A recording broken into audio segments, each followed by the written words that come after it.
Chapter 525. Mu Hongyan and the others looked at Ling Er in shock, not knowing what kind of relationship she had with Tang Zheng for him to spend so much effort to make her popular.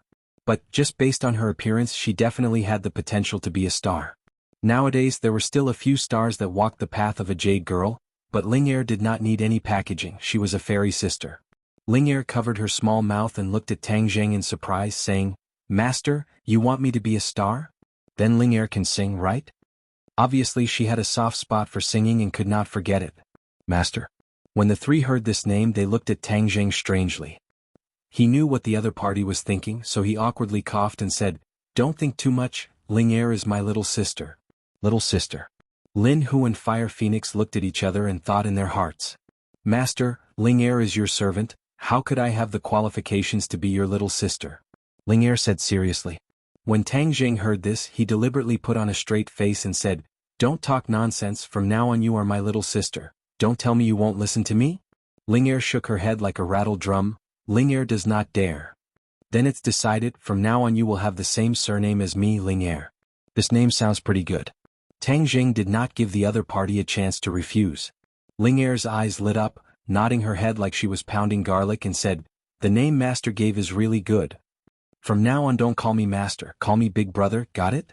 Tang Zheng did not want others to think of him as a pervert, letting such a beautiful girl call him Master. Anyone who heard this would think that there was something wrong with him.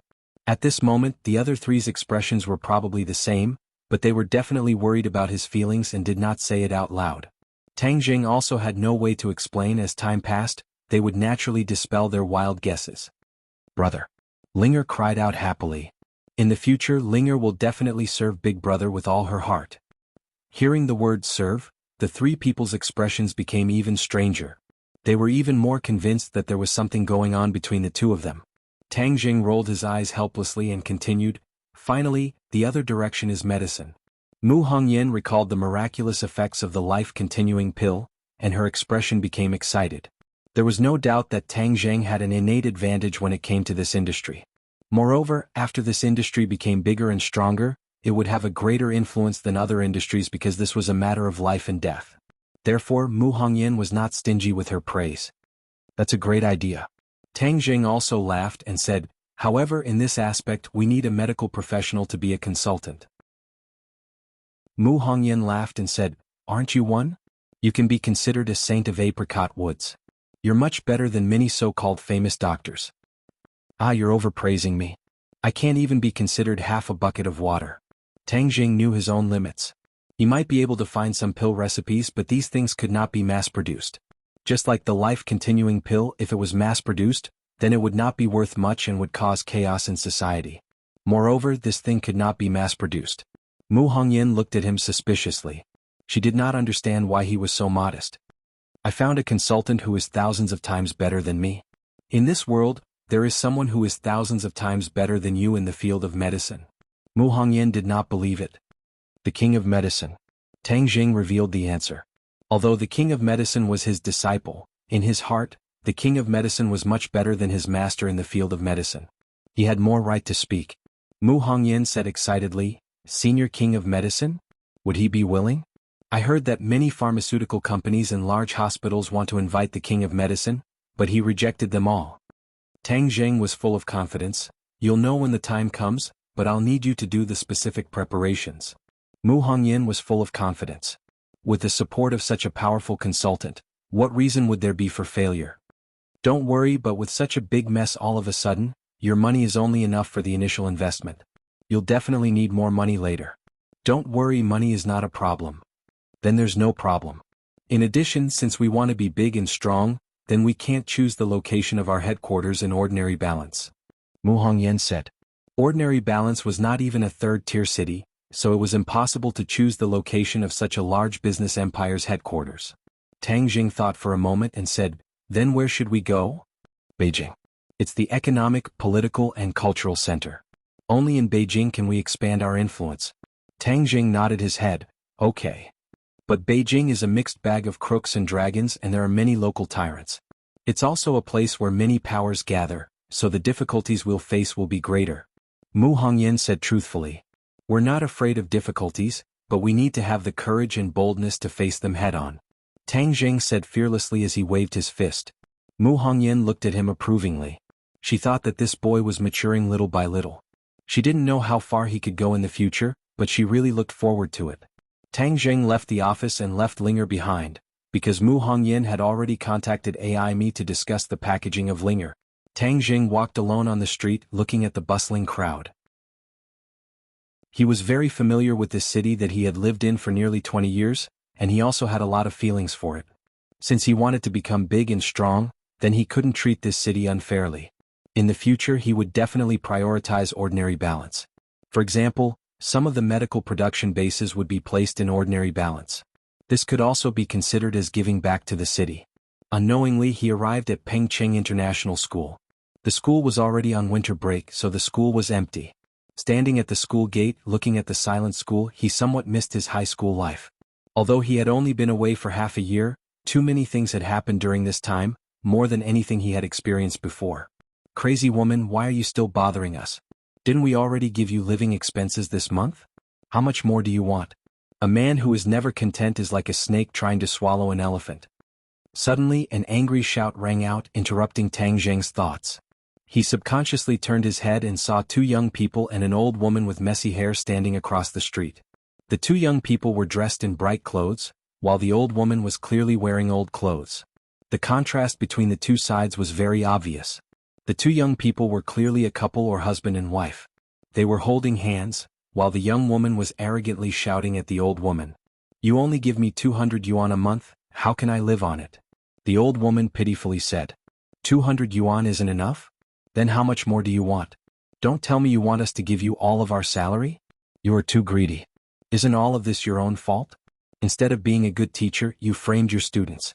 That's why you were expelled from school and even your pension is gone. You have become our burden. The young woman pointed at the old woman's forehead, and impolitely reprimanded. The old woman cowered, not daring to refute. Tang Jing finally recognized the other party. That senile old woman was actually his former class teacher, Wu Cuihong. He deeply experienced how snobbish Wu Cuihong was at that time. Even so, he didn't have much hatred for Wu Cuihong. But in the end, Wu Cuihong actually stole his college entrance exam ticket, wanting him to be unable to take the college entrance exam. This kind of vicious method thoroughly angered Tang Jing. Thus, he used his battle spirit to scare her silly. He heard that she was directly expelled by the school. But now it seemed that her spirit had returned to normal, but her life was too poor. The young couple was his son and daughter-in-law. Tang Jing had seen them come to school before. It seemed that she was disliked by her son and daughter-in-law. Husband, let's go. Don't pay attention to her. Having this kind of mother is really too embarrassing. The young woman grabbed her husband's hand and walked away. From beginning to end, the man didn't say a word. Wu Cuihong was in a daze, but there was nothing she could do. She went to the trash can and finally found 2 mineral water bottles. She tightly held them in her hand and then went to look for the next trash can. Tang Jing silently watched. The other party obviously didn't see him, and Tang Jing didn't feel sad or happy. He didn't feel relieved because Wu Hongzue was not worthy of his anger or hatred. She was an insignificant person. If he hadn't met her today, Tang Jing probably wouldn't have remembered her. Of course he wouldn't pity her. A pitiful person must have a hateful side. All of this was her own fault. If she hadn't treated Tang Jing like that, she wouldn't have fallen to this point. She was so tough in school, but the son she taught was like a soft egg. He actually treated his own mother like this. What an unfilial son. Tang Jing muttered to himself, but was suddenly startled because he remembered the face at the door this morning. If Wu Cuihong's son was an unfilial son, then what was he? He guiltily shook his head and comforted himself. My situation is different from his. Even if they really are my parents, they abandoned me and didn't fulfill their responsibilities as parents. What qualifications do they have to redeem everything? But looking at the other party's attitude, it seemed like they wouldn't give up until they won back Tang Jing's heart. What should he do? What's troubling you so much that you're frowning so much? Suddenly a person walked over and asked curiously. Tang Jing suddenly raised his head and saw a familiar person. Why are you here? Su Yingtian said with a smile. You caused such a big commotion at the base. If I didn't come, would the dragon group come to find you first? It's good that they came. I was worried that Xing Feng wouldn't appear. Tang Jing hatefully said. Xing Feng has already been scared to death by you. Right now he's hiding in the capital with layers of guards around him. It won't be easy to touch him. Su Yingtian said. There's nothing in this world that is impossible. Tang Jing disagreed. Su Yingtian shook his head. You want to assassinate him, right? Tang Jing didn't reply, which could be considered a tacit agreement. Chapter 526. Tang Jing's face was expressionless, but his heart was moved. Su Yingtian's words were not without reason. Xing Feng was only a puppet. If they killed him, the people behind him could push out others. It would be an endless stream and Tang Jing would be exhausted. Moreover, the country would not remain indifferent to assassinate an official of Xing Feng's level. That was because it was a challenge to the country's prestige. Just how powerful was the strength of the state of Qi, Tang Jing did not want to test it out. Could it be that only he can kill me but I can't do anything to him? Tang Jing asked indignantly. Su Yingtian's lips curled. He knew that he had finally convinced Tang Jing. He continued, of course not. We have to set our sights further. What we are dealing with is not just Xing Feng but the people behind him. As long as we completely topple his backer, he will be like a snake without its fangs pulled out. He will not be much of a threat. At that time, no matter how you deal with him, no one will say anything. Tang Jing looked at Su Yingtian with a burning gaze. Are you trying to clear things up for him? I, Su Yingtian, am not that bored. I'm doing this for you, not for him. An outstanding young man like you will not make such a grave mistake because of Xing Feng and ruin your future. Su Yingtian said sincerely. Oh, so kind? Tang Jing was not a 3-year-old child. He would not believe just anyone's words, even if they had worked together before. Aha, why is it so hard to do a little good in this world? Su Yingtian said with a bitter smile. Fine, I can temporarily not kill him, but you have to promise that he will not come looking for trouble with me. I do not want my family to be in danger at all times. This? Su Yingtian hesitated. If you don't agree, then there is no need for us to talk. Tang Jing was not going to be polite with him. Alright, I promise you. I'll go find Xing Feng. Even if I have to give up my reputation, I'll make you guys stop fighting for the time being. Su Yingtian gritted his teeth and agreed. Tang Jing nodded his head in satisfaction. Although he couldn't completely get rid of Xing Feng, he could at least maintain peace for the time being. He had to focus on developing his business empire. Only when he expanded his influence, whether it was Xing Feng or any other government officials in the future, they would not dare to act rashly. This was one of his greatest trump cards. Of course, he still had to work hard to cultivate and quickly increase his cultivation.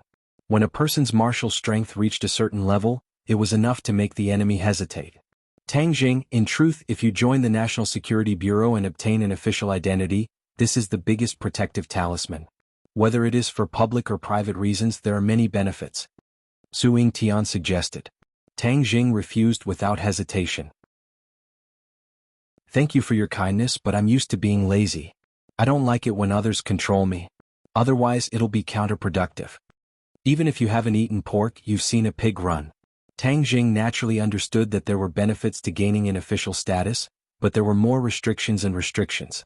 After all, he was a cultivator. How could he be willing to be restricted by the government? Su Yingtian's eyes flashed with a trace of disappointment. The National Security Agency's door has always been open for you. Whenever you want to join, I'll welcome you with open arms. Pausing for a moment, Su Yingtian's expression became serious. Tang Jing, you know better than me what happened in the base in the desert. So I want to know what's going on with that towering tree. Your science is so advanced. Could it be that you can't detect it? Tang Jing asked back. Su Yingtian helplessly shook his head. Science can't solve all problems. You're a cultivator, so you should understand this point. Moreover, you've auctioned off so many life-continuing pills. This kind of heaven-defying thing, can science explain it? Tang Jing admitted that what he said wasn't wrong. But his words reminded him of another important question. How exactly do you government officials view cultivators? Su Yingtian seemed to have already expected him to ask this question. Without thinking, he said, now is not the ancient era. Science and technology is developing and its power cannot be underestimated. Although cultivators have many mysterious things, they are not natural enemies of the country. They cannot control the life and death of anyone. Tang Jing softly laughed. It seems like you martial artists have a much more optimistic attitude. That's natural. The majority of martial artists have a very narrow vision.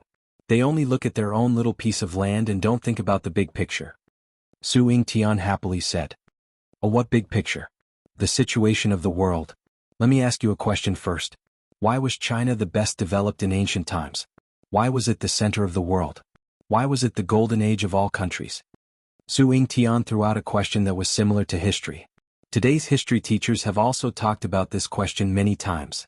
They believed that the Western countries' science and technology developed faster and Wuxia closed up the country. Because of this, they fell behind and were passively beaten. But the answer Su Yingtian wanted was definitely not this. Tang Zheng couldn't help but bitterly think about it. Wuxia's decline began in the last dynasty.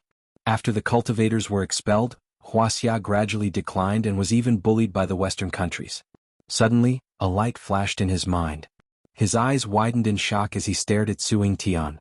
He bewilderedly said, "Could it be that all of this is related to the disappearance of cultivators?" Su Yingtian nodded his head in praise. "The younger generation will surpass us in time."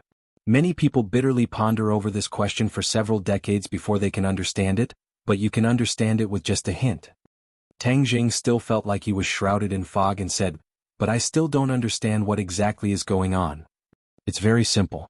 Before the cultivators were expelled, they were the most powerful group in the world. Whether it was Wuxia or the West, there was no one who could contend against the cultivators. And the cultivators are a unique product of our Wuxia. They don't exist anywhere else.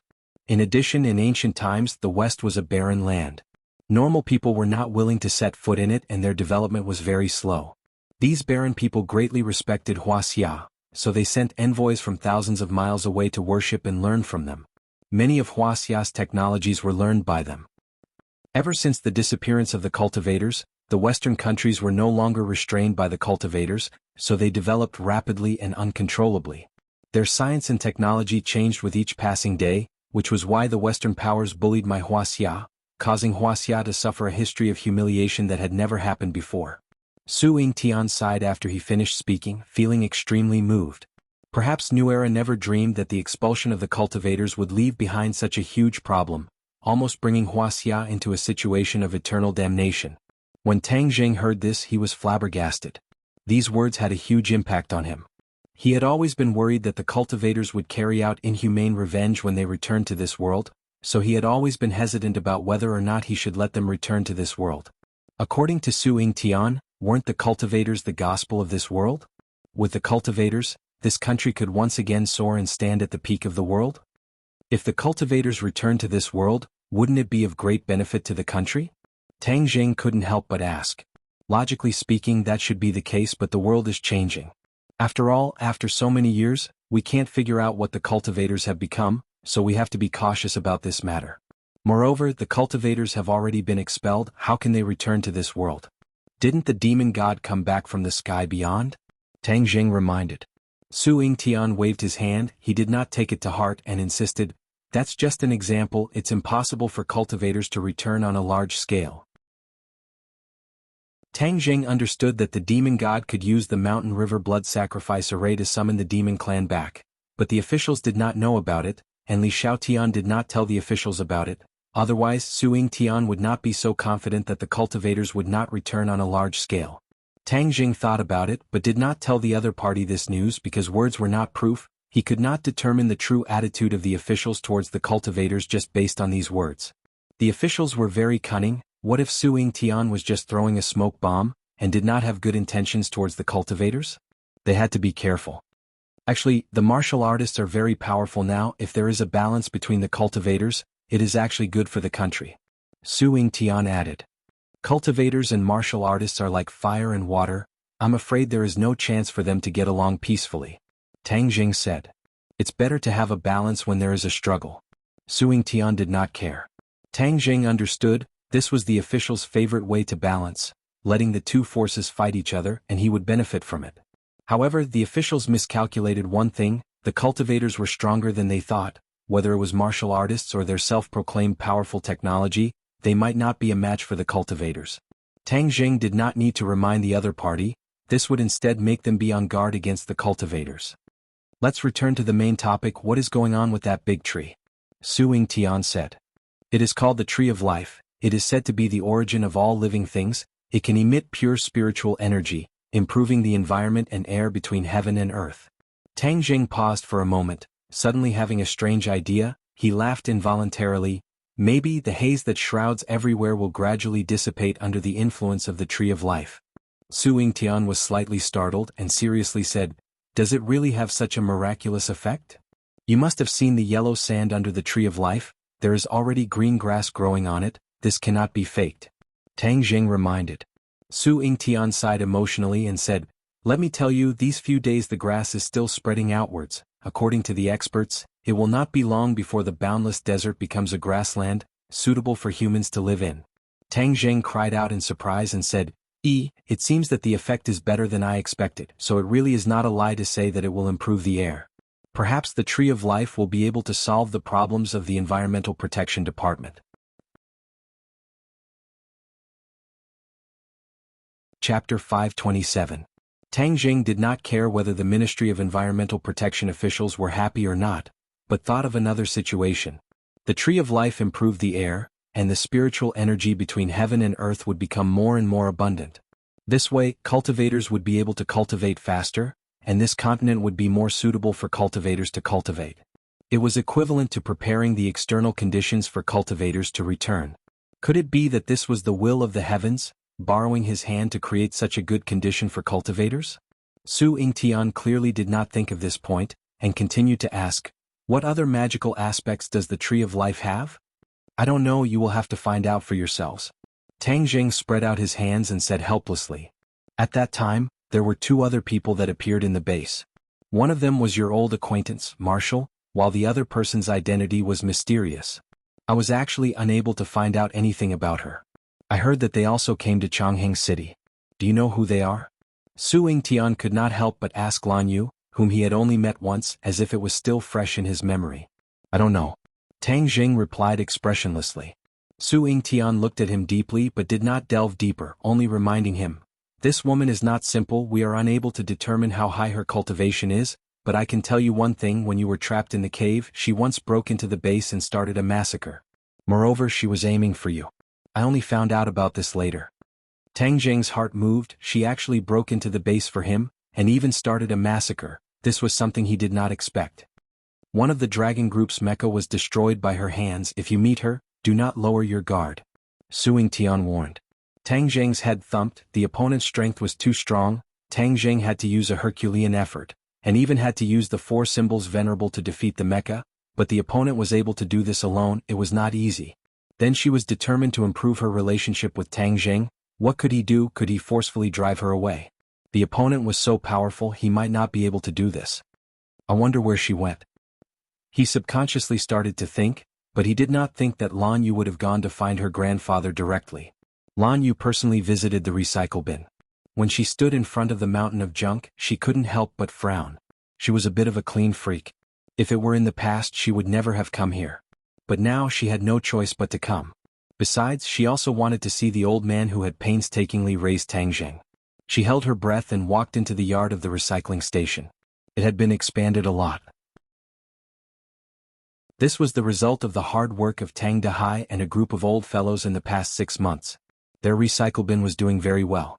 Even if Tang Dahai was taken away, a few old fellows were struggling to maintain it. Seeing that Tang Dahai had returned, the group of old fellows seemed to have found their backbone again. They rushed to tell each other and were overjoyed. "Excuse me, is Mr. Tang Dahai around?" Lan Yu took the initiative to ask. The group of old fellows in the yard all turned around and looked at the two strangers. Without a doubt, Lan Yu and Wu's temperament was incompatible with the environment. With a single glance, they could tell that the other party's identity was not ordinary. Many old fellows immediately became uneasy. They looked at the two of them uneasily and then looked at Tang Dahai. Tang Dahai walked out and suspiciously looked at the two of them and said, "I am Tang Dahai. Why are you looking for me?" In the past 6 months, after Tang Jing had consumed the life-continuing pill, he was in high spirits. Moreover, his life had greatly improved and his temperament had also undergone a great change. If he were to walk out alone, he would definitely not be treated as an old man picking up junk. However, the honest smile that he was born with still hung on his face. Lan Yu stared at Tang Dahai, as if she wanted to see every detail of him clearly. Although Tang Dahai had changed a lot, the meticulous Lan Yu could still see the traces left behind by the burden of life on his body. Lan Yu took the initiative to extend her hand and politely said, "Old man, hello, my name is Lan Yu. Nice to meet you." Tang Dahai politely said, May I ask who you are? What business do you have with me? Lan Yu glanced at the others and said in a low voice, Can we find a place to talk? Tang Dahai muttered to himself for a moment, then led the way, Please follow me. Leading the two of them to the door of a room, Lan Yu gave Wu a look. Wu nodded in understanding and stood at the door with his arms crossed, like a door god. The others whispered to each other, discussing who these two people were to put on such airs. Tang Dahai was also guessing the other party's identity. He poured a cup of water for Lan Yu and asked straightforwardly, Can we talk now? Lan Yu's expression became serious and said, Old man, I want to hear the details of how you picked up Tang Zheng. Little Zheng. Tang Dahai was startled, his expression became strange. This is already an adult's past, it's not worth mentioning. But I'm very interested. I wonder if old master can let me get what I want? Lan Yu looked at the other party with a burning gaze and asked without giving up. Tang Dahai was not an idiot. Now that so many things had happened and the other party was obviously here for Tang Zheng, he immediately thought wrongly. He thought that the other party was here to cause trouble for Tang Zheng again, which was why he wanted to get to the bottom of the matter. The old man's heart was filled with a rare anger and he said indignantly, Are you people done yet? How did my grandson offend you? Why do you want to kill him? Lan Yu was startled for a moment, then immediately understood that Tang Dahai had misunderstood her. She felt a little sad but also a little relieved. At least Tang Dahai was truly concerned about Tang Zheng, and this relationship between grandfather and grandson was not the least bit fake.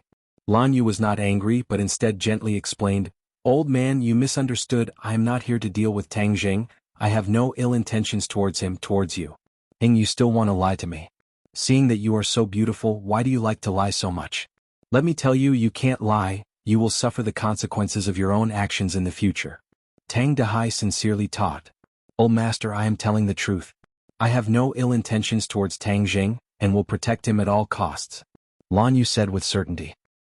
Tang Dahai was stunned and looked at the other party dumbfoundedly and asked in bewilderment, You are not one of those people who came to cause trouble for little Zheng?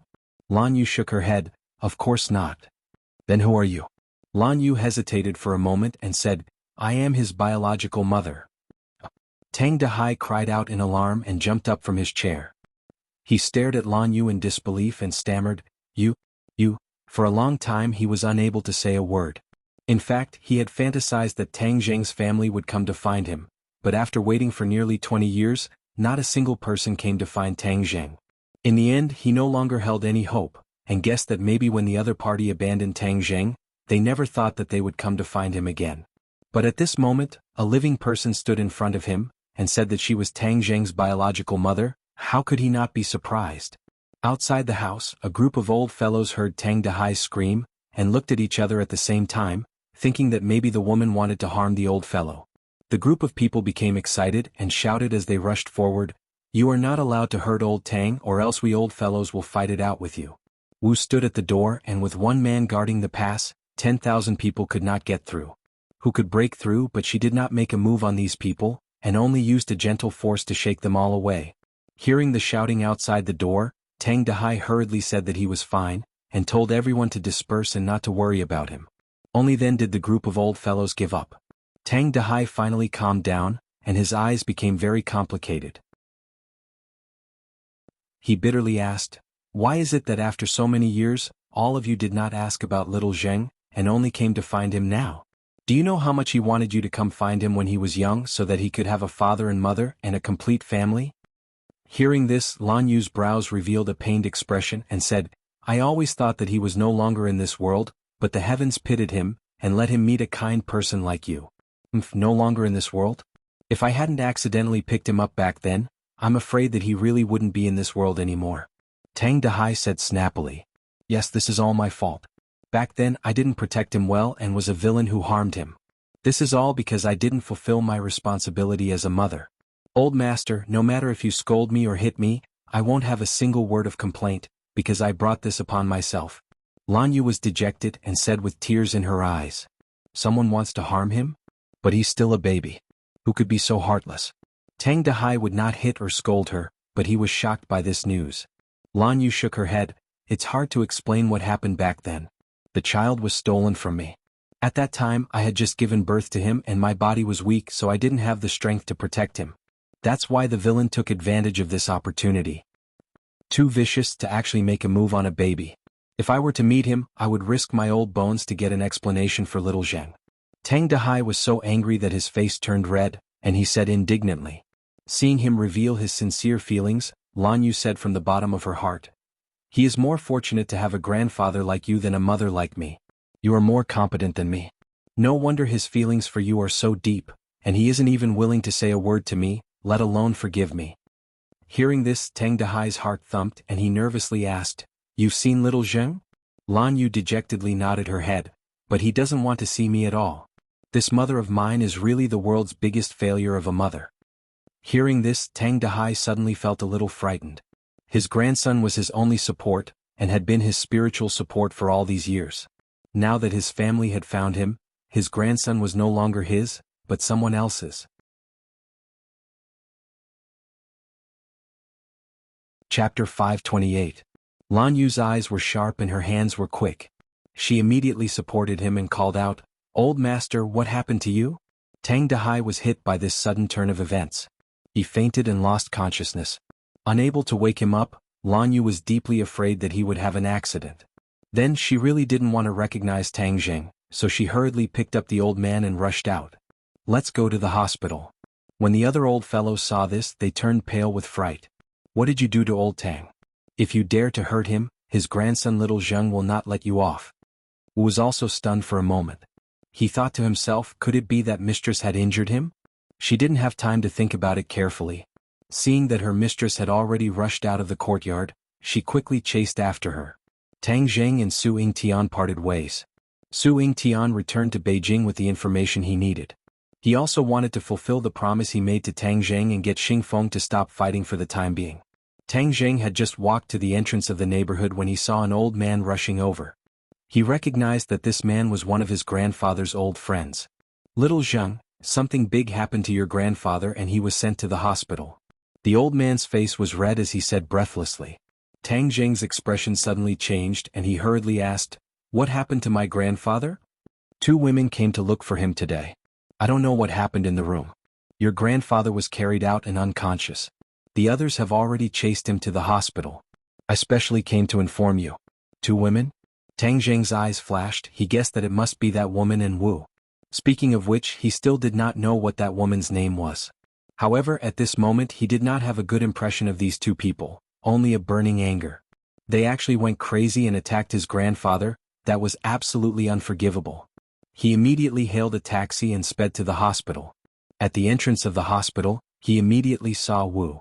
Wu also saw him and quickly walked over to welcome him. However, before she could even open her mouth, she saw Tang Zheng attack. This move was extremely sharp. Marshall hurriedly blocked it, but with a muffled bang she flew out like a kite with a broken string, fiercely crashing into the wall. Tang Zheng didn't give the other party a chance to speak. His anger exploded. When the others saw his murderous look, they all kept quiet out of fear. Tang Zheng coldly snorted, he did not care about Wu at all. Moreover, this move could not harm her life, it was just a small lesson. Ignoring Marshall, who was struggling to get up, Tang Zheng had already rushed through the door. Marshall's face was pale, a trace of blood flowed from the corner of his mouth. He resisted the roiling blood and shouted weakly, 8th floor of the inpatient department. Tang Zheng ignored her kind reminder. He couldn't wait to take the elevator. He rushed up the stairs like a whirlwind and went straight to the 8th floor. From afar he saw an old friend of his grandfather walking out of a ward. He immediately ran over and saw his grandfather lying on the bed. There were a few people around the bed and Lan Yu was among them. You woman, what a vicious heart. I want to take revenge for my grandfather. He rushed towards Lan Yu like a madman, his fingers like a sword, attacking Lan Yu.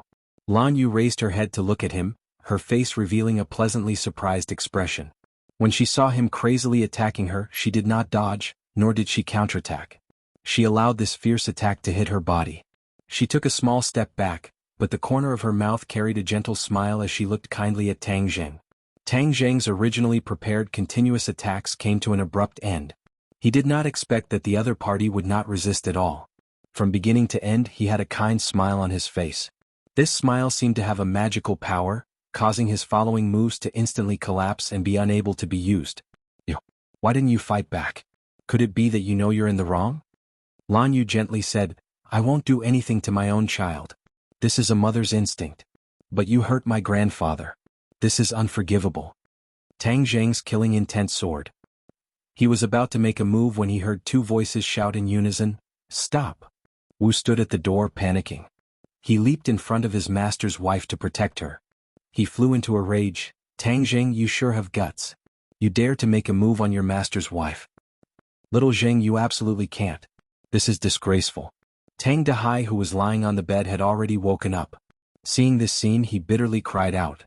Hearing his grandfather's voice, Tang Zheng was wild with joy. He turned around and pounced towards his grandfather. Seeing that his grandfather's face was pale, but his life was not in danger, he let out a big sigh of relief. He held his grandfather's hand and asked with concern, "Grandfather, how are you? Where did she hurt you?" "Little Zheng, you almost made a big mistake.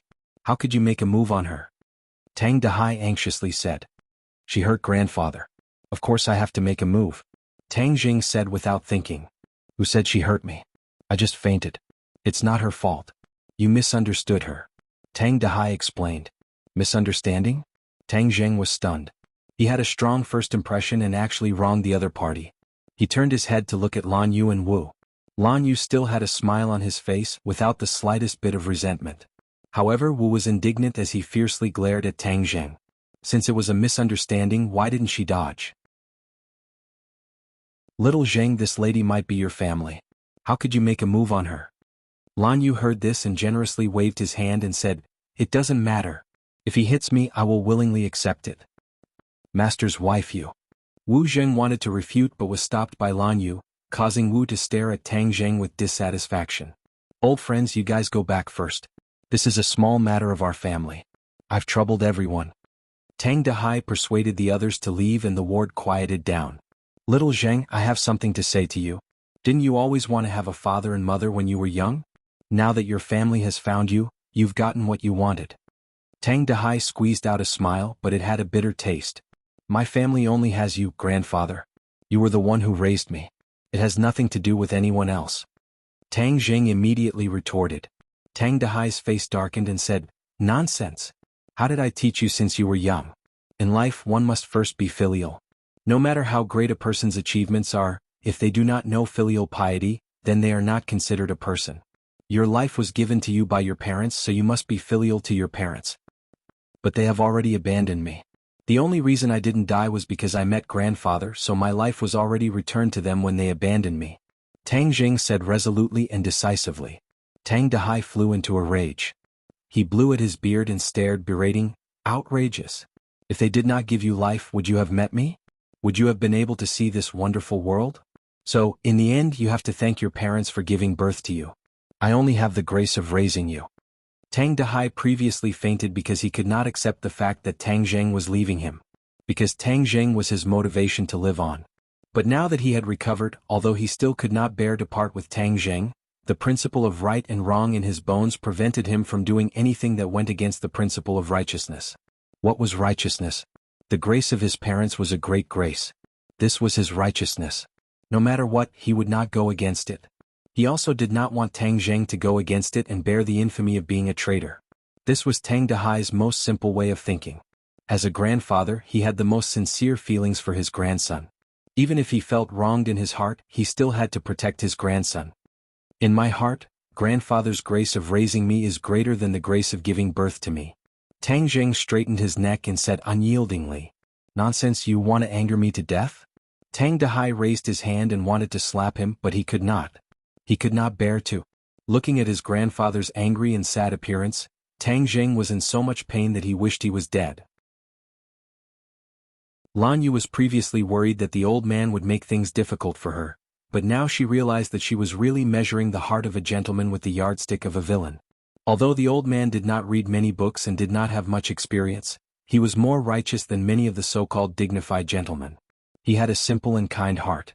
In comparison, Lan Yu could not help but feel inferior. "Old man, don't say any more. This is not little Zheng's fault. He is right, it is all my fault. As a mother, I was unable to protect my child. This is a mother's dereliction of duty. I do not have the qualifications to ask for anything else." Lan Yu suddenly knelt in front of Tang Dahai, tears flickering in her eyes as she said in a tearful voice, "Master's wife, you absolutely cannot." Wu was shocked. In her heart, her master's wife had always been high and mighty, but at this moment she was kneeling in front of an old man who did not know martial arts. She wanted to pull her master's wife up, but the other party was like a huge boulder, not moving at all. Tang Zheng was also a little surprised, and the anger that had been accumulating couldn't help but decrease a little. Tang Dahai was shocked and immediately resisted the urge to sit up, pulling Lan Yu with all his might, shouting, you can't, I am an old man, how can you kneel to me? Hurry up and get up, get up. Lan Yu did not move at all and said emotionally, old man, you are little Zheng's grandfather, so you are my elder, so it is natural for me to kneel to you. Moreover, you raised him up, so even if I were to kneel in front of you, I would not be able to repay this kindness. Sai, you're exaggerating. Quickly get up, little Zheng, what are you in a daze for? Quickly help your mother up. Tang Dahai ordered. Although Tang Zheng was unwilling, seeing that his grandfather was about to get angry, he reluctantly supported Lan Yu. Lan Yu looked at him in a daze but still did not move. Tang Zheng fiercely used his strength, but the other party was still as steady as a rock. Only now did he understand that Su Yingtian was not lying, her strength was truly unfathomable, and he was definitely not her opponent. Just now she could easily dodge his attack but she did not dodge. Old man, this is what I should do. I kneel down not only to thank you for your kindness, but also to atone for my own sins. Lan Yu said. What sin? What sin? If you still want to kneel, then I will also get off the bed and kneel. Tang Dahai had never been kneeled in his life.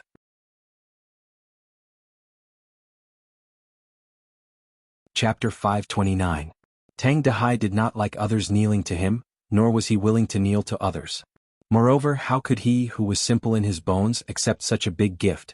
Lan Yu was forced to stand up and support Tang Dahai. Old man, lie down first. Don't tire yourself out. Tang Dahai let out a long breath, the corner of his mouth squeezed out a smile and said, you mother and son have reunited. Have a good chat first. I have nothing to talk about with her. Tang Zheng said with a straight face. Who said there is nothing to talk about? We must talk. Tang Dahai said firmly. Tang Zheng was helpless as he did not want to go against his grandfather's orders. Lan Yu said with a smile, old man, since the child is not willing, I will not force him. How am I forcing him?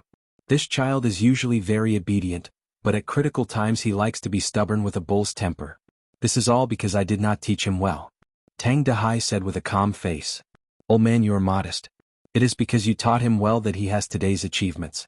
Lan Yu said from the bottom of her heart. Although Tang Dahai did not have much culture and was a rough person, and the conditions were so difficult, teaching a child like Tang Zheng was indeed a feat that many wealthy families could not achieve. The corner of Tang Dahai's mouth revealed a trace of a relieved smile as he kindly looked at Tang Zheng. With your words, then my 20 years of hard work have not been in vain. Seeing his grandfather's attitude, Tang Zheng knew that he could not avoid it this time. He said to Lan Yu in a bad mood, come out and talk. Lan Yu was flattered and hurriedly nodded, okay, let's go out and talk. Tang Dahai did not forget to remind him, little Zheng, speak properly. Don't put on a bitter face, understand? Tang Zheng reluctantly squeezed out a smile at his grandfather and walked out of the ward with Lan Yu. When they arrived at the stairwell, he looked at her with an unkind expression and said, I don't know what you are planning. You actually went to find my grandfather and angered him to the point of being hospitalized. Do you think I will forgive you? Lan Yu's face was full of shame. She took a deep breath and said, child, I don't dare to ask for your forgiveness. Before I went to find the old man, I didn't think that things would turn out like this. This is my fault. I apologize to you. Looking at her sincere expression, Tang Zheng could not help but think of the martial order sect master. These two people seemed to be very different. The martial order sect master always had a straight face and did not smile, giving Tang Zheng the impression that he was cold and heartless. However, Lan Yu really had too much of a motherly radiance. He had made things difficult for her time and time again, and even attacked her, but she did not complain at all. Instead, she took the initiative to admit her mistakes and ask for forgiveness. Everyone's heart was made of flesh. Tang Zheng's tone also softened a little. Then what exactly do you want? I just want to see you. I want to hear how you've been through all these years. I want to have another me in your life from now on. Lan Yu said expectantly. Tang Zheng frowned and asked, you're so sure that I'm your son? Of course. Perhaps before I saw you, I would have doubted it. However, after seeing you, this feeling of connection between mother and son will not lie to me. Heng, how come I don't feel it? Tang Zheng said without any trace of politeness. You will feel it in the future. Lan Yu said without any objection. Then why did you abandon me in the past? This was the question that Tang Zheng was most confused about. When he was young he had asked the sky many times but no one answered him. Even though he was now an adult he still wanted to know the answer to this question. It's a long story. In short, as a mother I did not protect my own child. This is my fault. Lan Yu did not try to defend herself. Instead she took the blame. I don't need such a general answer. I want a detailed answer. Tang Zheng was not satisfied. Don't worry, I will tell you the whole story. This is related to the martial order's complicated matters. It is not something that can be explained in a few words. Moreover, this is related to the safety of your life in the future. In the future? Could it be that I'm still in danger? Tang Zheng was flabbergasted. Lan Yu nodded, yes. Back then someone wanted to harm you. Although the main culprit is no longer in this world, he still has some remnants. If he knows that you are still in this world, I'm afraid that he will not let this matter rest and will harm you. Tang Zheng laughed coldly and said, back then I was just a baby in swaddling clothes. You could decide my life and death at will. However, I am no longer a lamb waiting to be slaughtered. If you want to kill me, it won't be that easy. To be honest, although he did not remember what happened back then, the other party had actually made a move on a baby who did not know anything. This enmity was too great. Tang Zheng would not turn a blind eye to it. Even if the other party did not come looking for him, he would not let them go. Seeing him make such a solemn vow, Lan Yu's face revealed a gratified expression. She praised, you've really grown up. Don't worry. Back then, I was weak after giving birth, which gave the bad people a chance to take advantage of me. Now, if anyone wants to harm you, they will have to step over my dead body first. Tang Zheng's eyebrows jumped. Her tone and expression were definitely not right. If anyone really wanted to deal with Tang Zheng, she would not hesitate to give up her life to protect him. Tang Zheng was somewhat moved. He was a person who knew how to be grateful. How could he not be moved when a person was so good to him? However, when he thought of the fact that he was abandoned back then, Tang Zheng's heart became stone again. He still had a straight face and asked, then who wanted to harm me back then? Who wants to harm me now? Lan Yu hesitated for a moment and said, Martial Organization Sect Master. Martial Organization Sect Master? Didn't Martial say that I was his son? No, it's not the current Sect Master but the previous Sect Master. When I gave birth to you he said that you were not suited to practice martial arts. Instead, you had the 9-yang saint body that only appears once in 1,000 years. This is a very suitable physique for cultivators. The martial organization's mission is to kill all the cultivators in the world. He immediately decided to kill you to prevent you from becoming a powerful cultivator that can threaten martial artists in the future. Tang Zheng's heart was in turmoil. The previous martial organization's sect master really had a pair of fiery eyes. He actually recognized his physique. Moreover, he knew too much. He knew that this kind of rare physique would not be small and would threaten the existence of the martial organization. The previous sect master decided to sacrifice your little life in order to prevent the martial organization from being ridiculed by the world. All of this was done behind my back. By the time I found out, it was already too late. I thought that you had already fallen under his evil hands. Lan Yu said in agony. Why didn't I die? Why did I come to this ordinary balance?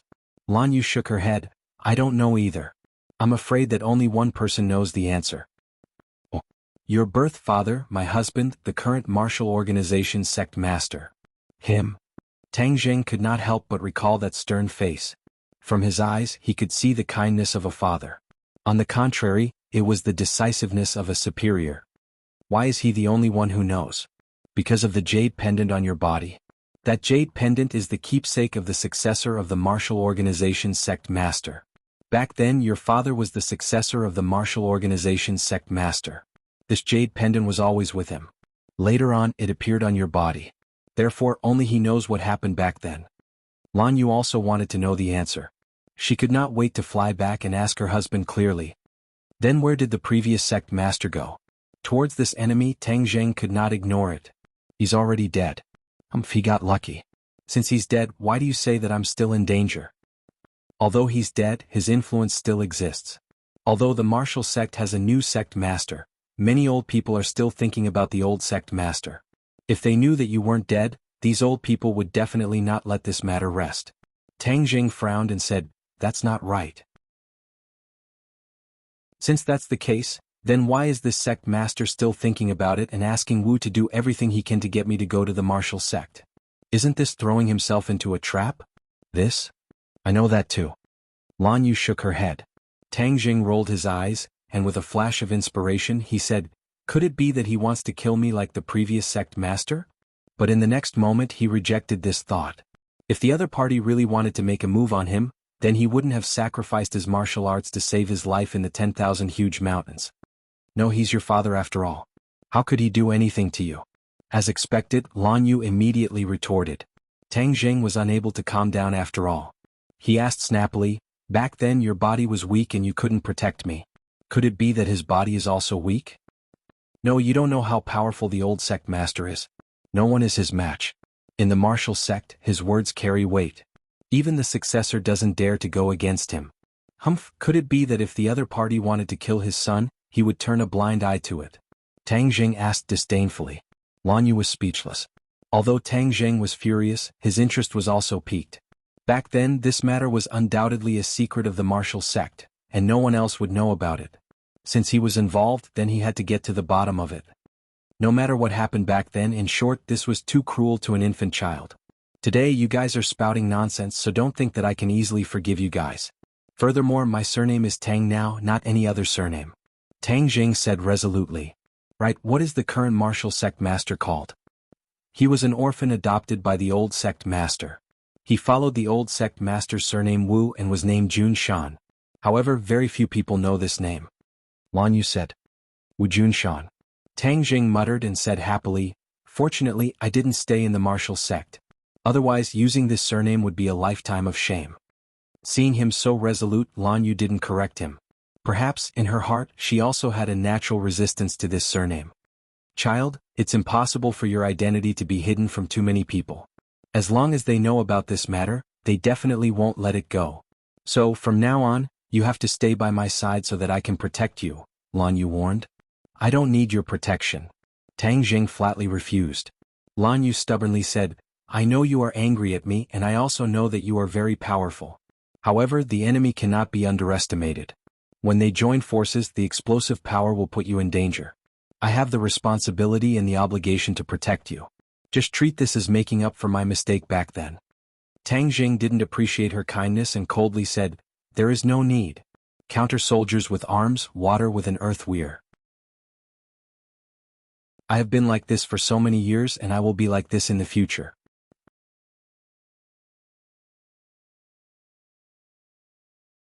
Chapter 530. Tang Dehai struggled to get out of bed and walked towards the door. Coincidentally, he saw Tang Zheng and nervously asked, Little Zheng, how did your talk go? Tang Dehai's heart was very complicated. He wanted Tang Zheng to follow the righteousness, but he was also afraid that he would abandon him. Tang Zheng hurriedly supported him and said, Grandfather, why are you getting out of bed? Go lie down. I'm fine now. Staying in the hospital is too wasteful and expensive. I want to go home. Tang Dehai said, but he looked at Tang Zheng with burning eyes. He was afraid that if he blinked, he would disappear from his eyes and he would never see him again.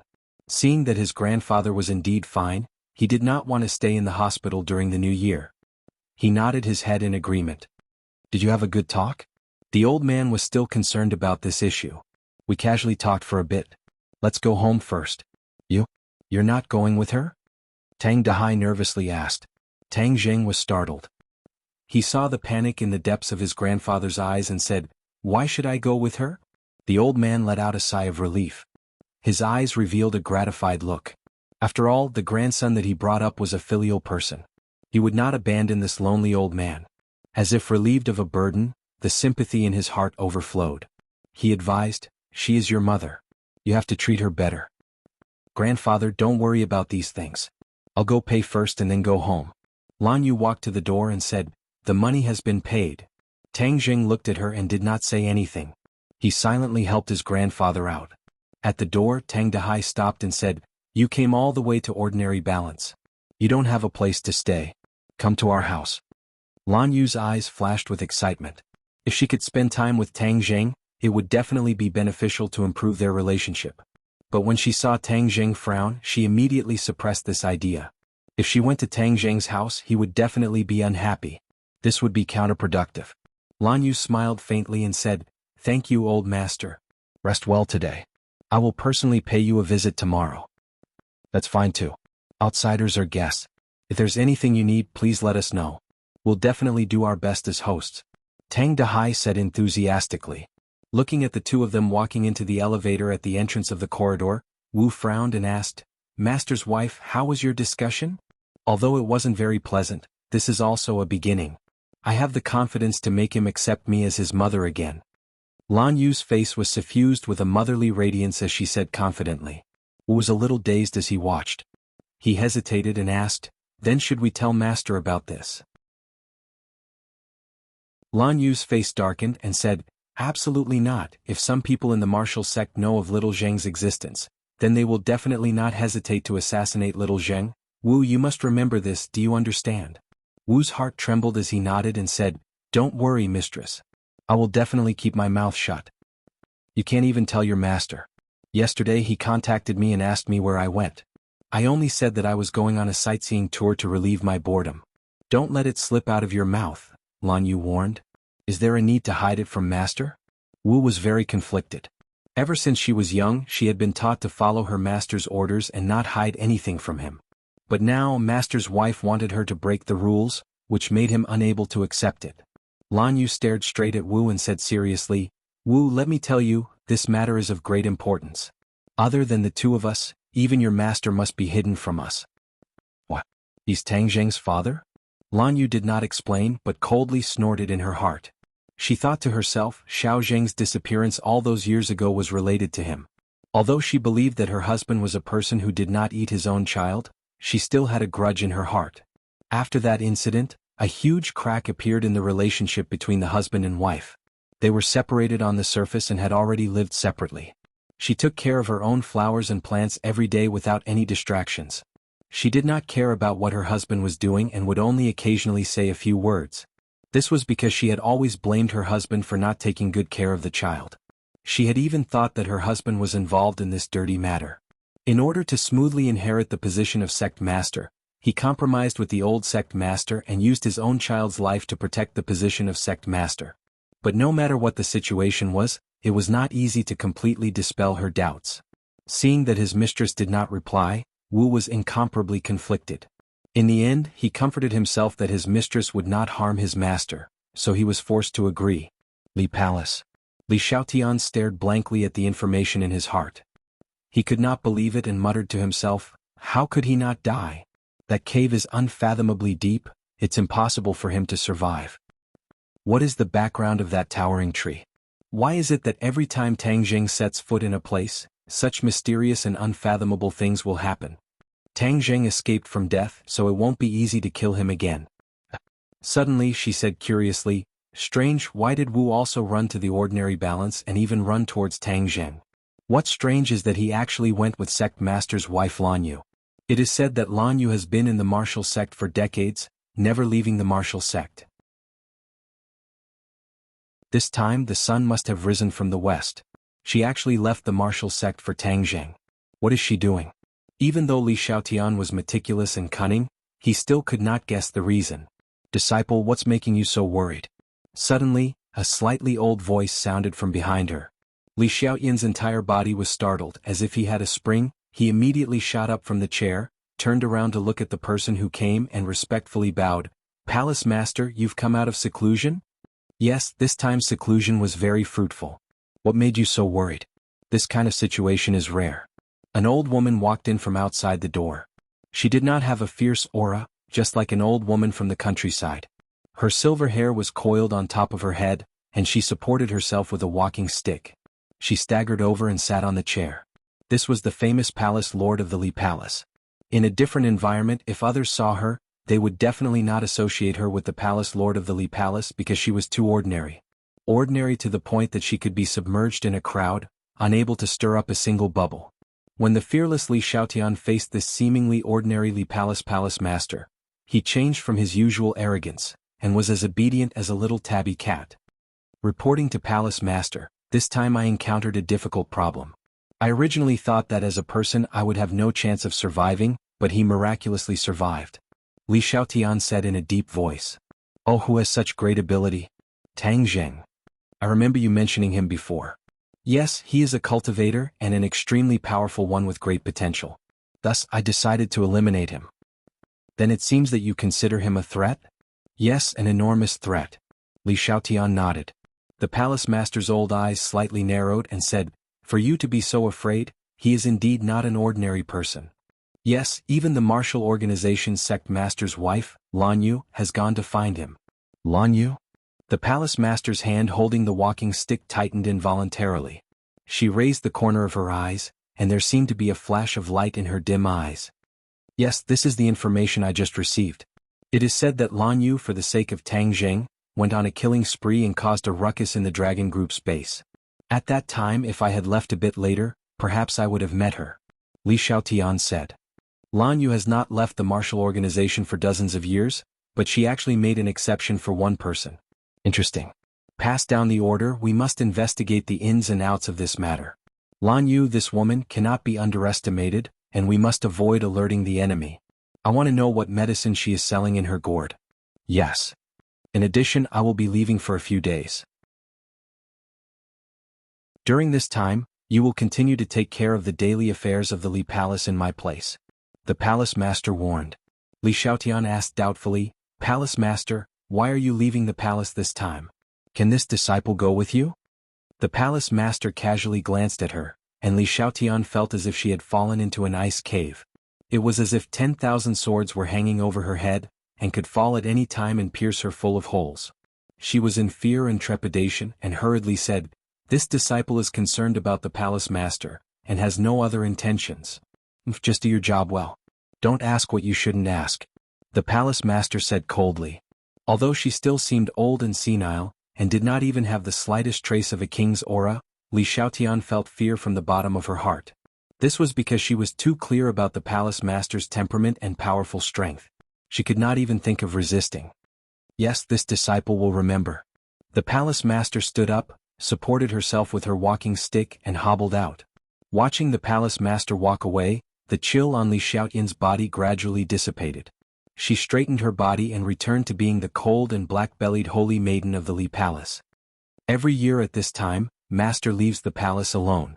No one knows what she's going to do. This secret truly makes one curious. I don't know when I'll learn of this secret. Li Xiaotian softly muttered to herself.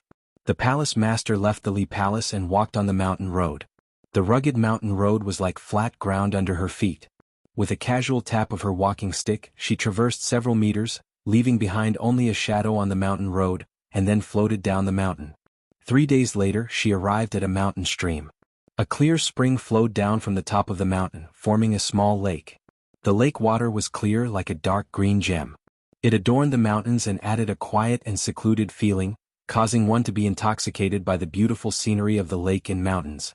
On a rock beside the lake, a person sat quietly.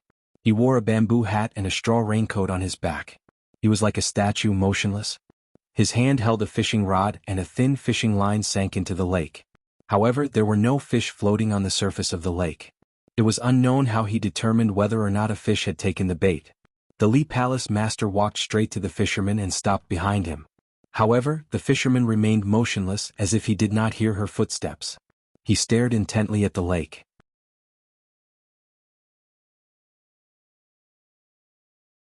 Chapter 531. The green light that swept towards Elder Angler was extremely sharp and powerful, bringing with it a series of sonic booms. The Li Palace princess did not move, not even interested in looking at it, as if she knew that this azure light could not harm Elder Angler in the slightest. Elder Angler shook his wrist and used the fishing rod to block in front of him. The azure light struck the fishing rod, causing a burst of blood. With a sharp scream, the azure light hurriedly dove into the water. "Evil creature, I've been waiting for you for many days. Do you want to run away like this?" Elder Angler softly muttered as he swung the fishing rod back. The fishing line danced, and just as the azure light was about to sink into the water, it was fiercely smashed into the ground by the fishing line. This azure light was actually a large azure snake. Its 2 eyes glowed with a dark light, and its sharp fangs were glaring fiercely at Elder Angler. "Evil creature, you've recently injured quite a few mountain animals. Today is the day you die," Elder Angler lightly said. The large snake seemed to understand his words and struggled to swim into the lake. However, its upper jaw was hooked by the fishing hook and it could not escape. With a shake of the fishing line, the large snake lightly smashed into a sharp stone on the ground. With a clatter, its tongue was smashed into pieces, dripping with blood. It struggled for a while but then it completely stopped moving. Elder Angler shook his wrist, and the fishing line quickly wrapped around the fishing rod. Only then did he turn his head to look at the Li Palace Master. Outsiders would involuntarily feel fear when facing the Li Palace Master, but Elder Angler did not move at all. His face was covered by a bamboo hat, so his appearance could not be clearly seen. However, there was no doubt that he was calm and fearless. The Li Palace Master looked at him and pointed at the corpse of the large snake, asking, "How did you have the leisure to come down the mountain to do such a small thing?" Elder Angler replied, "This is not a small matter. You don't leave the Li Palace all year round, so you don't know that recently the world has not been peaceful. There have been many monsters." The Li Palace Master's eyes flashed with astonishment, asking, "This beast has not become a monster yet, right? Its intelligence has already been developed. Becoming a monster is only a matter of time. It's best to leave early to avoid future troubles." Elder Angler said, "I don't know what's going on in the world, but I heard that the Northeast is even less peaceful. Not only are there monsters but also people are suffering. Is it really that serious?" Elder Angler didn't answer this question because it was too unnecessary. "Then have you sent someone to the Northeast?" Jian 13 has already gone. Jian Shursen had the sword god is finally willing to send out his beloved last disciple to carry out a mission. With him going, it will naturally be a piece of cake. The palace master clearly had confidence in this Jian Shursen. The sword god has been recuperating during this period of time. I believe you have also heard the news. He fought a great battle with that mysterious cultivator and suffered some injuries. Elder Angler said. It is said that the cultivator is called Tian Chanzi. Is the great lord not allowed to avenge the sword god and let him get away with it? The palace master asked curiously. Elder Angler raised his head slightly, revealing a scar. This scar extended from his left cheek to his right cheek, running across his entire face, making him look extremely terrifying. He glanced at the palace lord and said faintly, "The great lord is a great strategist. His every move has his own decisions. Actually, you and I can see through it." The palace master revealed an expression of reverence and said, "That is reasonable. We cannot recklessly guess the great lord's intentions. I will first go see the great lord so I won't chat with you." The palace master lightly tapped the ground with his walking stick and flew several zhang away. He directly crossed the mountain stream and rushed towards the peak. "Let's go together." Elder Angler lightly spat out these two words. With a light shake of his wrist, the fishing line flew out and wrapped around a tree trunk. With a sudden swing, Elder Angler shot out like an arrow. In the next second he was standing beside the palace master. The two of them displayed their respective abilities and climbed up the mountain peak that wasn't too majestic after a short while. At the peak of the mountain, the cold wind was biting cold and the ground was covered with white snow. A black hut stood at the peak of the mountain. There wasn't a single speck of snow on the black hut, which was particularly eye-catching in this vast white world. The two stepped on the snow without leaving a trace and arrived in front of the black room. The pitch-black door slowly opened on its own. Elder Angler stopped at the door while the Li Palace master walked in step by step. The door automatically closed and the room sank into darkness. Whoosh, a flame rose into the air and several oil lamps lit up in the four corners of the room, illuminating the black room. This black room was not spacious and empty. It could be said that there were only four walls. Other than a chair at the very front, there was nothing else. A person walked out from the darkness and directly sat down on the chair. This person wore a mask and looked deeply at the palace master, saying, "You've come." His voice was desolate and deep, like the ripples of an echo in the valley. There was an indescribable mysterious feeling. The Li Palace master knelt down on one knee and respectfully said, "Greetings, great lord." If the people of the Li Palace saw this scene, they would definitely be scared out of their wits. The palace master, who had always been high and mighty, was actually kneeling down to a masked person. Moreover, it was done willingly and respectfully. "Rise," the great lord said. "Thank you, great lord. You've gained a lot from this time's seclusion. You've actually reached the 8th level of the great master realm. Perhaps, in your lifetime you can break through the shackles of your body and usher in an unprecedented realm. Martial King." The great lord said with praise. The palace master's face revealed a trace of yearning and said, "This subordinate has always wanted to ask the great lord about something." You want to ask what it's like to be a martial king, right? The great lord seemed to be able to see through her heart and asked. The palace master was not surprised in the slightest and said with satisfaction, "Yes. When you reach that realm you will naturally know." The great lord said unfathomably. The palace master lowered her head and a trace of disappointment flashed across her face. "This time I was about to give you a mission. I heard that something happened in the martial sect and I need you to go and deal with it." The great lord said. "What happened in the martial sect?" "You will naturally know when you go." The palace master did not dare to ask again. The world is getting more and more complicated. Even the tree of life has reappeared in the world. Are the cultivators really going to return? The great lord said to himself. No way. The palace master's beautiful face turned pale.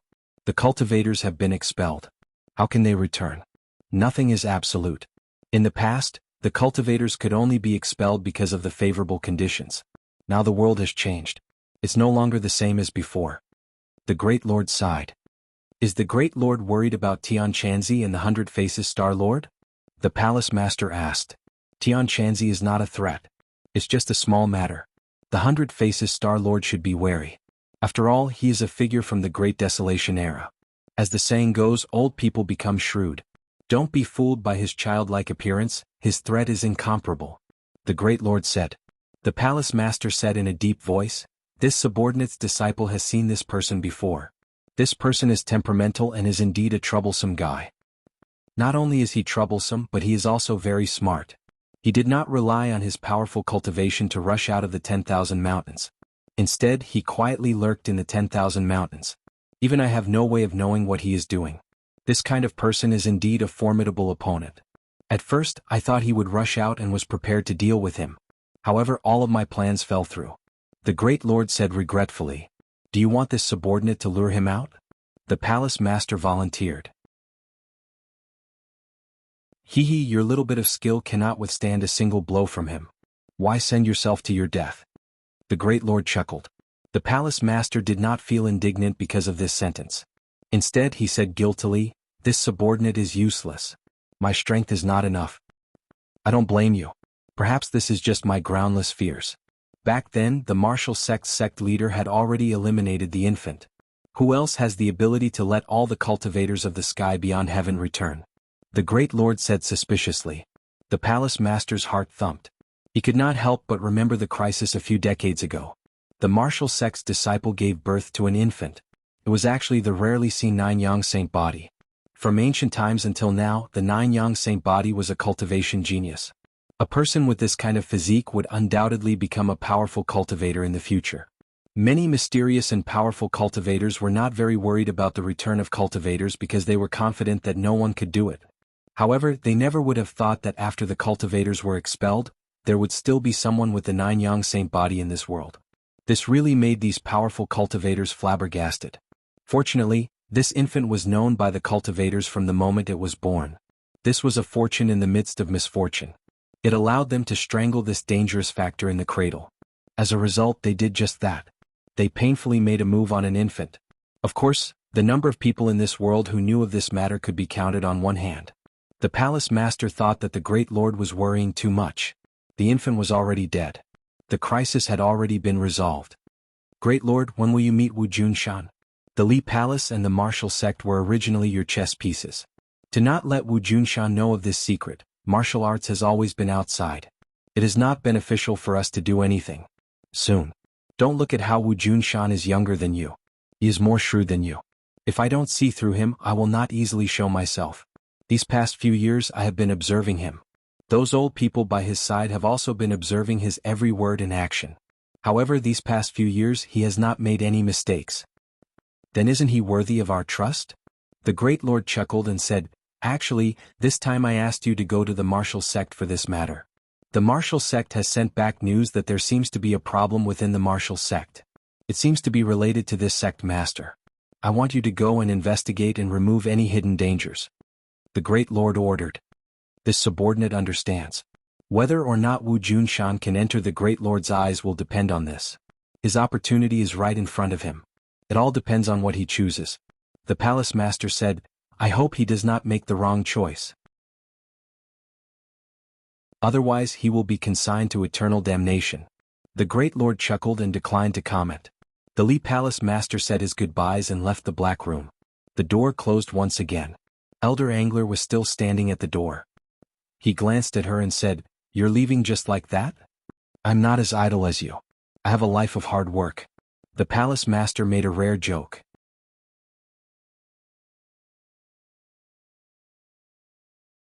Chapter 532. Beijing. Su Yingtian saw Xing Feng. Xing Feng was very careful and ordinary people would not know where he was. Su Yingtian had to spend a lot of effort to see him. The two of them sat facing each other and Xing Feng said with a smile that did not reach his eyes, "Chief Su has graced me with your presence. Could it be that you have brought someone to take my life?" "I have no interest in your life," Su Yingtian said without any change in expression. Xing Feng did not care and coldly snorted, "Is that so? Then why did you bring Tang Zheng to the base and cause my base to be destroyed? A soldier should do things openly. What kind of ability is it to capture someone's family to threaten them?" Su Yingtian said. This is the result of going against the dragon group. I want to kill the chicken to warn the monkey and let the world see. Moreover, he went against the dragon group, which is the same as going against the country. His family is the family of the criminal. What's wrong with me capturing him? You don't need to speak in such a dignified manner in front of me. Moreover, your dragon group does not represent the country. Don't blow your own trumpet. Su Yingtian retorted. You have caused the dragon group to suffer heavy losses and harmed the country's interests. I haven't even reported you and you have the guts to come find me. If you want to complain then go ahead, but I am here to tell you that if you still want to act alone and fight to the death with Tang Zheng, then it won't be as simple as a base, but rather a disaster. When the time comes, the higher-ups will blame you. Not only you but even the person behind you will be implicated. You should think it over clearly. Su Yingtian said without any trace of politeness. Xing Feng's face sank as he stared at Su Yingtian and said, "Are you threatening me?" "You are right. It is a threat," Su Yingtian said frankly. "You are going to support that brat and go against my dragon group?" "All I know is that Tang Zheng's actions did not threaten this country. Instead, it was your willful actions that brought this country into danger," Su Yingtian said fiercely. Xing Feng's expression kept changing as he stared at Su Yingtian. He wanted to see through his thoughts, but in the end he found that it was futile. With Su Yingtian's shrewdness, Xing Feng could not find any useful information. "Then what do you want? Let's mind our own business and walk our own paths. If you dare to have any ideas about Tang Zheng again, I promise you that I will show you the power of the National Security Agency. Don't think that the National Security Agency's decades of accumulation can be compared to your dragon group's dozens of days," Su Yingtian said without any trace of politeness. Xing Feng's eyes were about to spit fire, but he didn't act rashly. Judging from Su Yingtian's expression, he was telling the truth. Although Xing Feng was usually arrogant and didn't even put the National Security Agency in his eyes, he knew the capabilities of the National Security Agency. Just like what Su Yingtian said, the National Security Agency had been established for many years and its strength was unimaginable. It wasn't something that the Dragon Group could shake with just a few days of accumulation. "Okay, I promise you. But let me give you a piece of advice. It might not be a good thing to be associated with this brat. In the end, the National Security Agency might be destroyed in your hands," Xing Feng said coldly. "You don't have to worry about that." Su Yingtian stood up and left, not giving Xing Feng another glance. Seeing Su Yingtian leave, Xing Feng's face turned ashen. Suddenly, he roared in anger, "Fuck, surname Su, there will be a day when I will step on you and crush you into pieces." Creak. A small door at the side slowly opened, and a Westerner strolled out. He said with a smile, "Team Leader Xing, now you understand my good intentions, right? In Wuxia, if you want to have the right to speak, you need to have real power. Only the one with the harder fist can set the rules of the game. I can give you a hand and let your strength far surpass Su Yingtian." Xing Feng suspiciously looked at him and asked, "What's your purpose?" "Hehe, I want to make friends with Group Leader Xing." "Make friends?" Xing Feng was also someone who had been in the government for most of his life. How could he believe such a blatant lie? The other party was the young lord of the Rockefeller family, Louis. He traveled thousands of miles to Wuxia, so why would he make friends with him and help him for no reason? "Actually, speaking of which, Team Leader Xing and I have a common enemy," Louis said as his eyes narrowed into slits. "Who?" "Tang Zheng." Xing Feng suddenly understood. He knew a thing or two about the conflict between Tang Zheng and Louis, so he asked, "Oh, then what method do you have to get rid of him?" Louis said in a low voice, Group leader Xing Tang Zheng is insignificant and can't do much. Our cooperation is the most important thing. If we don't get rid of Tang Zheng, our cooperation can't be discussed. Group leader Xing really hates Tang Zheng to the core. Alright, since he is our common enemy, then let's get rid of him quickly. Louis hesitated for a moment, then agreed. Xing Feng's lips curled into a proud smile and he praised, "Now that's the attitude of cooperation. However, don't treat me like a fool. How do you want to help me? Tell me what conditions you want. If you don't say it now, I won't acknowledge it in the future." Haha, group leader Xing is a straightforward person. Then I won't hide it. I want the core technology of the mecha. What? Xing Feng was shocked. He hadn't expected the other to be so greedy and ask for such a condition. This condition won't do. Change it. Louis shook his head and said arrogantly, "Group leader Xing, this is my condition. Actually, in terms of technological prowess, the Western Empire is far superior to your Wuxia. This time, it was by chance that you obtained the mecha technology. Mecha technology is a national secret. How can we give it to you so easily?" Xing Feng continued to refuse. Louis was unmoved. He smiled and said, "Group leader Xing also understands that this technology is a national secret, so this technology won't have much practical benefit for you. Do you think I'm right?" Xing Feng's expression changed. These words had hit the nail on the head. Louis sneered disdainfully in his heart. These bureaucrats were indeed the same. They were selfish and insatiable. As long as you poked the G-spot in their hearts, they would be at your mercy. They would not be able to withstand a single blow. In life, the most important thing is to fight for your own benefits. No matter how much benefits the government has, they will still belong to the government and not in your own hands. Sometimes people still have to think for themselves. Louis purposely sighed meaningfully. Xing Feng's eyelids twitched. He stared at him with burning eyes and said, "What do you mean by that?" Louis smiled mysteriously and said, "Group leader Xing is a smart person. Of course you understand what I mean." It was very simple. Louis wanted Xing Feng to betray the interests of the country and gain personal benefits for himself. In other words, he was harming the interests of the country. No matter which country it was, there were many officials like this. The ambition in Xing Feng's bones had already taken root and sprouted. He wanted to take the dragon group for himself. Only when he had a strong power in his hands would others not dare to do anything to him. He didn't want to be a puppet for the rest of his life. There was no doubt that Louis's words had struck a chord in his heart, and he was hesitant. Looking at Xing Feng's fluctuating expression, Louis walked to the sofa and sat down. He crossed his legs and waited for Xing Feng.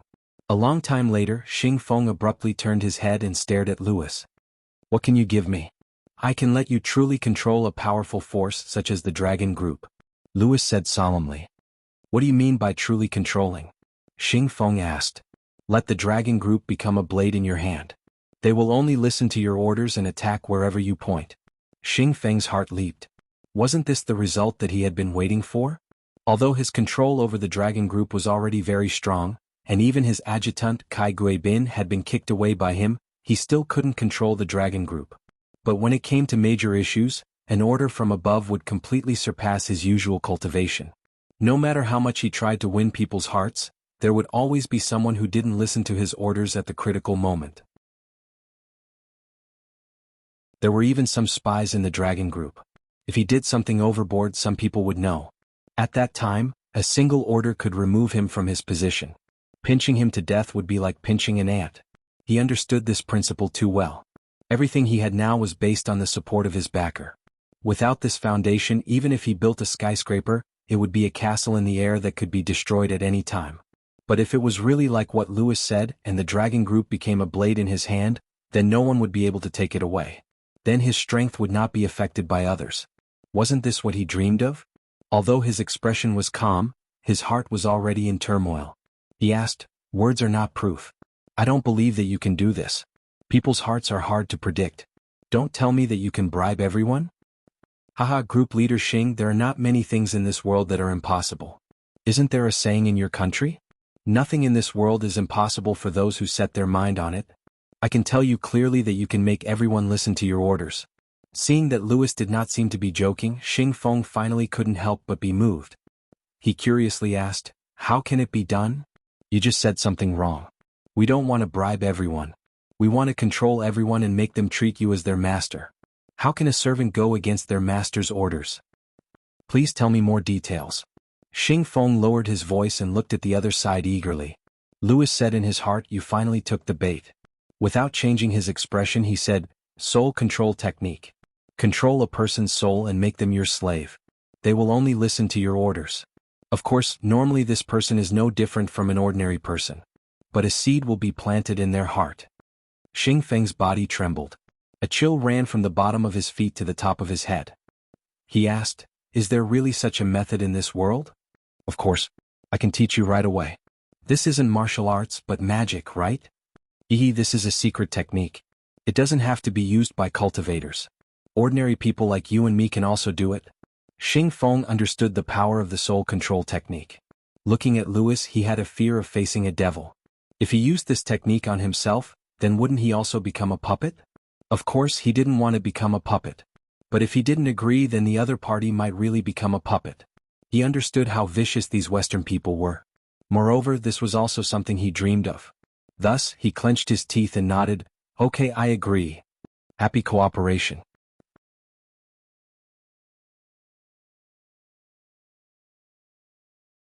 Chapter 533. Ordinary Balance. In the streets and alleys, the atmosphere of the new year was getting thicker and thicker. It was already the 28th of December. Tang Jing prepared to buy New Year goods.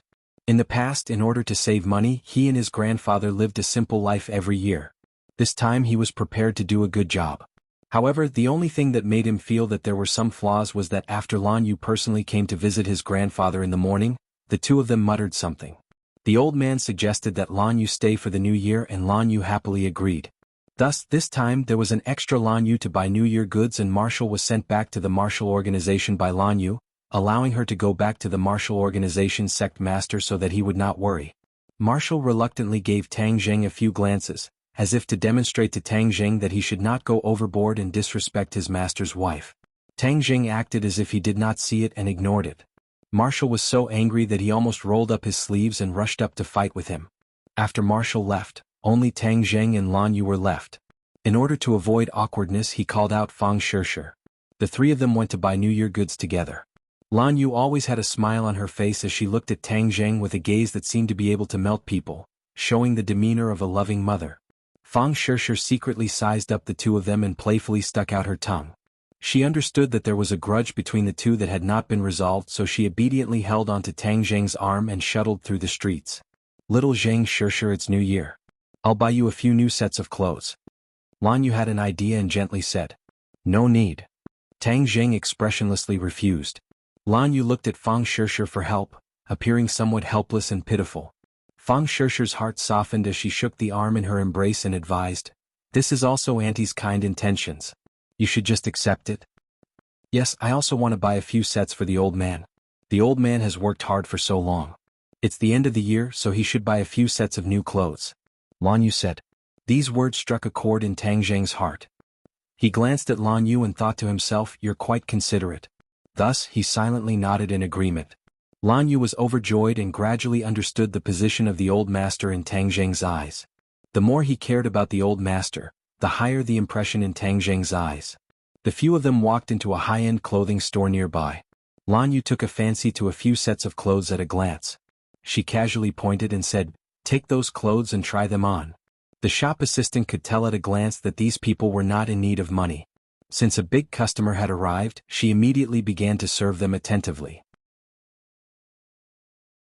Lan Yu held a set of clothes and gestured at Tang Jing's body saying, this one is not bad.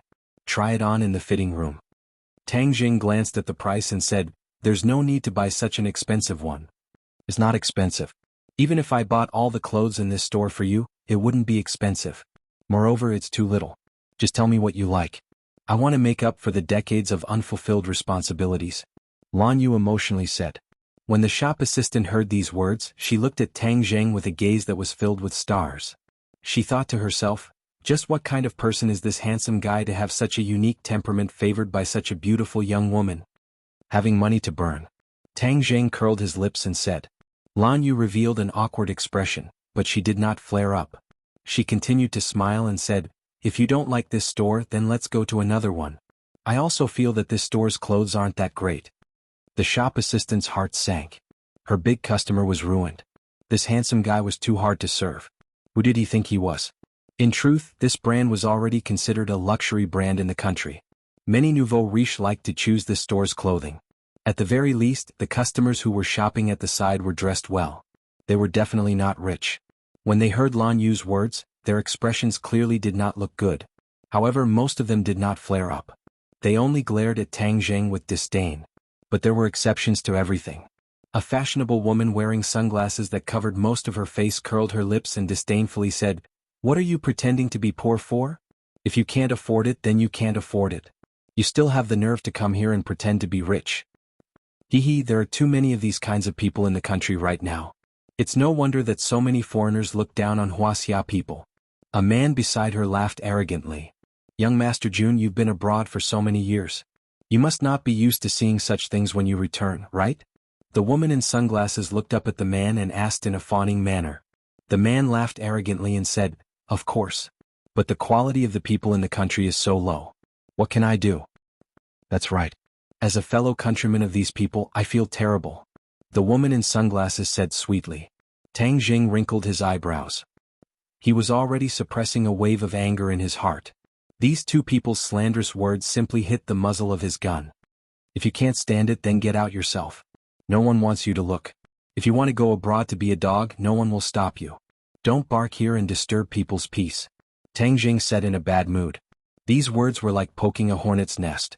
Originally, the two people were only prepared to be sarcastic and treat it as entertainment. They have already done this kind of thing many times. Most people would choose to swallow their anger, but Tang Jing actually bluntly turned the tables on them.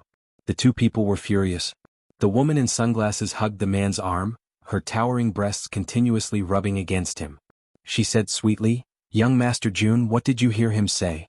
He actually dares to scold us." The man's eyes flashed with an ominous light. He waved his hand outside the store. Two black-clothed bodyguards walked in and respectfully bowed to the man. "Young Master Jun, teach them a lesson. Let them remember in the future," the man ordered. "Yes." The two large men like iron towers walked straight towards Tang Zheng's group. Without saying a word, their hammer-like fists smashed over. Tang Zheng coldly snorted. He was preparing to counterattack and teach the other side a lesson, but there was one person who moved faster than him. Lan Yu's feet slipped and blocked the bodyguard's path. She placed her hands on the other's shoulders and the two people flew out of the store like sandbags. They heavily fell on the floor, their heads broken and bleeding. It was unknown whether they were dead or alive. This scene made everyone temporarily lose their ability to speak. They stared at Lan Yu dumbfoundedly. Her frail body couldn't be compared to the two bodyguards, but the strength she erupted with was truly terrifying. How could a young woman with an elegant temperament have such terrifying battle strength? The man was also stunned. His pupils couldn't help but shrink as he said, "Who are you?" Lan Yu turned a deaf ear to him and said, "You dare to scold my son? You're really tired of living? Then I'll do as you wish." Step by step, she approached the other side. The aura of Mount Tai pressing down on the other side made the other side's chest feel like a boulder was pressing down on them. Their faces instantly became as white as paper. The woman in sunglasses trembled. She desperately grabbed the man's arm and screamed in panic, What are you doing? If you don't want to live, then die." Lan Yu stretched out her finger and lightly pointed. However, Tang Zheng could faintly hear the sound of wind and thunder. If they were hit, then with the two people's bodies, they would immediately lose their lives. He didn't expect Lan Yu's reaction to be so agitated. He couldn't help but be a little surprised. He didn't know that Lan Yu was very protective of her son. She had always blamed herself for not protecting her son well, resulting in the separation of mother and son for more than 20 years. So now she felt a little scared. If anyone dared to threaten Tang Zheng, she would definitely not show mercy. Not only did these two people speak rudely, but they also let their followers teach Tang Zheng a lesson. This was stepping on the high-tension line in her heart. Of course she was going to explode. Moreover, it was anger that had been accumulated over the years. How could these two people withstand it? Tang Zheng's eyelids suddenly jumped. Lan Yu really did not show any mercy. Although he also felt that these two people were repulsive, their crimes did not warrant death. So he immediately shouted, "Stop." Lan Yu's finger stopped in front of the two people. The two people looked like they had just returned from the gates of hell. Their bodies were dripping with sweat and trembling non-stop. Lan Yu turned her head to look at Tang Zheng and asked, "How do you want to deal with them? Their crimes don't warrant death. Just casually teach them a lesson." Tang Zheng said. Lan Yu nodded and said, "The two of you are lucky. My son is merciful and spared your lives. However, the death penalty can be avoided, but the punishment cannot be forgiven." As soon as her voice fell, 2 slaps rang out. Finger marks immediately appeared on the 2 people's faces. The sunglasses of the woman in sunglasses also fell to the ground and shattered, revealing her true face. It had to be said that she did indeed have a beautiful face. Moreover, it was very pure. However, compared to this pure face, her words and actions formed a contrast. Even if this kind of person had a beautiful appearance, it was still just a rotten skin bag. While Lu Yanran. So she is Lu Yanran. Suddenly, a cry of surprise rang out. Everyone's eyes quickly focused on the face of the woman in sunglasses. Fang Shishir also looked at the other person in shock. She covered her mouth and said in disbelief, "It's her. A big star." The woman in sunglasses quickly covered her face and shook her head in denial. "I'm not her. You've got the wrong person." She ran out in panic, but her feet slipped and she fell to the ground in a sorry state. Another cry of surprise rang out. However, she did not dare to stay. She crawled up and covered her face before continuing to run. Scram. Lan Yu glared at the man. The man felt as if he had been pardoned. He did not even dare to breathe loudly. He quickly rushed out, ignoring the unconscious bodyguards on the ground. "Is this woman very famous?" Tang Jing curiously asked. Fang Shishir said in disbelief, "Why, you actually don't know her? Are you from another planet?" She is currently a popular A-list female star. She is known as the Fairy Sister and is the representative of the youthful Jade Girls. Tang Jing curled his lips. He really did not care about celebrities in the entertainment industry. Before, he was wholeheartedly focused on his studies. How could he have the leisure to pay attention to these things? However, when he heard that this person was known as the Fairy Sister, the youthful Jade Girl, he could not help but snort. The entertainment industry was really a mix of bad people. If this kind of person could be called a youthful Jade Girl, it would be more appropriate to call her a lustful woman. Her temperament could not be compared to Ling Er. One was on the ground while the other was in the sky. If Ling Er enters the entertainment industry, she will definitely be able to beat this Lu Yanran. He was full of confidence. "That's right. I heard that her hometown is ordinary balance. So it must be her. This time we offended a big star. Will there be any problems?" Fang Shishir nervously asked.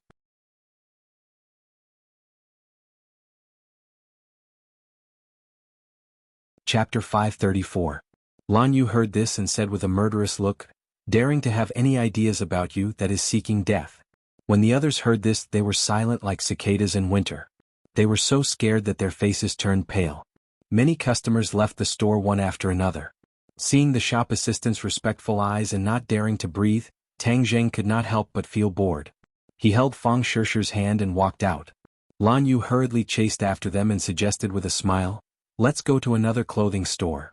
When Tang Zheng walked into the fitting room with a set of clothes, Lan Yu let out a sigh of relief and muttered to herself, "This is the first time I've bought clothes for my son. I really am an incompetent mother." Fang Shishir advised, "Auntie, this is not your fault. There will be opportunities in the future." "But he did not forgive me," Lan Yu said with disappointment. Fang Shishir held Lan Yu's hand and said softly, "Let time heal this wound. He is actually a very kind person. He has seen and remembered all your efforts." Lan Yu smiled confidently and said, "Thank you, Shishir. You really are a good girl." Fang Shishir smiled faintly. Creak. The fitting room's door opened and Tang Zheng walked out looking brand new. As the saying goes, Buddha relies on gold and people rely on clothes. Tang Zheng was originally a little handsome, but now his temperament had changed greatly. When he walked out, everyone could not help but feel their eyes light up. He was not shockingly handsome, but the temperament that was imperceptibly revealed made people feel deep respect and unwilling to look away. Too handsome. Lan Yu praised from the bottom of her heart. She subconsciously wanted to straighten his collar. When her hand touched his collar, the two of them were stunned. Because this action was too natural and too intimate. Tang Jing did not feel disgusted. Instead he felt a faint warmth. Lan Yu nervously retracted her hand and said in a panic, "Sorry, I couldn't help myself." It was the most simple feeling of a mother for her son. It was human nature. Tang Jing kept a straight face and didn't say much. He straightened his collar and asked Fang Shishir, "What do you think?" Fang Shishi's eyes sparkled. To be honest, she and Tang Zheng had known each other for a long time. She was very familiar with his appearance. But looking at the person she loved standing in front of her at this moment, she couldn't help but fall into a trance. This was completely different from the dull Tang Zheng who only knew how to study in high school. Not only did his appearance change slightly, but his temperament was also completely different. If a former classmate saw him, they definitely wouldn't dare to recognize him. Of course, it was a good thing that her boyfriend had become more handsome and attractive. Fang Shishi smiled and nodded. Very handsome. And he has good taste. This set of clothes seems to be tailor-made for you. When Lan Yu heard this, she also smiled like a flower. Then buy it. Tang Zheng glanced at the overjoyed Lan Yu and said expressionlessly. Immediately Lan Yu became even happier. After visiting a few clothing stores, they all had their gains. They carried bags of various sizes, but Lan Yu clearly carried the most. This was because she snatched most of the bags from Tang Zheng's hands, as if she was afraid that Tang Zheng would be tired. If not for Tang Zheng's final insistence, she probably wouldn't even let Tang Zheng carry anything. Tang Zheng couldn't help but roll his eyes.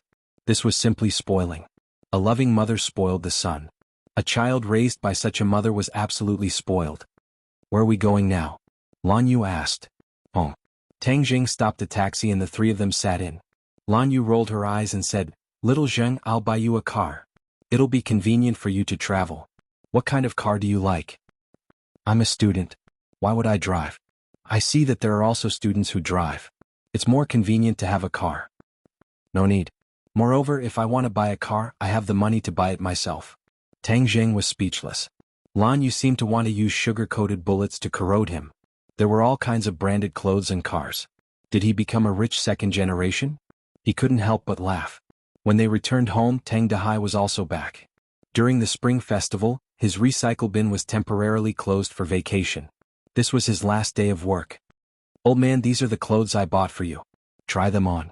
Lan Yu carried a few bags and handed them to Tang Dahai. Tang Dahai retracted his hand as if he had been electrocuted and resentfully said, How can this be? I'm an old man. Why would I wear those? It's a waste of money. No need, no need. It's not worth much. Old man, just take it. You raised little Zheng and now it's time for you to enjoy life. Lan Yu said. Tang Dahai's eyes were a little red.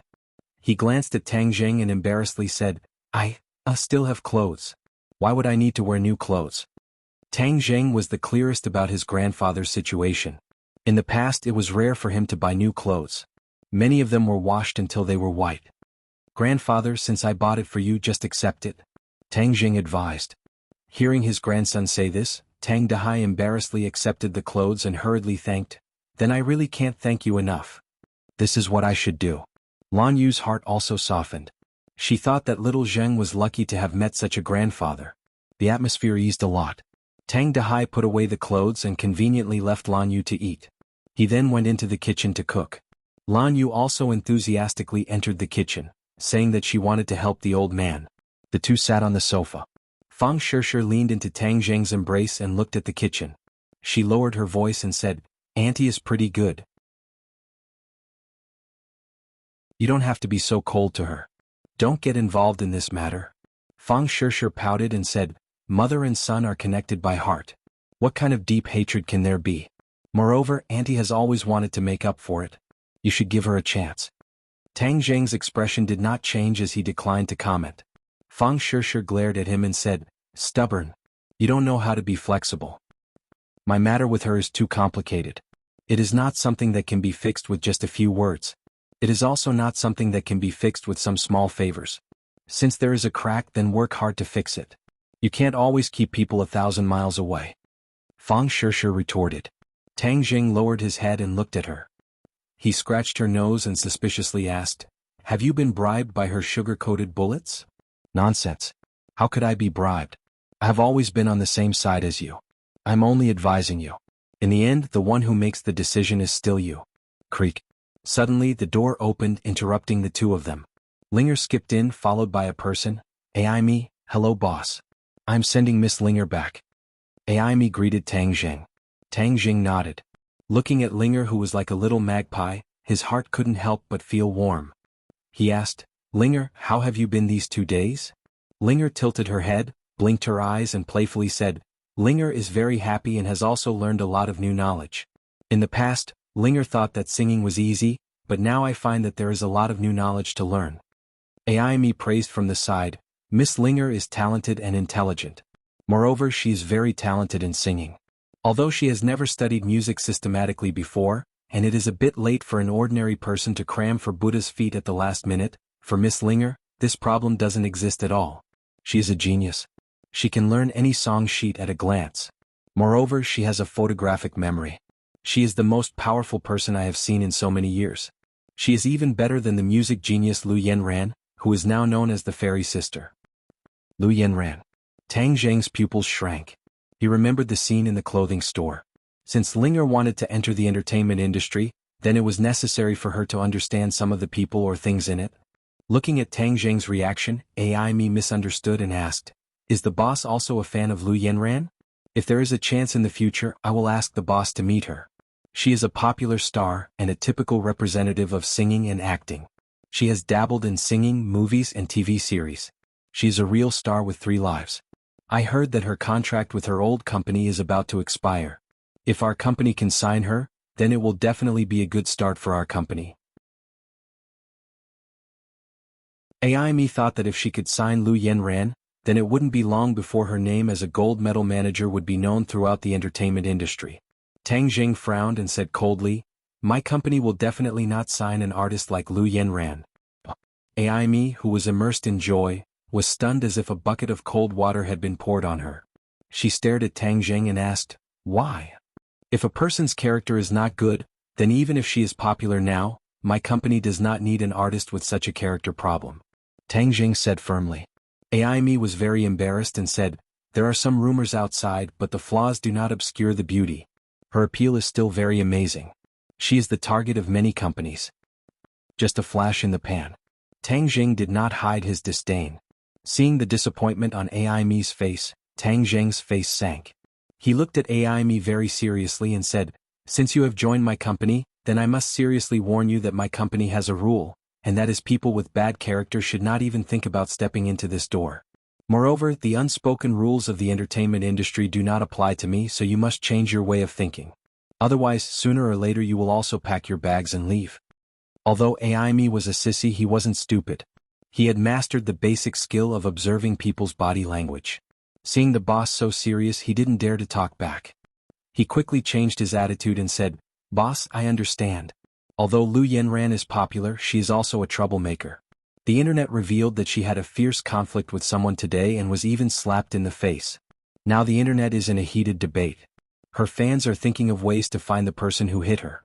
It is said that they want to take revenge for her." Tang Zheng froze for a moment and looked at Fang Shishir. The person who revealed this must be someone from the scene today. But he did not think that those fans would want to take revenge for her and deal with the Wu Zong sect leader's wife.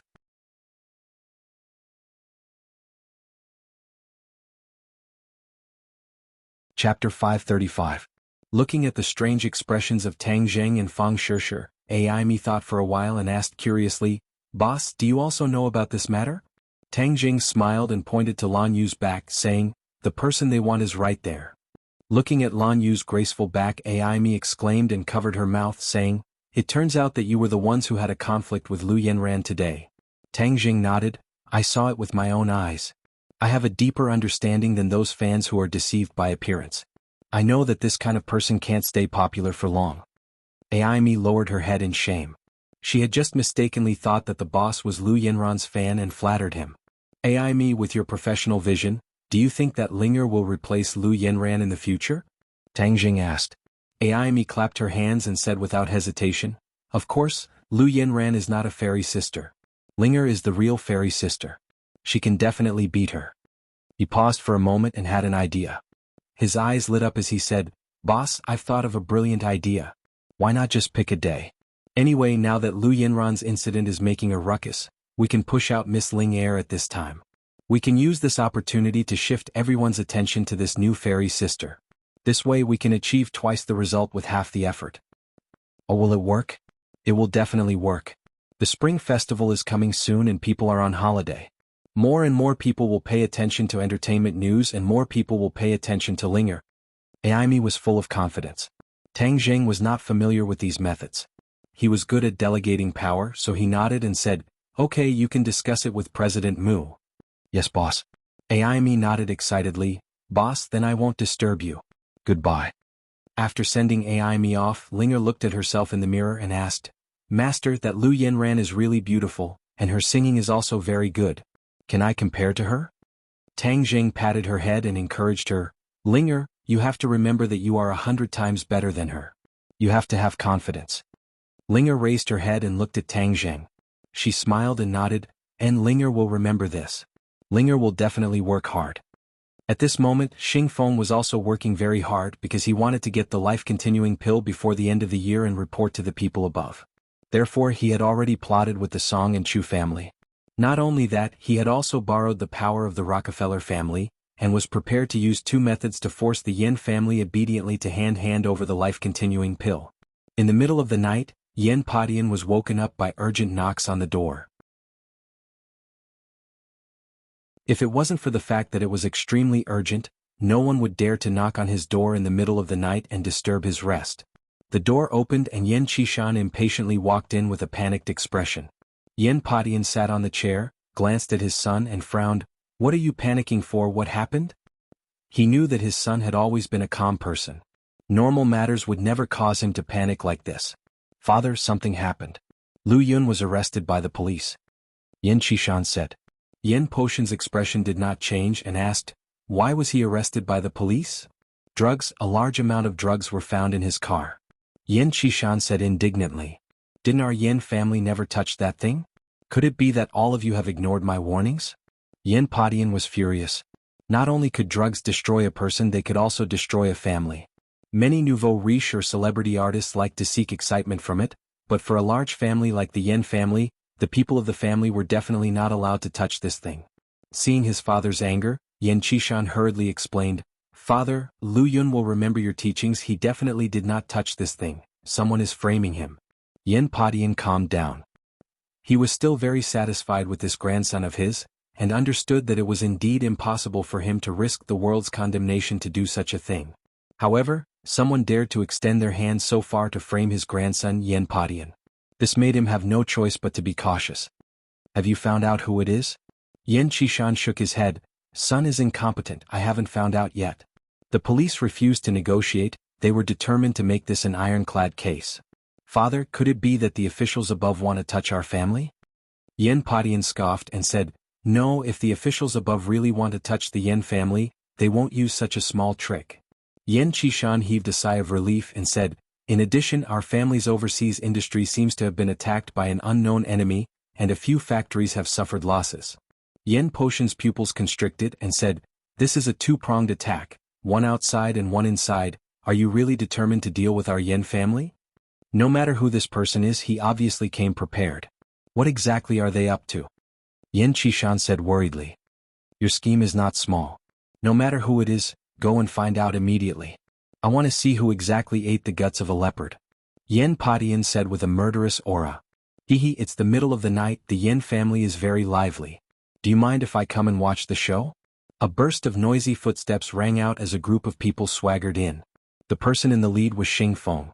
Yen Padian and Yen Qishan looked at each other. Their hearts were as clear as a mirror, and they immediately knew who the mastermind behind this series of actions was. Xing Feng, he actually went against the Yen family at all costs. Last time he couldn't get the life-continuing pill, so he decided to use force this time. Many Yen family guards rushed out from all directions, surrounding this group of people in the middle. Their expressions were unfriendly as they stared at them covetously. "Master, we can't stop them," the guard reported. Yen Padian waved his hand, dismissed the guards, looked at Xing Feng and said, "Xing Feng, isn't your table manners too ugly to actually use such a clumsy method?" Xing Feng walked straight to a chair and sat down. He said with a smile that was not a smile, "I, Xing, have never cared about my methods. I only care about the results." "So you're saying that you can do anything to achieve your goal and even extort money?" Yen Padian suppressed his anger and asked. Xing Feng fearlessly looked into Yen Potion's eyes and said, "You can understand it that way." Yen Padian was bewildered and said, "Do you think that this will be enough to make my Yen family submit? You're underestimating the Yen family too much." Hee, I don't dare to underestimate the Yen family, so I've made ample preparations. In the third generation of the Yen family, Yen Luyun is the only child. If something were to happen to him, then wouldn't the Yen family be without descendants? Even if he had such a huge family business, who would he pass it down to in the future? It's really a pity that such a big family can't be passed down. This was indeed a fatal weakness of the Yen family. Yan Qishan was furious. Xing Feng, you are playing with fire, do you know that? If anything happens to Luyun, I will definitely not let you off. Xing Feng snorted coldly and laughed. You want to kill me, right? Then please go ahead, I also want to know how the Yen family will deal with me if they kill me. Xing Feng was right, he was not a small soldier but the person in charge of the dragon group. Even if the Yen family had a huge business, if they were to kill him, it would definitely cause a huge uproar. It would not be easy for the Yen family to have a perfect ending. Therefore, the Yen family would definitely not take this risk, which was why Xing Feng dared to be so fearless. Yen Padian obviously understood this point. He coldly stared at the unbridled Xing Feng and said, In the past, I only heard that you relied on the Long family's wings and were good at flattery. I never thought that you would have such methods and courage. You really hid it well. You flatter me. Xing Feng cupped his fists and said shamelessly, I know that you are seeking the life-continuing pill. If I don't hand it over to you, are you really going to kill my grandson? Yen Padian asked. You all know that I don't want this thing but the people above. If I can't hand over the life-continuing pill, then I won't be able to keep this black hat on my head. Do you think I will take the risk and kill your grandson?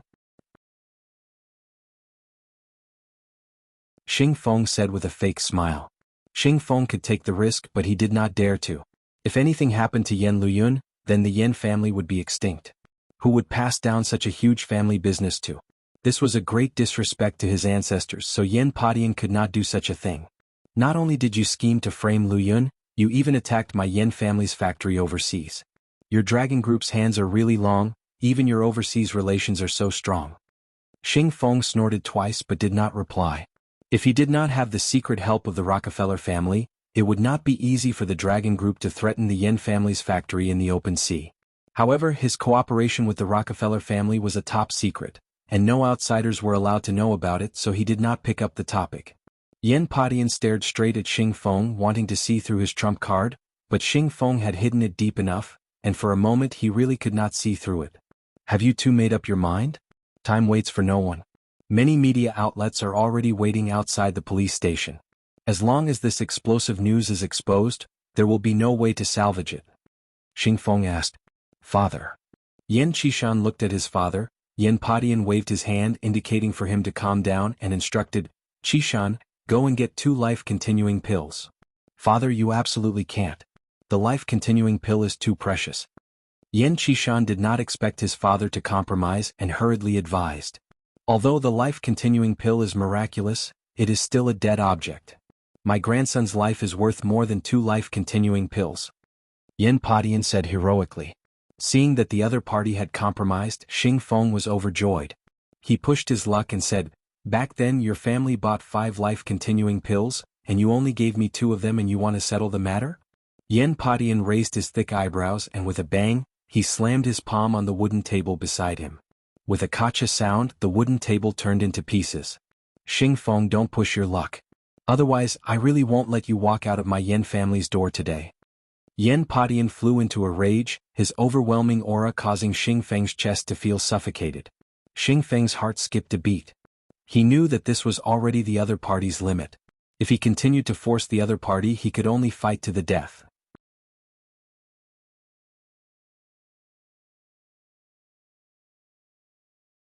Chapter 536. A moment later, Yen Qishan brought over 2 brocade boxes. 2 life-continuing pills that emitted a strange fragrance lay quietly in the brocade boxes. Xing Feng's eyes burned with passion as he swallowed his saliva. He really wanted to swallow it in one gulp. 1 pill was equivalent to 10 years of life. Even a fool would want such a great fortune. He angrily suppressed his restless thoughts and put away the life-continuing pill. He smiled proudly and said, Thank you. Farewell. Where's Lu Yun? Yen Qishan asked impatiently. Your son will naturally return safe and sound in a while. The overseas factory will also be safe and sound. With that, he turned around and left the Yen family with a group of people. Yen Qishan was so angry that his eyes were about to spit fire. He gritted his teeth and said, "Father, who does this Xing Feng think he is? He dares to ride on top of our Yan family. This is too infuriating." However, Yan Padian gradually calmed down and said calmly, "A tall tree attracts the wind. This is a principle that has never changed since ancient times. It seems that the Yan family has flourished for so long, but in the eyes of some people, it has become a big piece of fat meat. Everyone wants to take a bite. If you're not afraid of knocking your teeth out. If our teeth are good, we might really be able to tear off a piece of fat from our bodies. Chishan, the world is about to change." Yan Padian sighed with emotion. "No way, right?" Yan Chishan exclaimed in disbelief. "Hehe, your senses are still too slow. Can't you see that the power of the officials has grown stronger and stronger over the years? In the past they still had to rely on us, but now they are deliberately distancing themselves from us. Didn't you notice that the officials who are familiar with us are all keeping their distance from us step by step?" With his father's reminder, Yan Chishan seemed to have been enlightened and suddenly came to a realization. "Father, if you didn't say it, I really wouldn't have noticed it. Now that I think about it, the officials who have been on good terms with us in the past 2 years have indeed been distancing themselves from us step by step. Therefore, the officials are playing a huge game of chess, slowly weakening the influence of our great families. In the early days of the country's founding, because the large families had sufficient manpower, financial and material resources, it was a huge fortune for this country that was lacking in resources. That was why the government tolerated our existence. Following the development and changes of the era, all of this will quietly change. This is the inevitability of the era. If you do not recognize this point, then it will definitely end in a tragedy." Yan Padian said resentfully. "As the saying goes, when all the birds are gone, the good bough is hidden. When the cunning hare is dead, the hound is cooked. This had always been the case throughout the ages." Yan Padian was not sad, nor was he angry, because if it was him, he would have done the same. The strength of the various great families was enormous.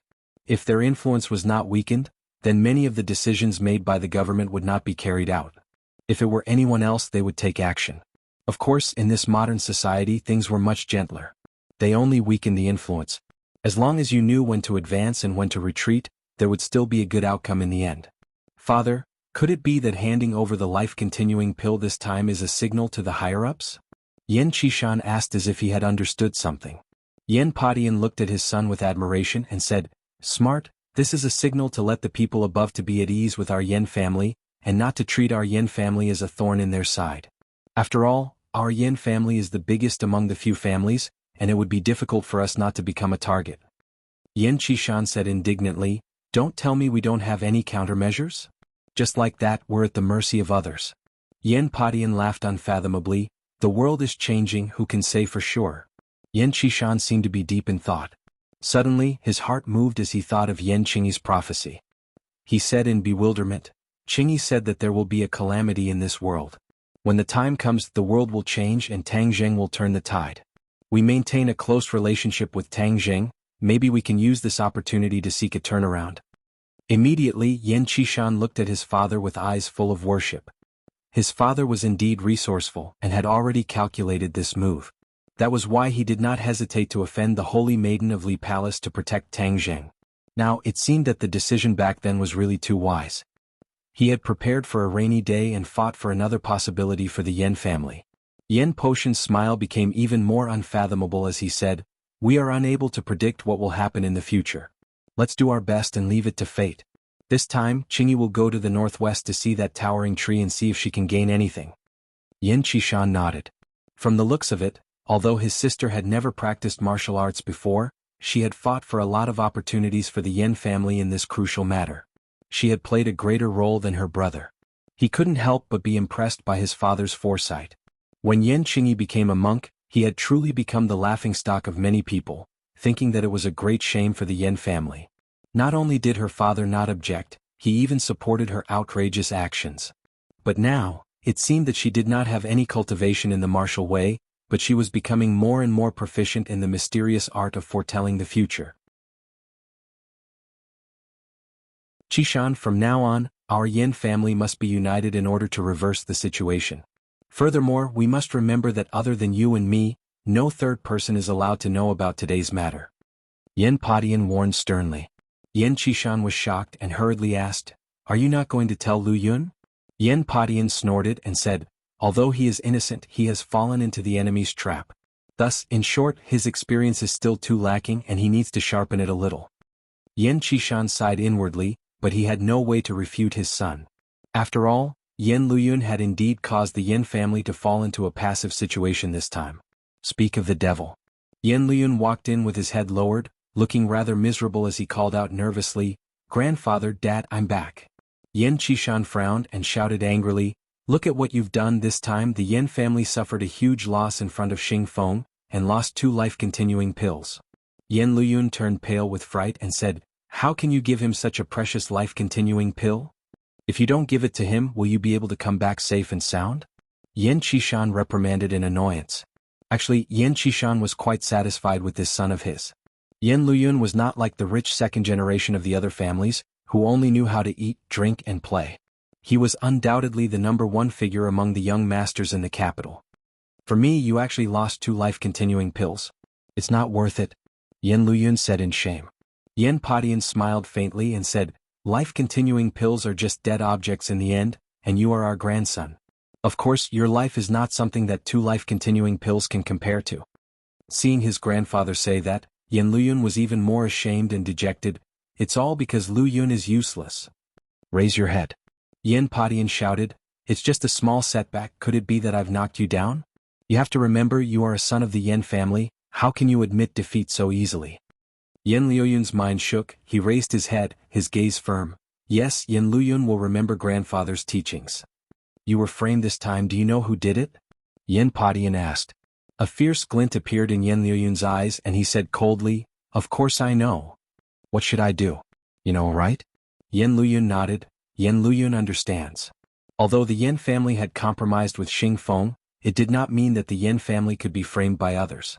The one who framed Yan Luyun this time was also a rich family's son, who usually had a good relationship with Yan Luyun. Yan Luyun was not on guard at all, which was why he was caught off guard. Towards the other party's betrayal, Yan Luyun hated him to the bones, so of course he would not let him off easily. As for how Xing Feng had bribed the other party, he did not care. Actually, this was not because Xing Feng had bribed the other party, but because of the work of the 2 young masters Song Yu and Chu Xiaofeng. They understood these hedonistic sons better than Xing Feng, so they were very clear about their weaknesses and hit them with a single strike. Yan Luyun's anger was obviously not something that could be extinguished so easily. That night he started his crazy revenge. In the end, the young master's sports car was found to have fallen off a cliff, and the car was destroyed and he died. Some people who knew the details naturally guessed that all of this was Yan Luyun's revenge, but no one stood out to criticize him, because this was the fate of a pawn. As for the other party's family business, it also suffered a thunderous blow. Not long after, it was completely defeated, beaten down to the mortal world and shattered into pieces.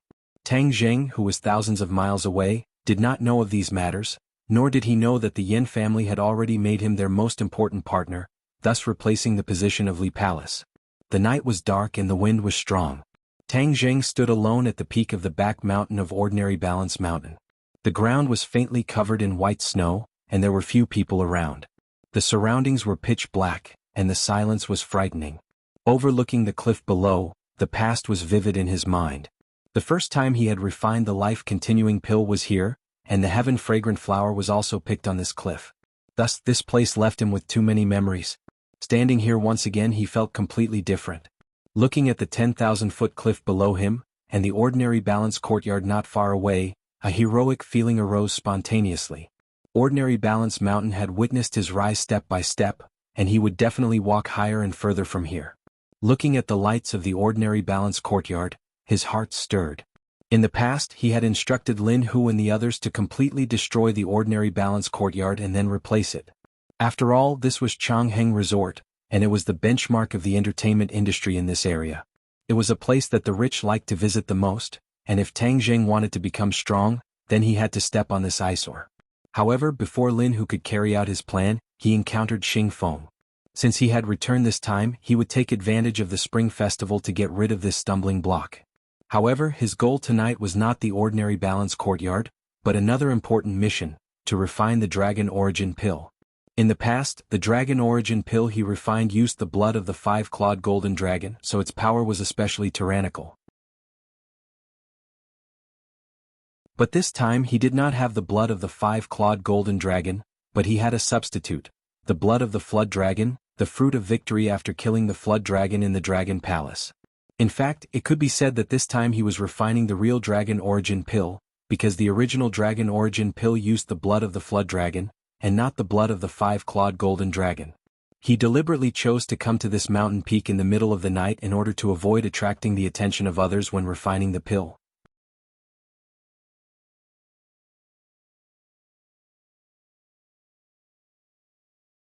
Chapter 537.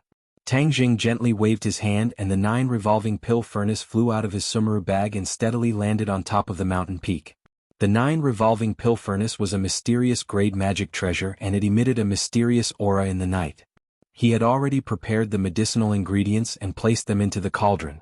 Then he focused his mind and calmed his breathing as he circulated the ancient clear heaven scroll. A second grade true fire emerged from his fingertips. The purple flame appeared somewhat enchanting in the night sky. It danced with the wind like a flame spirit dancing on his fingertips. Now his control over the true fire was very good. Although the true fire had only reached the second grade realm, it was enough for normal alchemy. Looking at the flame on his fingertips, his heart was moved. Since he had enough flood dragon blood essence, he could refine a large amount of dragon origin pills. Not only for himself but also for the people around him. Because the enemy was getting stronger, in addition to arming himself, he also had to arm others. In the future he would have to refine pills frequently. The 9 revolving pill furnace and the true fire were especially important as both of them had to be upgraded. The 9 revolving pill furnace was originally an earth-grade magic treasure and was a rare alchemy treasure. Now that it had been restored to the mysterious grade, it was only a step away from its peak state. I must find a way to upgrade it. Tang Jing made up his mind. In addition, the true fire in his body was a second-grade true fire. There were a total of 6th-grade true fires, so his true fire was still weak and there was still a lot of room for improvement. However, this was not something that could be improved just because he said so. He still had to carefully ponder over it. He calmed himself down and with a flick of his finger, the second-grade true fire flew into the 9 revolving alchemy furnace and enveloped the herbs, burning and tumbling them. He continuously formed seals and one by one he sent them into the 9 revolving pill furnace. The aura of heaven and earth suddenly changed and the spiritual qi in the air was sucked into the furnace. Tang Jing was slightly surprised. Looking at the chaotic aura of heaven and earth, he muttered to himself, "The spiritual qi of this ordinary balanced mountain peak is much richer than before. What is going on?" He frowned. A change in spiritual qi was not a simple matter. There must be a reason for it. Suddenly he thought of something. Could it be because of the tree of life? Linger had once said that the tree of life could improve the air quality and replenish the thin spirit qi. Could this be the result of the tree of life's transformation? He felt that it was somewhat inconceivable. One had to know that the tree of life had only appeared for a few days, and it had already improved the spirit qi of heaven and earth so quickly. He had no choice but to re-evaluate the tree of life. This towering tree was far more miraculous than he had imagined. The tree of life contains such powerful spiritual energy. If I cultivate under the tree, I will be able to achieve twice the result with half the effort. When he thought of this, he couldn't help but feel a rush of excitement. This was truly too tempting. No cultivator would be able to resist this kind of heaven-defying temptation, and Tang Jing was no exception. I must go there after the new year to see if I can gain anything. He secretly made up his mind. A large amount of spiritual energy was sucked into the 9 revolving alchemy furnace. Once the second-grade true fire came in contact with the spiritual energy, it burned even more vigorously and illuminated the interior of the furnace with a sparkling purple light. Time passed little by little. The medicinal properties of the herbs were extracted and turned into a large liquid ball. It was wrapped by the true fire and was constantly rolling. The impurities in the medicinal dregs turned into gas and soared into the air before dissipating with the wind. Flood dragon blood. Tang Jing shouted. A mass of flood dragon blood wrapped in true qi flew out from his sumaru bag and was directly thrown into the 9 revolving alchemy furnace. Boom. It was as if the flame had encountered an accelerant. It soared into the sky, turning the entire mountain peak purple. The 9 revolving alchemy furnace also began to rapidly revolve. In the end, a vortex formed above the alchemy furnace. The spiritual energy of the world was rapidly sucked in, and a strange fragrance began to spread out from the furnace. As the sky gradually brightened, the furnace stopped rotating. The The thin layer of snow on the mountain peak had completely melted. The grass and trees were nourished and glowed with vitality. 15 Dragon Origin Dawn. Looking at the golden pills in the furnace, Tang Zheng was overjoyed. Last time he used the 5-clawed golden dragon blood to refine 10 Dragon Origin Dawn. This time there were 15 Dragon Origin Dawn, 5 more than last time. Regarding this he was not surprised. The Dragon Origin Dawn refined by the 5-clawed golden dragon were too overbearing, so he could only refine 10. But this time he was able to refine 15 Dragon Origin Dawn. These were the true Dragon Origin Dawn that could be directly consumed. It was not like before where he could only consume them under certain circumstances. Otherwise there would be a danger of his body exploding. He carefully put away the Dragon Origin Dawn and floated down the mountain. His speed was very fast and soon he arrived in front of the Ordinary Balance Courtyard. The Ordinary Balance Courtyard was currently being decorated to add a festive atmosphere. Lin, who had once said that before the holidays the Ordinary Balance Courtyard would earn a lot of money. Even the Spring Festival was no exception. This was because many people liked to invite guests to the Ordinary Balance Courtyard. This place represented a kind of class and could increase the host's face. Although the Ordinary Balance Courtyard was filthy, it had a good reputation among the upper echelons. Many people even brought their families here to enjoy themselves. It could almost satisfy the needs of customers of all ages. Looking at the busy Ordinary Balance Courtyard, Tang Zheng's eyes flashed with a cold light. He sneered, "I'll let this place be glorious for a few more days. After the Spring Festival I'll come back to clean up this mess. Song Yu, you secretly made things difficult for me, so I won't let you have an easy time. I'll start with the Ordinary Balance Courtyard." On the 29th of December, every household was busy. Tang Zheng was no exception. He put up Spring Festival couplets and cleaned up. He was extremely busy. This was the first time that Ling Er had experienced such things. She was so excited that her face was red. She was busy here and there. Everything was new to her. If only Nana was here. She would definitely be very happy to see so many fun things. Ling Er said with some disappointment. In the past few days she had met with Nan Nan. These two girls seemed to have a tacit understanding of each other and were able to get along very well. There were many times when they would get together and play together. There was no need to mention how happy they were. Therefore when Ling Er saw so many novel things she thought of her good friend. Although Ling Er was physically mature, she was inexperienced. Her mind was not mature. She was equivalent to a 10-year-old child. Hearing her mention this, Tang Zheng's head slightly moved. Mu Hongyan and Nana were alone in the Ordinary Balance Courtyard. When the Spring Festival came it would be very lonely. Anyway, the Spring Festival was lively. He might as well call them home and have a happy Spring Festival together. When Tang Zheng proposed this to his grandfather supported it with both hands. When people were old they wanted to have fun. Tang Zheng immediately contacted Mu Hongyan. The phone rang a few times before the other party picked up. "Tang Zheng, what's the matter?" "Sister Mu, what are you busy with?" "I'm still refining various business plans. These things will be needed after the Spring Festival. They can't be delayed," Mu Hongyan said seriously. Tang Zheng was shocked and asked, "You're still working?" Mu Hongyan was a free person. Tang Zheng left everything to her to manage. He did not expect her to work so hard. It was already the 29th of December and she was still working. "I'm at home," Mu Hongyan said with a smile. "It's the Spring Festival. Aren't you going to accompany Nana? She's playing by herself. It's fine." "Then how are you going to celebrate the Spring Festival?" I'm not prepared." Mu Hongyan told the truth. In the past, she had always spent the Spring Festival in the Long family. It was very lively, so she did not need to worry about these things. "Sister Mu, don't work anymore. Today your first task is to accompany Nana and go shopping for clothes or other things. You should at least take a break at the end of the year. Tomorrow you guys come to my house early to reunite and have New Year's Eve dinner together." Tang Zheng said without hesitation. "There's no need." "There's a need. Sister Mu, I'm the boss. This is my order. You have to follow it, understand?" Tang Zheng took out the posture of a boss and said firmly. Mu Hongyan laughed involuntarily. "Don't all bosses want their employees to work hard? Where would you encourage your employees to be lazy? Let's strike a balance between work and rest. Now that you're tired, who will work for me in the future? I'm thinking far ahead. I'm serious, don't work today.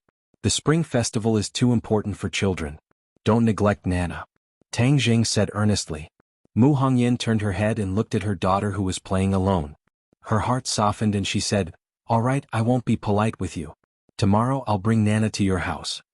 There were guests coming, so Tang Jing specially went to prepare children's toys and snacks. After being so busy, the sky turned dark. The few of them tidied up and fell asleep, conserving their energy for tomorrow's spring festival. As night fell, a gust of cold wind suddenly blew in from the window. Immediately the room became even darker. It was as thick as ink. On the bed, Tang Dahai was lying quietly. His breathing was even and steady. It was obvious that he was sleeping soundly. Two shadows suddenly appeared in the darkness. These two shadows merged into one with the darkness. It was almost impossible to distinguish them from each other.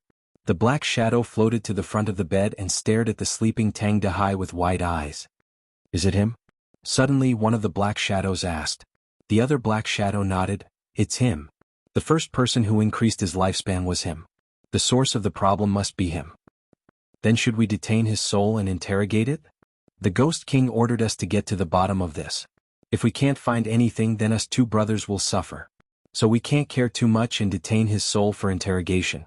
Humph, a person can lie when they are alive, but a soul can't lie. We'll know once we ask. But I'm afraid his lifespan will be damaged." His lifespan was already at its end. I don't know what method he used to extend his lifespan by so much, but he even gained 10 more years of lifespan. How preposterous. Even if something really happens to him, he deserves it. He only has himself to blame. The higher-ups won't blame us, right? What's there to be afraid of? When we return his soul, he won't die. Us two brothers can still guarantee that he will live for another 10 years. Humph, but these 10 years I'm afraid he will be seriously ill in bed like a living dead. But as long as he doesn't die, no one will pursue us.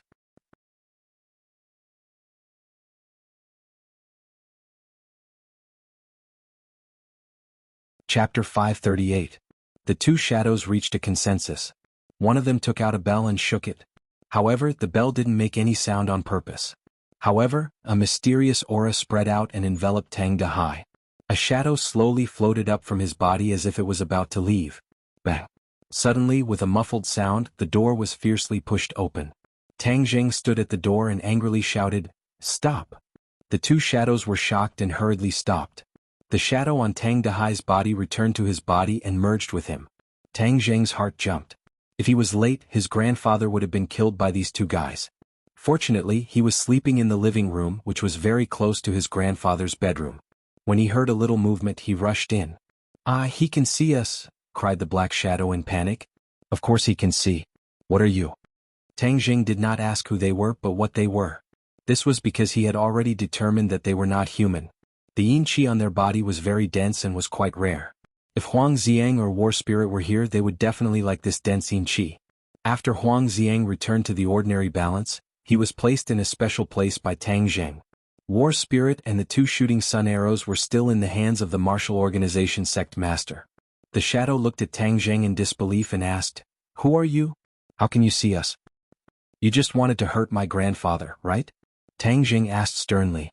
One of the shadows had an idea and shouted, "I know, he is a cultivator. He is not a cultivator of this world. He has been expelled. How can there still be?" Seeing that the other party did not answer, Tang Jing's face turned ashen. With such a big movement, the old man did not wake up. Then there must be a problem. In addition, Tang Jing gradually smelled a familiar aura from the other party. It was the aura of the Ghost Realm.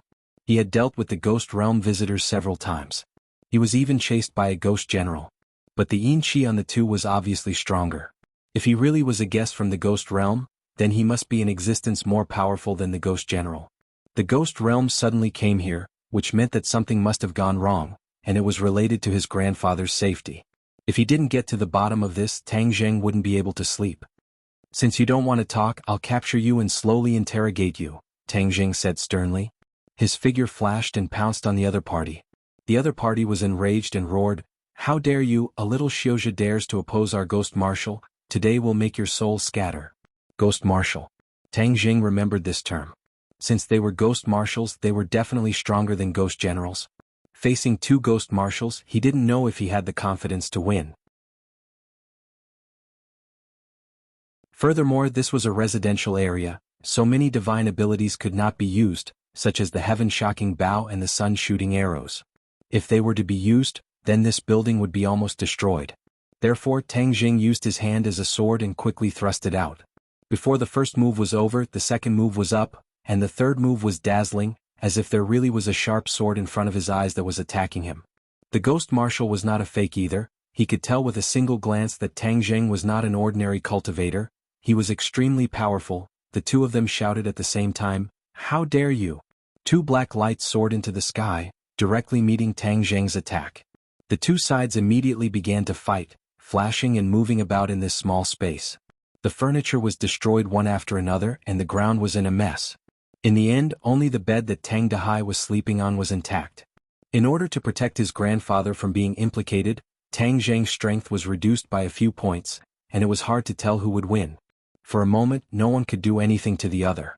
Since such a powerful cultivator has appeared by this old man's side, then perhaps the matter of extending his lifespan is related to him, or perhaps he knows the details. Once we capture him, we can report to the Ghost King. A ghost marshal said excitedly, as if he had discovered a new continent. That makes sense. In order to avoid any trouble, we have to take him down quickly. The other agreed readily. The two of them looked at each other, and as if they had a tacit understanding, they suddenly sped up. In the blink of an eye, the room was filled with gusts of cold wind, as if they were in a ghost realm. The cold wind roared angrily, as if there were thousands of vengeful spirits coming to claim their lives. If it was an ordinary person, they would have been scared out of their wits by this scene, but Tang Jing was filled with killing intent. He was completely unaffected by the yin qi and started to attack. Suddenly, a strong gust of cold wind blew, and a green face and fanged ghost head bit towards Tang Jing's head. Tang Jing's finger poked upwards, hitting the ghost head, and the ghost head exploded, turning into balls of black light.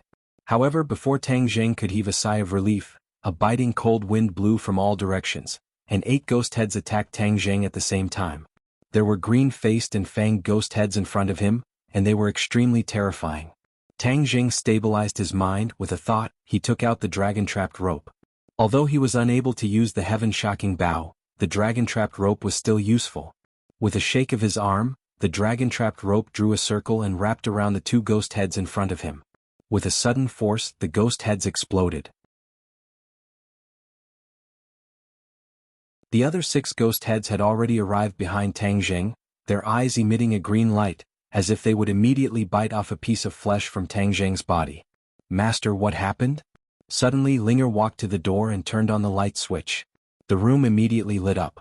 When she saw this scene, she immediately covered her mouth in shock and almost screamed. She shouted in panic, "Who are you?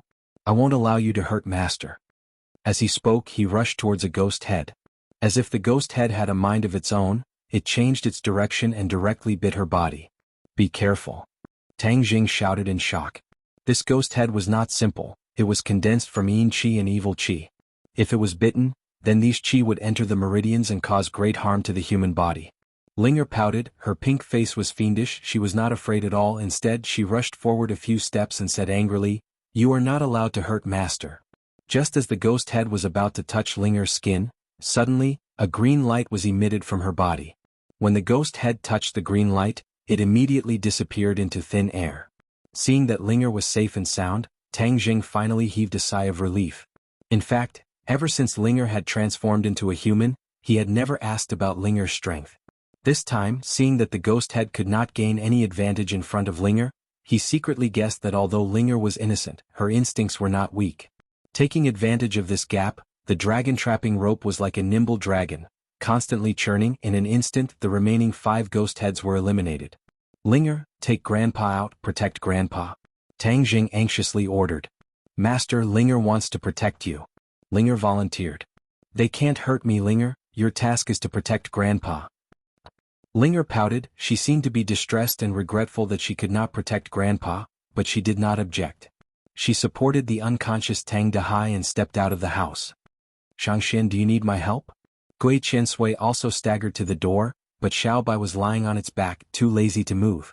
It raised its head and looked at the 2 ghost commanders, as if it had no interest, and lazily lay down again. Since absorbing the magma in the cave, Xiaobai had turned into a ball, inconvenient to move, and also became lazy. Finally, after discovering Gui Qiansui, this free mobility tool, it did not even need to walk. and spent most of its time lying on Gui Chensue's back, letting it carry it. Regarding the little guy's mischievous appearance, Tang Zheng had no choice but to let it do as it pleased. At this moment, seeing its dull appearance, which was completely different from its previous aggressive temperament, he could not help but find it funny. "You all step back, protect Grandpa and Linger, I can deal with the two of them alone." After a period of fighting, Tang Zheng gradually figured out the strength of the other side. These two's fighting strength was indeed higher than the Ghost General's, but after Tang Zheng had the help of the dragon-trapping rope, it was obviously impossible for the other side to escape. The two Ghost Commanders also saw this point, so their expression became nervous. The two looked at each other and nodded, as if they had reached some kind of tacit understanding. Then one of them took the lead to rush towards Tang Zheng, and with a wave of his hand, several ghost heads flew in front of him towards Tang Zheng. The other one took out a token. The token flashed with a black light, and the air fluctuated violently. Gotcha! It was as if the space was torn apart, and a black door suddenly appeared. There was not a trace of light behind the door. It was as dark as ink, and it was impossible to see what was behind the door. However, a dense yin qi drifted out from behind the door, causing people's hearts to tremble violently. Tang Zheng recognized the door at a glance and exclaimed, "Ghost Gate." Seeing that Tang Zheng recognized the Ghost Gate, the two Ghost Commanders' eyelids twitched. The average person did not have such knowledge, so they were certain that the increase in lifespan was definitely related to this cultivator, so they could capture him and report back. Want to escape? No way. Of course, Tang Zheng could not let these two escape, otherwise what would happen if the Ghost Realm sent more powerful experts? Moreover, he still had not figured out what was going on. Why would the Ghost Commanders come to find Grandpa? Didn't Grandpa still have 10 years of lifespan? Now was not the time to reap souls, and it was even more impossible to let these two Ghost Commanders become soul reapers. There was something fishy about all of this. With a wave of his hand, the dragon-trapping rope shot down several ghost heads, and Tang Zheng leaped, attacking the Ghost Commander near the Ghost Gate. He had to tie him down and prevent him from escaping back to the Ghost Realm. If that happened, it would be harder than ascending to the heavens to pursue him.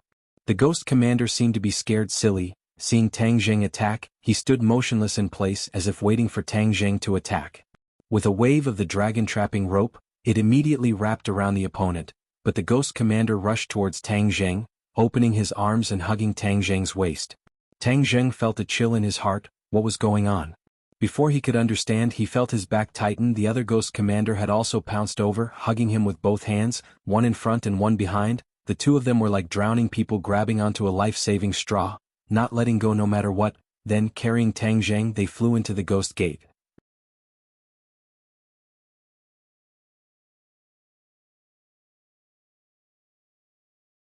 Chapter 539.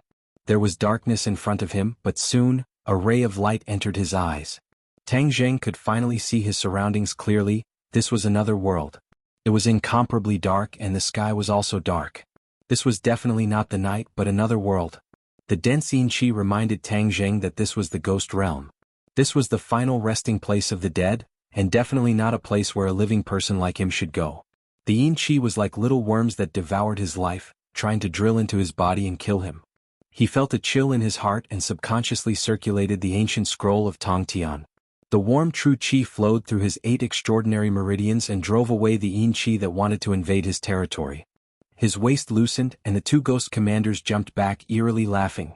No matter where you come from, coming to the Ghost Realm means that you're already dead. Hey, now you're at our mercy. Tang Zheng shivered and said, "I'm standing in front of you alive. How am I dead?" "You're not dead right now, but you will be very soon. The Ghost Realm is a place where ghosts come from. You brought your body here, and it won't be long before the yin qi corrodes your body, tormenting you to death. Then we'll capture your ghost and report back." "Ha! Report back? What report back?" Tang Zheng did not understand the other's intentions, but since they were so confident, he might as well get some information out of them. The two Ghost Commanders clearly relaxed their vigilance and proudly said, "There's no harm in telling you now. Many people in the human world suddenly have 10 more years of life. Of course we have to investigate thoroughly. In the end, we found that the source was actually that old man, so we speculated that this matter was definitely related to him. Aha, we're really too smart, guessing right? I'm afraid the culprit behind all this is you, right?" Tang Zheng's eyelids jumped, and he finally understood what was going on. The problem was with the life-continuing pill. Although Tang Zheng did not know much about the Ghost Realm, From Tianqianzi's words, he roughly understood that the ghost realm was another world that specialized in managing ghosts after death. As for the specific situation of the ghost realm, Tianqianzi was not clear about it, because he also knew little about this strange world. Most of what he knew was from the seniors in the sect. When the ghost realm discovered that many people had suddenly gained 10 years of lifespan, they would definitely investigate and intervene. Tang Dehai, the first person who had his lifespan extended, became the primary target of investigation. Tang Zheng couldn't help but feel a little regretful. The ghost realm was only investigating this matter now because there was a sudden increase in the number of people who had their lifespans extended recently. Otherwise, they would have come to investigate long ago. This was definitely related to him auctioning off the life-continuing pills. Some of those life-continuing pills must have already been consumed by others and had the effect of prolonging their lifespan. The ghost realm had discovered that there was an increase in the number of life-prolonging pills, so they started to investigate. If Tang Jing did not sell this batch of life-prolonging pills, the ghost realm would not have paid so much attention to this matter.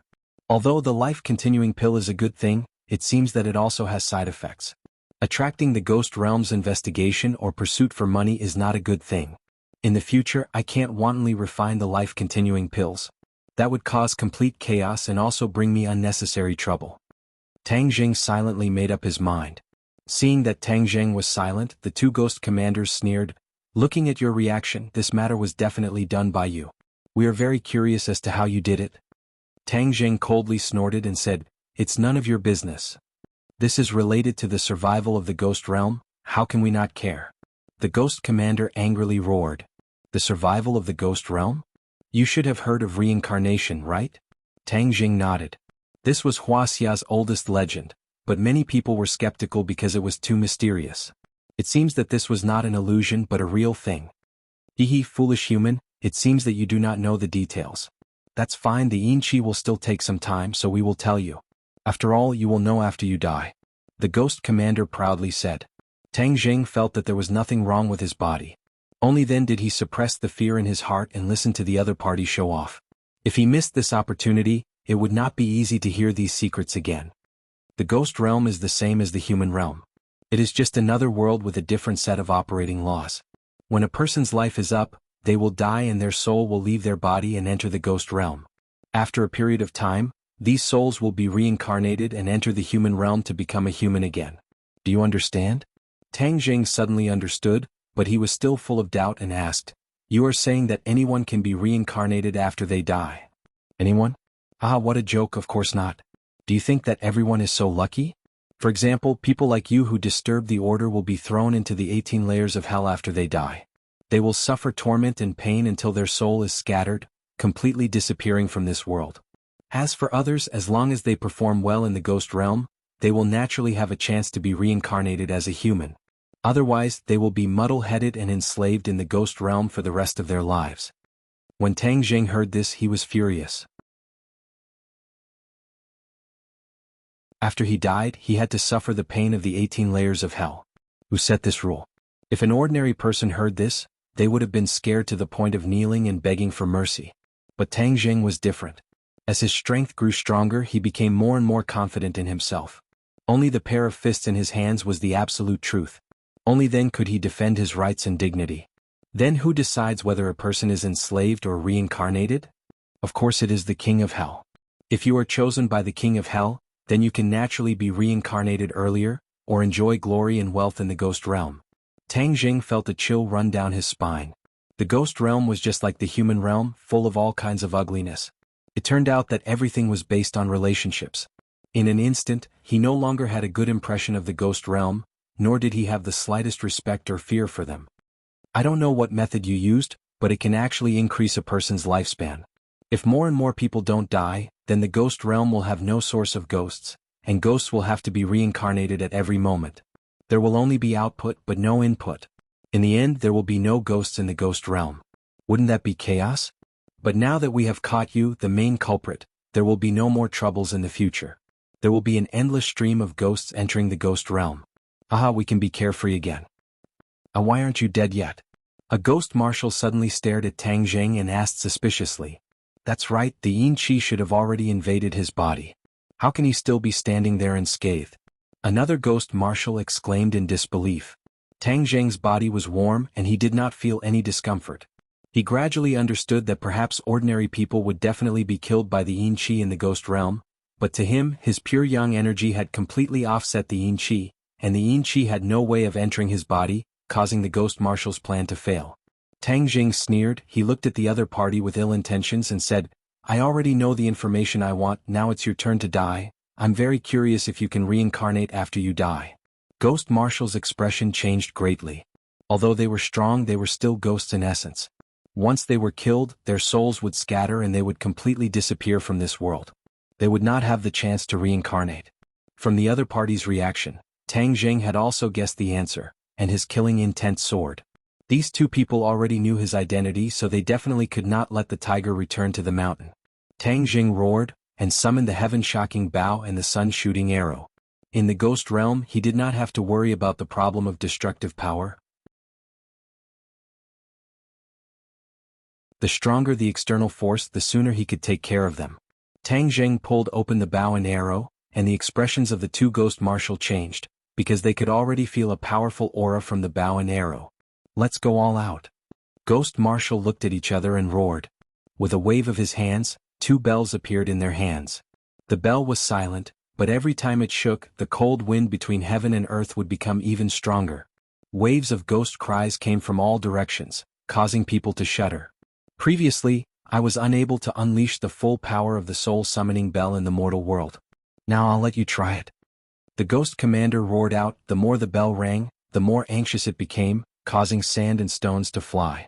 A gust of cold wind turned into a tornado, swirling towards Tang Jing, and within the tornado, there were countless ferocious-looking ghost heads, all of them fiercely baring their teeth at Tang Jing, as if they wanted to tear him to pieces.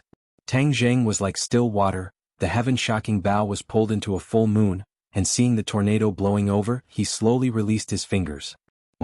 With a strong vibration sound, the sun-shooting arrow left the bowstring and turned into a ray of light, accurately shooting into the tornado.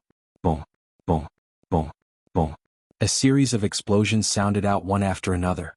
The ghost head screamed miserably and exploded, turning into strands of yin qi. The tornado also stopped abruptly and disappeared into thin air. Bang!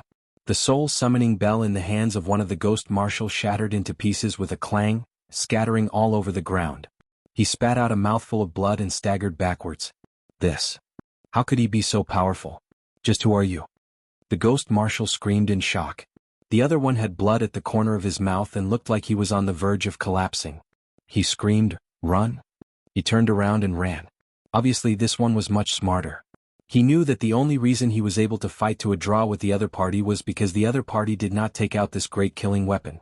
Now that they were far from being a match for the other party, if they did not escape they would be waiting to be killed. The other one also seemed to have woken up from a dream and turned to run. Tang Jing's reaction was even faster than theirs. He leaped and passed by the ghost marshal behind him.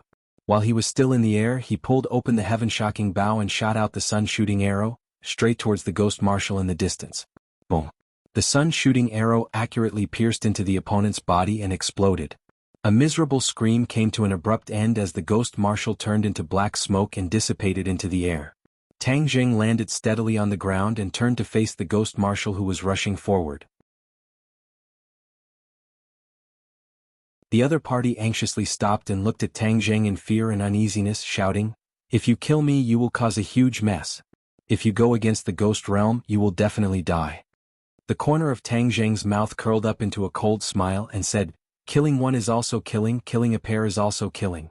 Furthermore, you are not the first person from the ghost realm to die in my hands. I know the ghost messengers and ghost generals that disappeared back then were also killed by you." The ghost marshal seemed to have awoken from a dream, but he was extremely shocked.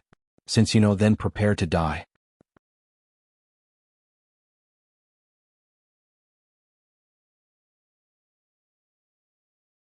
Chapter 540.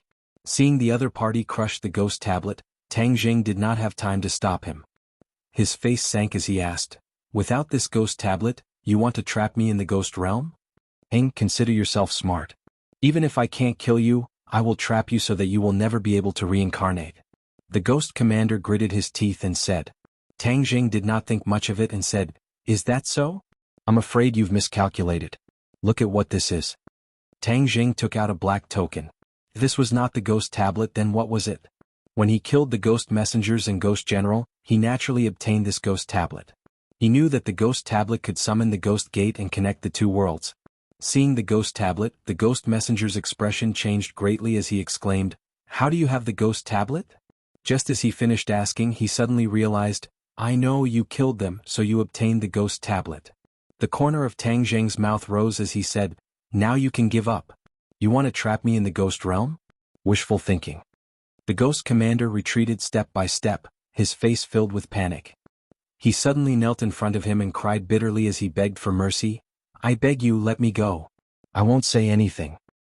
It's too late. Tang Jing slipped and appeared in front of the ghost commander. The other party was already scared out of his wits and subconsciously wanted to resist, but Tang Jing had already grabbed his neck. Bang, go to hell. True fire emerged from Tang Jing's palm, instantly igniting the ghost commander. The ghost commander screamed, but was unable to break free from Tang Jing's grasp. His screams weakened bit by bit. Bang.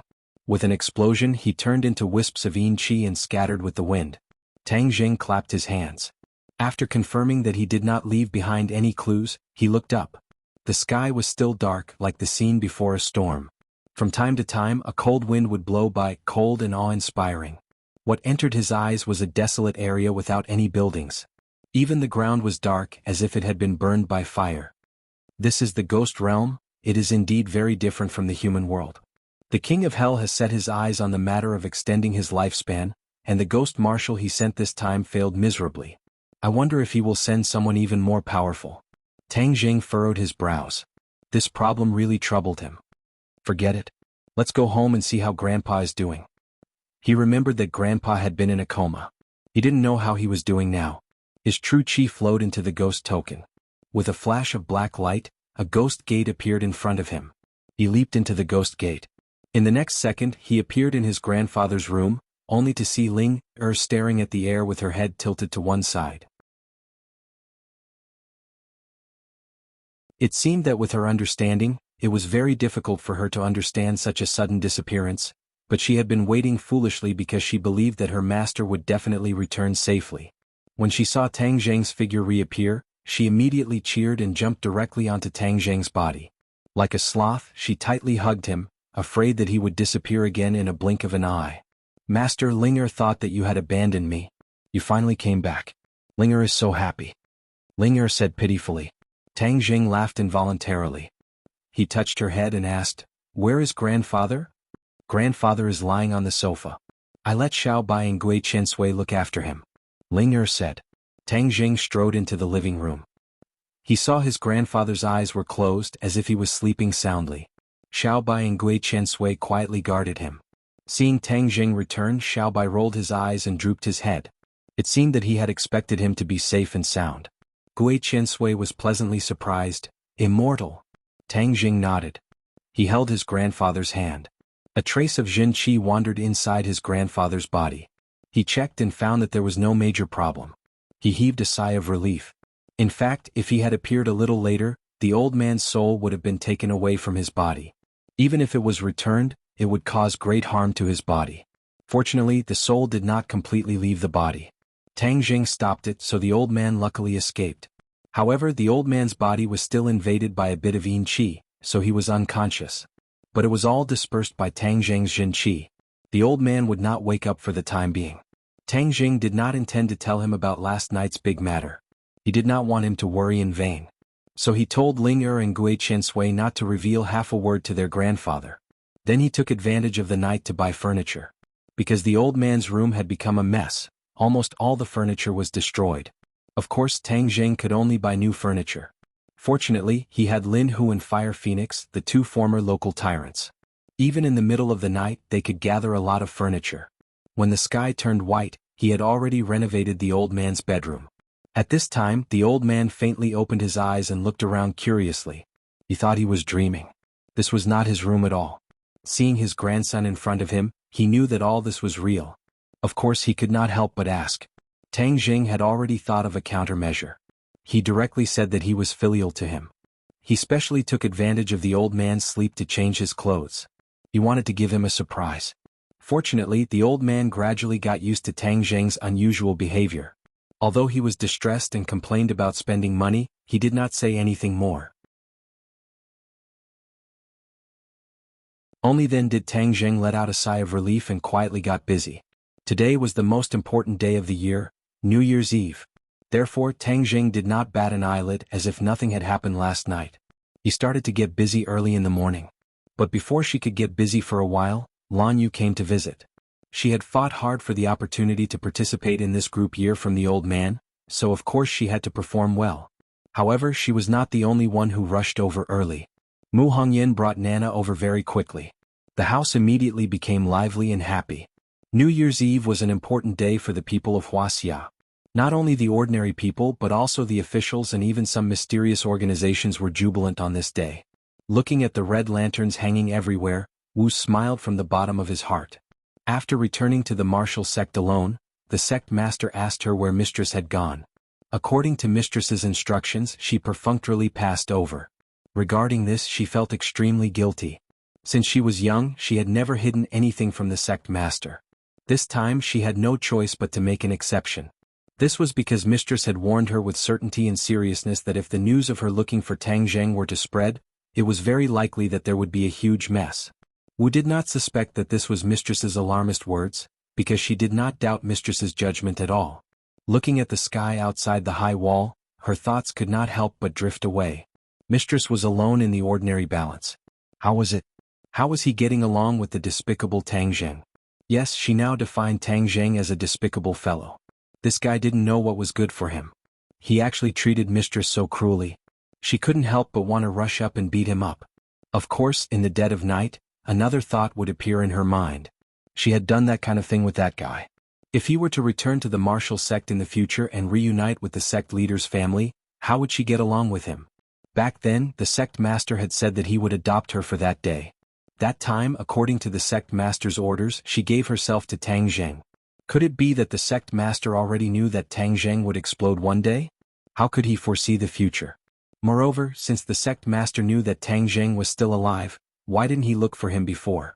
With the strength of the martial sect, even if it was like looking for a needle in a haystack, looking for a child in a busy crowd was not impossible. Why didn't the sect master take action? In addition, no one else knew that Tang Zheng was still alive. Why didn't he even tell his wife?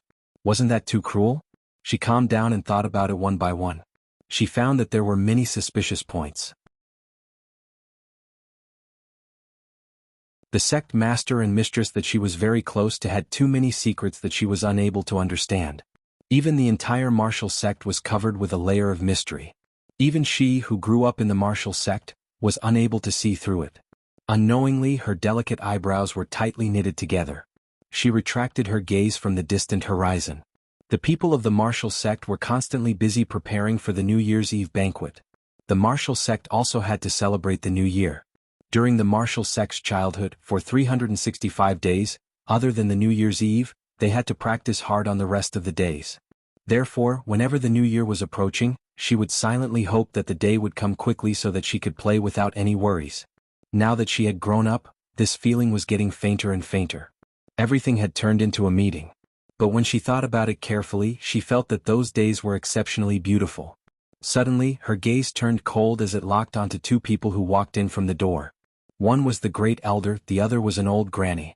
Ever since the great elder returned from the 10,000 huge mountains with injuries, he had been living in seclusion and had become somewhat mysterious. Even martial sect rarely saw him. Why did she bring an old granny to the martial sect this time? One had to know that the martial sect was not an ordinary place. Ordinary people would not be able to find it, let alone step through the door of the martial sect. That was simply a fool's dream. And this old granny was led by the great elder, so she was definitely not an ordinary person. She looked at the other party with a burning gaze, hoping to see some clues. However, she found that her efforts were useless. Suddenly, the old granny turned her head and looked at Wu Liao. When their eyes met, Wu Liao felt as if he had been struck by a giant bell. His face turned pale and he staggered back a few steps. The martial general's soul was still unsettled, but he hurriedly looked over, only to find that the other party had already shifted his gaze away, no longer looking at her. But that feeling just now was like a demon that lingered in her heart for a long time, unable to get rid of it. What kind of gaze was that? She was unable to describe it. She only knew that the gaze was extremely deep. Looking at it made her feel as if her entire body was about to be sucked in, unable to extricate herself. At the critical moment, she hurriedly circulated her energy and stabilized her mind. Only then did she withdraw from that dangerous state. However, she could not help but take a few steps back, her face pale. If a single gaze could cause such a huge impact on Marshall, then how powerful was the other party?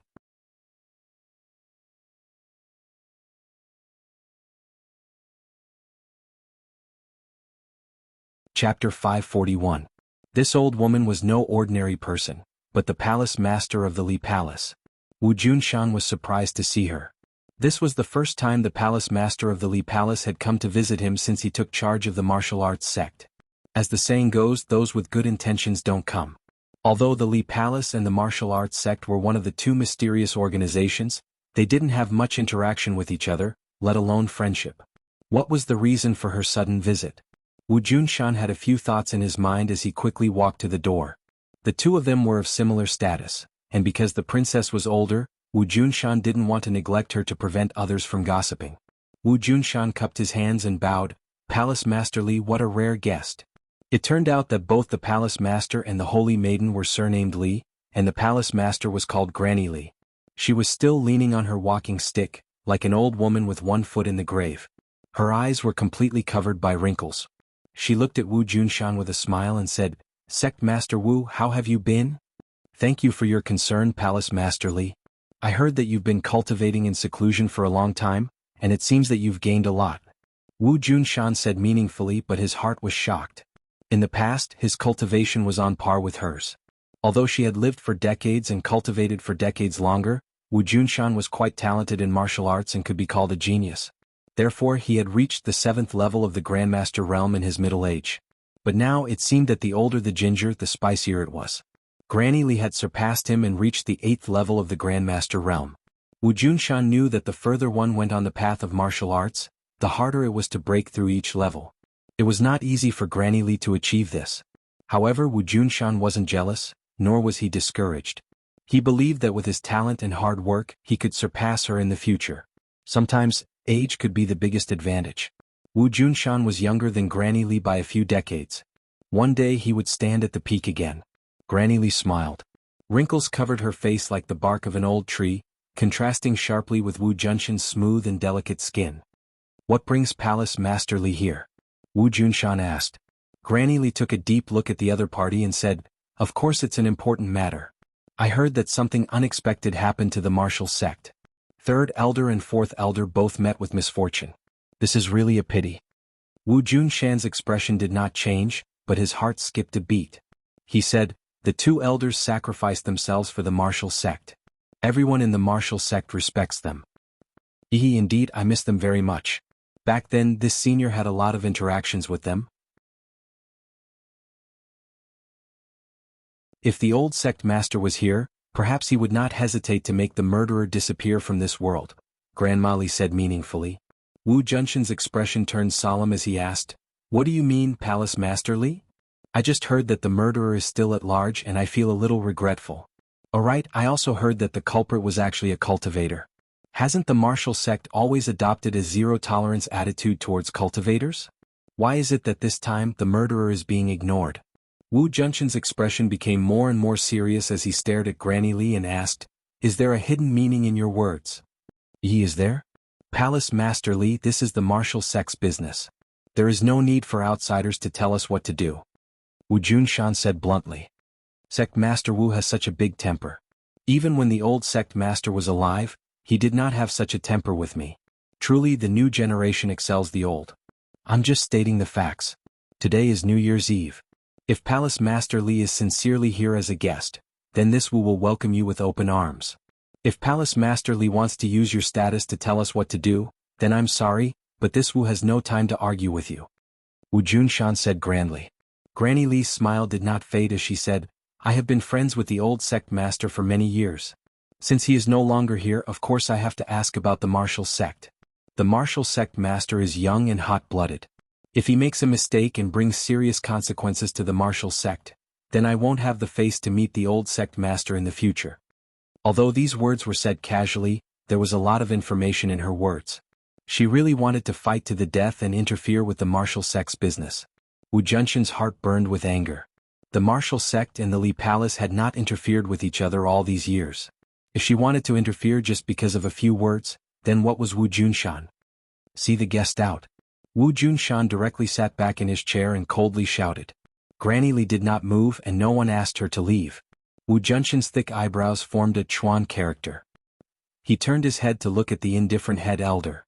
This kind of thing was obviously done by the head elder, but since he did not move, then things became complicated. Wu Junshan was extremely intelligent.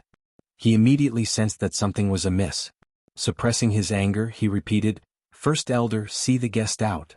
The head elder stood up but did not send Granny Li away. Instead, he faced Wu Junshan and said, Sect Master, Palace Master Li and the old Sect Master are old friends. Seeing that something is wrong with the martial sect, of course she has the right to ask. Nonsense. Hearing this, Wu Junshan immediately concluded that there was something fishy about the other party.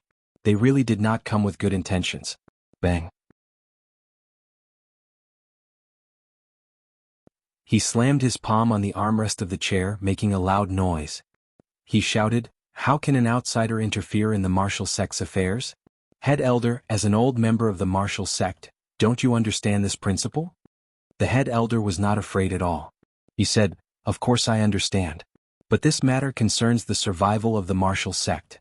I cannot turn a blind eye. A bunch of nonsense. Sect Master, then let me ask you a question. We have already confirmed that the deaths of the third and fourth brothers are related to Tang Zheng, and he is a cultivator. Why did you order not to deal with him? What is the meaning of this? The head elder asked in a powerful voice. I am the sect master. I have my own considerations. Why do I need to explain to you? If that is the case, then why don't the sect master dispel my doubts and tell me what your considerations are? The head elder pressed on. You don't need to know. Humph, could it be that there is some secret that cannot be revealed? The great elder's eyes were like torches as he stared fixedly at Wu Junshan. Wu Junshan did not budge an inch. Their eyes met, and neither of them showed any signs of weakness. Wu eavesdropped on the conversation from outside the door. Seeing the great elder pressing on step by step and the sect master not explaining, she became worried. Of course she knew why the sect master did this. It was because Tang Zheng was his son. However, from the attitude of the sect master and mistress, they did not wish for others to know about this matter. Then the sect master would definitely not be able to explain it. If he could not explain it, then he would not be able to satisfy the great elder. What should he do now? Wu was rather respectful to the elders, but this kind of respect was much worse than the respect he had for the sect master.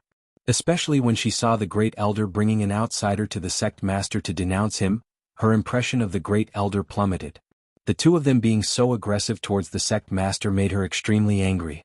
She rushed in with large strides and complained, Great elder, how can you speak to the sect master like that? Everyone's attention was immediately attracted to Wu. The great elder's face was ashen as he said, Wu, this is none of your business. Scram. However, it was as if Wu's feet had grown roots as he did not move an inch. Instead, he glared at the great elder and said indignantly, Great elder, this is our martial sect's business. How can we let outsiders interfere? This is simply a joke to outsiders. What do you know? This is not the place for you to speak. I'll say it again. Scram. The great elder roared at the top of his lungs. Marshall remained motionless. Grandma Li looked at Wu with a smile and said in a strange tone, This must be Sect Master Wu's disciple. Truly a famous teacher produces a brilliant disciple. He even dares to be so disrespectful to an elder.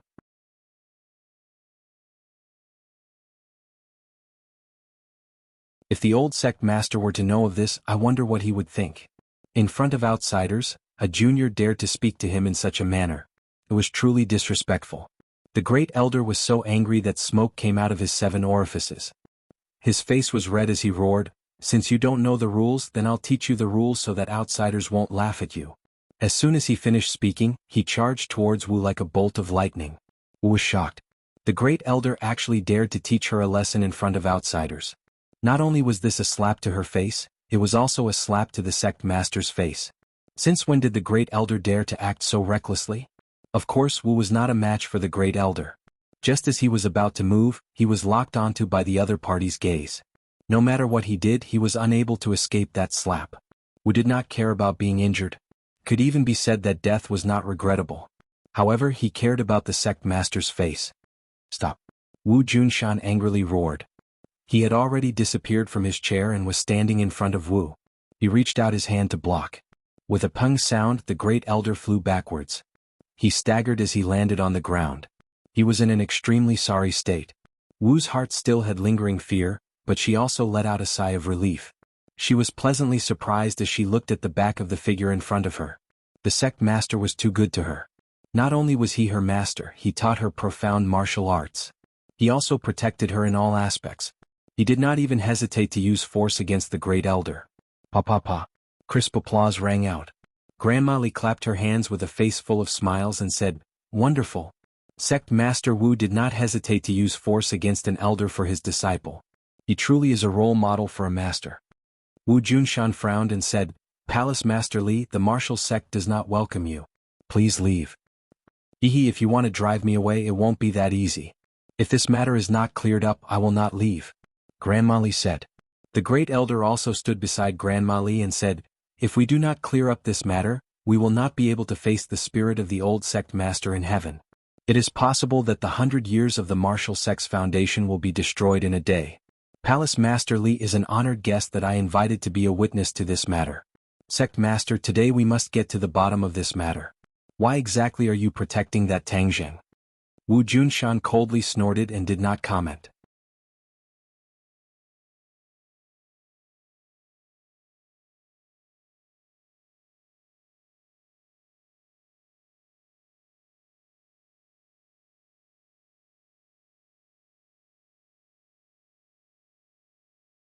Granny Li smiled, and the wrinkles on her face blossomed, making her look somewhat sinister. She turned her eyes and glanced at the great elder. The great elder tacitly understood and immediately took over the conversation. He righteously said, "Sect Master, this is not your family's matter, but a major matter that concerns the martial sect. You must make it clear." Wu Junshan was enraged.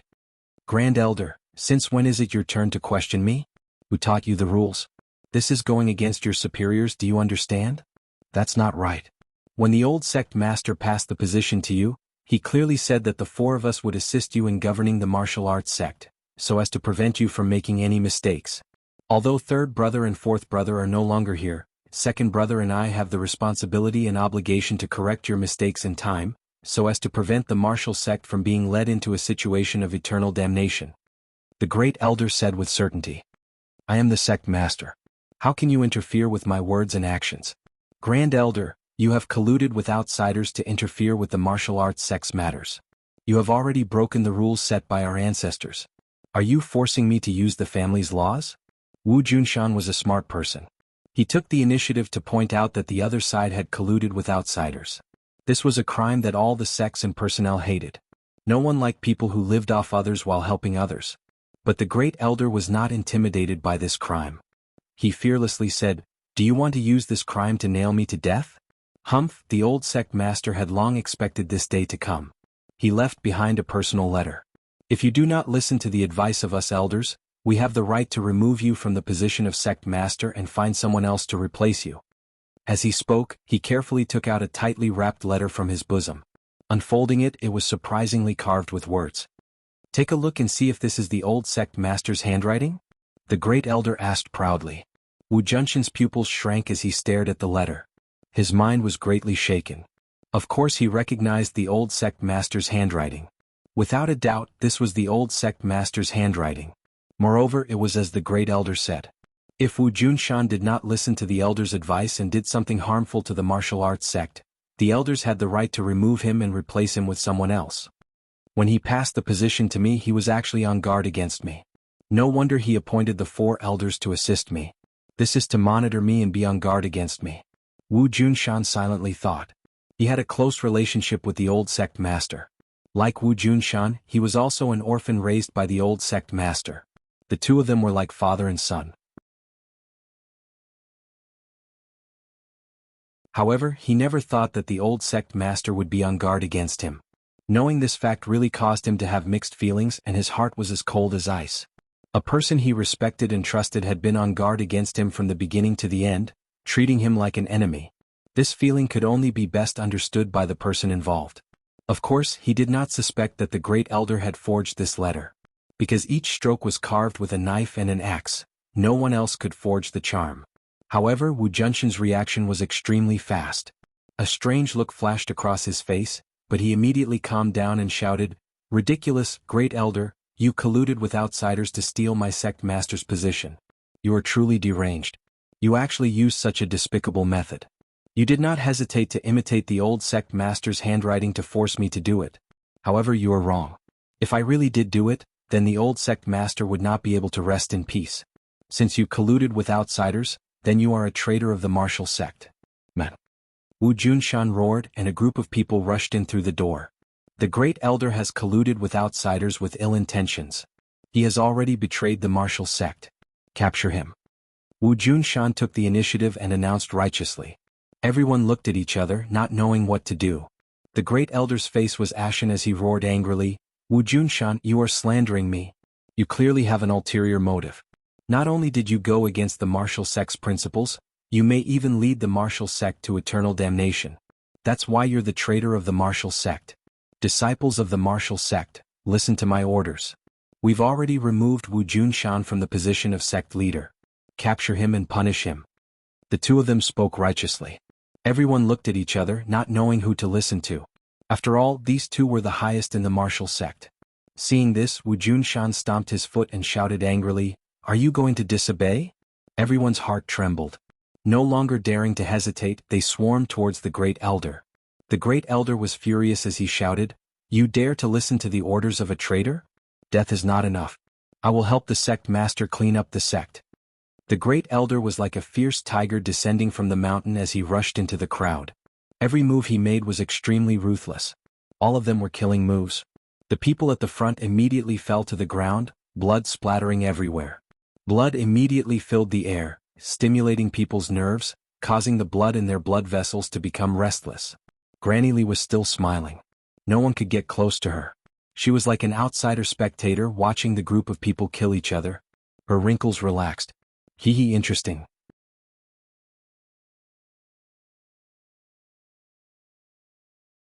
I didn't expect to see such a good show after following the sect master's orders to come to the martial sect. No wonder the revered lord was still worried about Wu Junshan and wanted to test him again. This person is really not easy to control. He is decisive when it comes to killing and his mind is sharp.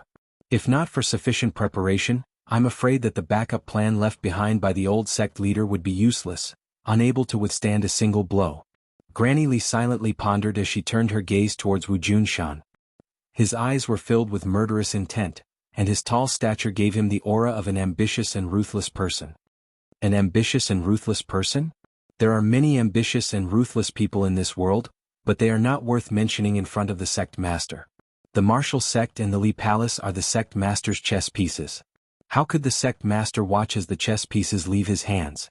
Since Wu Junshan is not sensible, then we'll get rid of him and find another obedient person for this position. Who dares to touch the Great Elder? Do you want a rebel? Suddenly, a group of people rushed in and one of them shouted. This person was the second elder, who was ranked second among the 4 Great Elders. When he saw the Great Elder being besieged in the crowd, he was unable to restrain his anger. He instantly understood what was going on and immediately shouted, "Boss, don't worry, I'm here to save you. Everyone listen up. Wu Junshan has already betrayed the martial sect. He no longer has the qualifications to be our sect leader. Now we must clean up the sect. Anyone who dares to help Wu Junshan will be killed without question." As soon as he finished speaking, he rushed in with the people behind him. Suddenly, the hall became extremely crowded with hundreds of people. These people were not mediocre. There was no lack of post-celestial and post-celestial experts. When they rushed in, the momentum was terrifying. Soon, blood flowed like a river and many people fell on the ground. They might have been fellow disciples drinking and chatting merrily yesterday, but today they had become life and death enemies, pointing their swords at each other. Life was full of changes, it was just like that. Seeing people fall one by one, Wu Junshan's breathing could not help but quicken. In fact, he had only taken over the position of sect master for a few years. In the past, the old sect master's authority was very strong. When he was alive, he had perfect control over the martial sect. In these years, Wu Junshan had worked hard to gradually establish his prestige and nurture many rising stars. These people were different from the old generals. These people were only loyal to him and not the old sect master. However, the strength of the great elders could not be underestimated. They had inherited many people who were loyal to the old sect master. These people were mostly veterans who had experienced hundreds of battles. When they killed, they were especially fierce.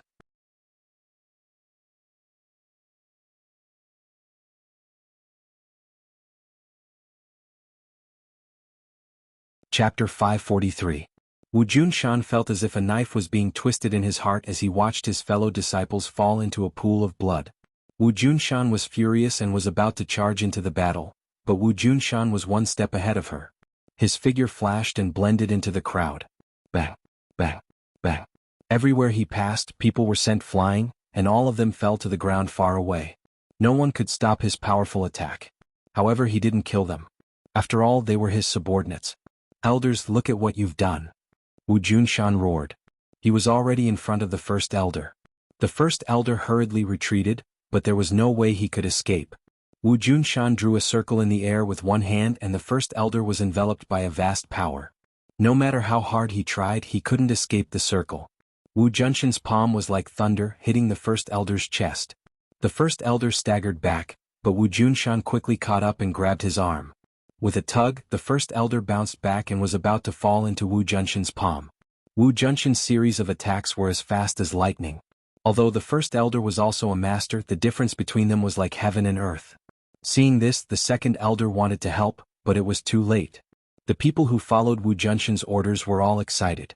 This was the real master of a sect.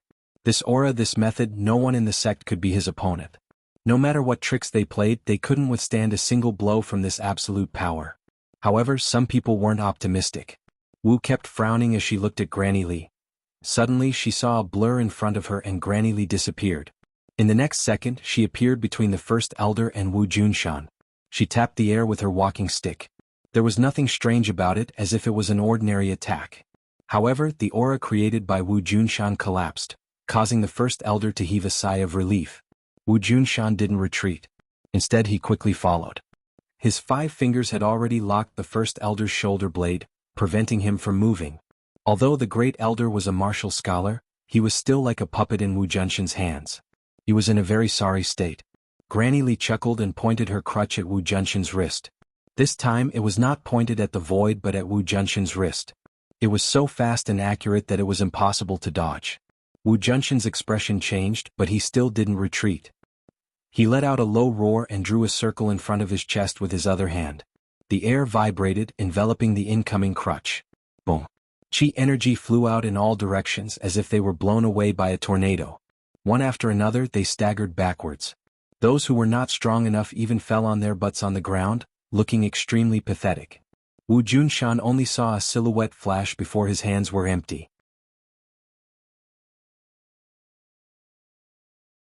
The great elder was actually snatched away by Granny Li.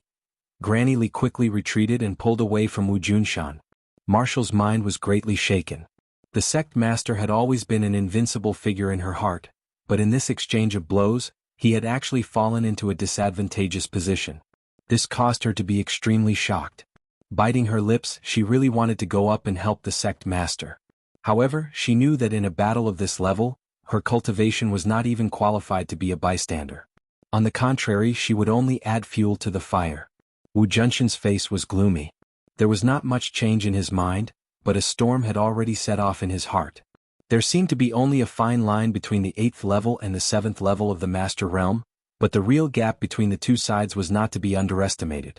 For example, this time, Granny Li had seized the initiative and seized the opportunity to snatch the Great Elder from him. Granny Li's smile disappeared. She said, "Sect Master Wu's martial arts are really powerful. However, with me here, it is indeed impossible for you to kill these 2 elders. Sect Master Li, do you really want to get involved in this matter? This will make the martial organization and Li Palace enemies, and they will fight to the death." Wu Junshan asked in a deep voice. Haha, the relationship between the Li Palace and the martial sect is not something that can be clearly explained in a few words, and they are certainly not the old enemies you speak of. As for the specifics, the elders that followed the old sect master for most of his life are the clearest. Although you are the successor chosen by the old sect master did not stop telling you the details. This is a test for you. Now it seems that you have not passed the old sect master's test, and your position as the sect master no longer exists. Granny Li said slowly. Ridiculous. How can an outsider like you be qualified to say such words? Wu roared in anger. Granny Li did not care and said, it is useless for you to argue. The current situation is the best evidence. If you continue to fight, then the martial organization's 100 years of foundation will really be destroyed. Humph, letting you people take charge of the martial organization is really destroying it. Wu retorted. Granny Li did not care and looked at the two elders. The two elders understood and said in a clear voice, in the name of the elders, we announce that Wu Junshan has colluded with cultivators and violated the martial organization's sect master. He will be stripped of his position as the sect master, expelled from the martial organization and killed on the spot. Everyone started whispering to each other. Many of them did not believe that the sect leader would collude with the cultivators. These martial organization people had been instilled with a viewpoint since they were young, and that was to eliminate the cultivators by the roots and not leave behind any future troubles. Many people who originally believed in Wu Junshan refuted loudly, nonsense, how could the sect master collude with cultivators? You are slandering him. Is that so? Then why don't you ask him yourself and see if he is protecting that cultivator called Tang Zheng? Just what kind of unspeakable relationship does he have with the other? The great elder said proudly. Sect master, quickly say it. All of this is nonsense. There is no such thing. Immediately, everyone looked at the sect master excitedly, waiting for his answer. Wu Junshan's expression was normal, but he was speechless. Do you see? He has no way of answering. That means he is admitting it. This is the sect master that you all are protecting. If he is not betraying the martial organization, then what is he? The great elder struck while the iron was hot and said impatiently. The martial organization's rules were deeply ingrained in everyone's heart. Although they respected the sect master, they respected the martial organization's rules even more. Or they believed in the martial organization's rules. They were taught to kill cultivators since they were young. At this moment, they were suddenly told that the sect master that they respected was protecting cultivators and even colluding with them. This was simply the greatest blow to their faith, causing their confidence to sway. The great elder was very clear on this point, so he cleverly used this point. In an instant, many people who had pledged their allegiance to Wu Junshan began to waver. Of course, after all these years, Wu Junshan was not completely useless. There were still many people who believed him and angrily rebuked the great elder for spouting nonsense. Even if the sect master really did so, he had other intentions. He definitely did not betray the martial organization. The two elders' eyes flashed with pride. They looked at each other, then cupped their hands towards Grandma Li and said in a clear voice, Palace Master Li, a traitor has appeared in the martial organization, and this traitor's cultivation is high. We know that we are not his opponent. Palace Master Li, as the old sect master's close friend, we beg you to help us clean up the sect. His words were powerful and impassioned. Many people chimed in, Palace Master Li, please be righteous and help us clean up the sect. You are all crazy, shameless. Wu Junshan was so angry that he stomped his feet and cursed loudly. With Wu Junshan's style of doing things, she would never lose her composure like this, much less curse people like this. It could be seen how intense the anger in her heart was at this moment. Grandma Li nodded towards the two elders and smiled proudly, Haha, I am indebted to the two elders and the old sect master's kindness. Then this old one will not refuse and help you. Finished speaking, she turned to look at Wu Junshan. Sect Master Wu, no, you are no longer the sect master, you should be called Wu Junshan. You betrayed the martial organization, today I will help them clean up the sect. Wu Junshan sneered, ridiculous, Grandma Li, you are really powerful. I am afraid that in the future, there will no longer be a martial organization, but only the Li Palace. What he meant was that the Li Palace wanted to annex the martial organization. Grandma Li said, that is wrong, the Li Palace and the martial organization are connected, of course they will coexist in this world. The relationship between the Li Palace and the martial organization is not something you can imagine. Maybe when you go underground you can ask the old sect master for advice and he will answer for you. Wu Junshan was even more puzzled. From beginning to end, the other party had said that the relationship between the martial organization and the Li Palace was not shallow, but Wu Junshan had never known this. Even when the old sect master was alive, the two organizations did not have much interaction, which made him puzzled. In addition, looking at the other party's confident manner, it was not a lie, which meant that there were many things between the martial organization and the Li Palace that he did not know. As the leader of a sect, he knew nothing about these things. This was definitely something that the old sect leader had deliberately concealed. Furthermore, the four elders had received the old sect leader's orders and kept him in the dark. This feeling of being deceived was extremely unpleasant. Moreover, because of the matter with Tang Zheng, he had some complaints about the old sect master, but this feeling was always buried in the bottom of his heart. Now it seemed that the old sect master was far-sighted and seemed to have sensed his thoughts, so he had always been on guard against him. Thinking of this, Wu Junshan could not help but feel bored. In the first half of his life he had almost sacrificed his son, but in exchange he had been deceived and guarded. This made his heart turn cold and he gradually lost hope in the martial organization. The hidden hatred for the old sect master grew stronger and stronger. It seems that you have many schemes that cannot be seen. Fine, since it is so, then I will not be the sect master. From now on, we will not interfere with each other's business. Wu Junshan said hatefully. The two elders were secretly delighted, their eyes shining with starlight. But many people advised, "Sect master, this is the enemy's scheme. You cannot fall into their trap. You are our sect master, forever our sect master." Wu also advised, "Sect master, please reconsider." "I have made up my mind," Wu Junshan said firmly. During this period of time he had been hiding his relationship with Tang Zheng, but he had also been secretly working hard. He had ordered Wu to bring Tang Zheng back to the martial organization at all costs, just to give his wife a surprise and make up for the mistakes of the past. Of course he had misjudged the situation. That was, the elders were not sincere in their allegiance to him, but had other intentions.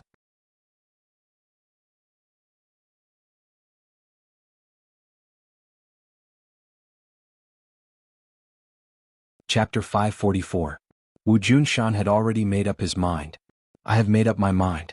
There is no need to persuade me. From now on we have nothing to do with each other." With that he strode out of the door. "Sovereign, I will go with you." Wu Junshan started to leave. Sounds of agreement could be heard from the crowd. "Sovereign, we will follow you no matter where you go." In the end, 30 people followed behind Wu Junshan without hesitation. The two elders looked cold. They didn't expect so many people to follow Wu Junshan. They couldn't help but feel a little scared. If they let him run the sect for a few more years, maybe most people would listen to his orders. Then it would be impossible to remove him from the position of sovereign. "Stop!" Suddenly the great elder shouted. "Since you are no longer part of the martial organization and you have colluded with cultivators, you are the enemies of the martial organization. The martial organization has never treated their enemies gently, but like a storm. Today none of you will leave this place." Of course, the elders wouldn't let the tiger return to the mountain. They were very clear that with Wu Junshan's talent, his future was limitless. If they didn't kill him today, they would be in great danger in the future. These old men who had experienced countless storms were all vicious and merciless people. Their attitude was firm and decisive. They definitely wouldn't leave behind any future troubles. Wu Junshan and the others stopped and looked at each other in disbelief. "You want to kill us all? Hasn't the martial organization always treated their enemies like this?" The great elder asked. "Equals, if you want to keep us here, we will have to see if you have the ability." Wu Junshan was not afraid at all. "Ah, of course they can't keep you here. Do you think I have the ability?" Granny Li stood up again with a smile on her face. There was no doubt that she had decided to get into this mess to the end. Wu Junshan said, "Fine, I have always wanted to experience Grandma Li's skills. Today is a good opportunity. You guys go first, I will follow." "No, we won't go. We will advance and retreat with the sovereign," Wu Junshan said loudly. The others nodded in agreement. The great elder sneered. "Stop arguing. No one can leave. Since you are so loyal to him, of course you will follow him to the underworld. Do you really not care about the friendship between fellow disciples?" Wu Junshan asked. The elder sneered. Clearly he would not show the slightest bit of mercy. "Everyone, I, Wu Junshan, am not worthy of your respect and love. Since that's the case, let's kill our way out and see who can stop us," Wu Junshan said vehemently. "Kill our way out, kill our way out." The crowd was stirred up. "Let's do it." Seeing that their morale was high, the elder didn't waste any more time lest anything unexpected happened. He gave the order with a loud shout. Kill.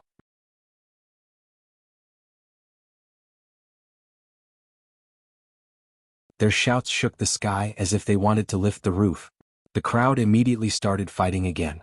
A few people had just gotten close to Wu Junshan's body when they were sent flying. Wu Junshan had just wanted to charge and kill them. No matter how many enemies there were, they wouldn't be able to withstand a charge from an expert like him. But how could Granny Li let him do as he wished? She fiercely tapped the ground with her crutch and soared into the air, attacking Wu Junshan from mid-air. Wu Junshan looked up and drew 3 circles in front of his chest with his hands. A surge of inner strength surged out from the circles and met the crutch head-on. With a pop, it was like a sharp weapon had popped a bubble. The air shook in all directions, but the crutch continued to attack Wu Junshan like a hot knife through butter. Every move was a fierce killing move.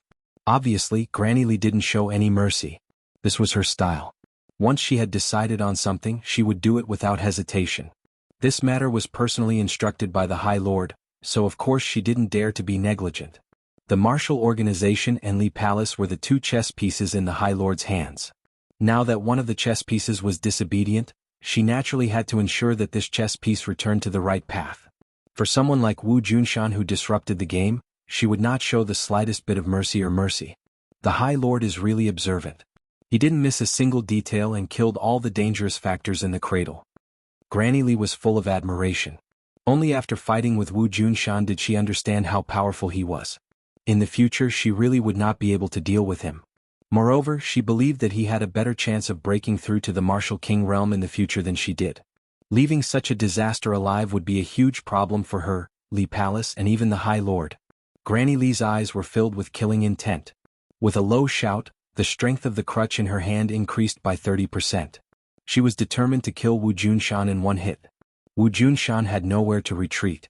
His hands continued to draw circles in front of his chest. This time it wasn't just 1 circle but 9 in the blink of an eye. The air rippled, forming circles that wrapped around the crutch's earth-shattering attack. Wu Junshan, your yin-yang harmony balance has reached such a level. You can draw 9 circles in one breath. You're almost as good as the old patriarch back then. You're really a martial arts genius. Unfortunately, you're still not as good as me. Granny Li's expression changed slightly. The crutch had already landed, breaking the first circle, and its strength was reduced by a portion. When the 9 circles were broken one by one, the crutch was only left with a portion of its strength when it was in front of Wu Junshan's chest. However, even with just a portion of its strength, its power was terrifying. The crutch hit Wu Junshan's chest. Poof! A pillar of blood spurted out. However, at this critical moment, Wu Junshan grabbed the crutch. The crutch had used up all its strength and could not move forward anymore. A trace of blood flowed out from the corner of Wu Junshan's mouth, but his eyes were bright like the sun, so bright that it made people panic. Granny Li's heart skipped a beat. She had an ominous premonition, but she did not know where it came from.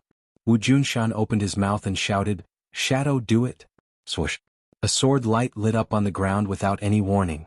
Once it lit up, it was like a scorching sun, so bright and blazing that people could not look at it directly.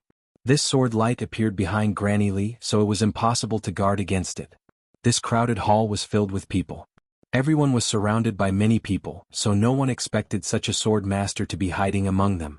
Although Granny Li didn't see this sword, she could judge the power of this sword just by feeling it. The person who made this move was definitely not an ordinary person. The key point was that the other party's whereabouts were mysterious and had escaped her detection, which was very terrifying. Her crutch was grabbed by Wu Junshan, so she had no weapon to block this sword. Moreover, it was too late. The attacker had calculated the timing and could not afford to make any mistakes. The only thing Granny Li could do was to quickly circulate her martial arts and adjust her body slightly to avoid her vital parts. The sword that was supposed to be aimed at her heart missed by a few centimeters and went through her shoulder blade. Blood immediately flowed out from the sword. Poof! The long sword was immediately pulled out from her body, leaving behind a trail of blood. Granny Li shouted. She took a deep breath and regained her strength. Her arm shook and the crutch shook violently, breaking free from Wu Junshan's hand. Wu Junshan took a step back and did not follow up with another attack. After the opponent regained her strength, it would not be so easy to attack again. Moreover, that sword had taken advantage of the right time and place. It could not be used again. Although it could not kill the opponent, it had injured her, which was very rare. It was very difficult for an expert like Granny Lee to injure her. Granny Lee quickly turned around, but she didn't see the person who hurt her. Even the sword had disappeared without a trace. Moreover, there were so many people in the crowd who were using swords. How could she tell who was the real attacker? The two elders were also shocked by this scene. Even they didn't see the person who made the move. They only saw the resplendent sword light, and then the sword light disappeared as if it had never appeared. How could there be such a sword master in the crowd?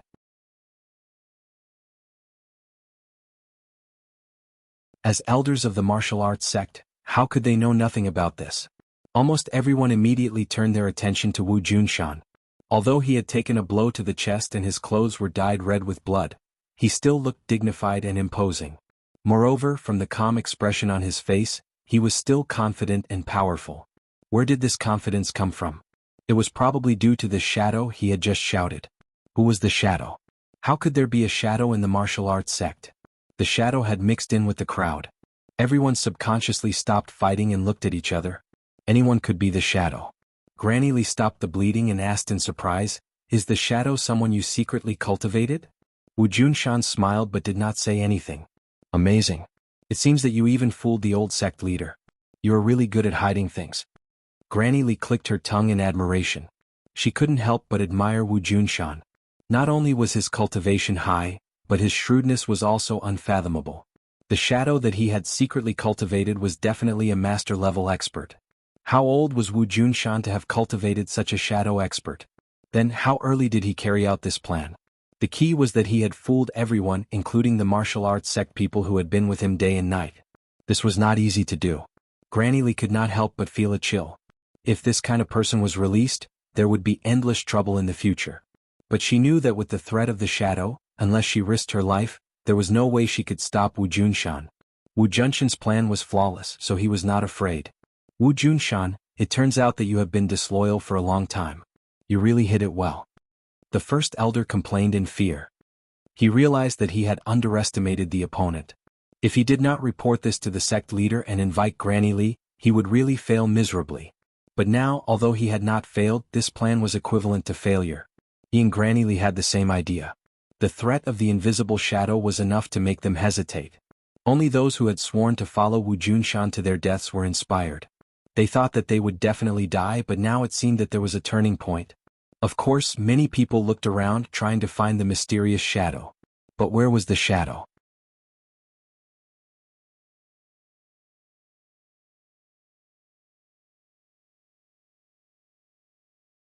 Chapter 545. Wu Junshan faced Granny Lee and the others, his gaze as sharp as a knife. With a heavy snort, he walked out in large strides without fear.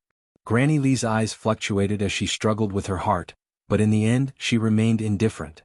The others did not dare to act rashly and could only watch as they left. The great elder anxiously said, "Palace Master Lee, you can't let them go." Granny Lee remained expressionless and did not move. The great elder was stunned, knowing that persuasion was useless. With just the few of them, wanting to stop Wu Junshan was tantamount to a fool's dream. Granny Lee's pair of small eyes gradually narrowed into slits as she stared at the people walking out one by one, as if trying to distinguish who the mysterious shadow was.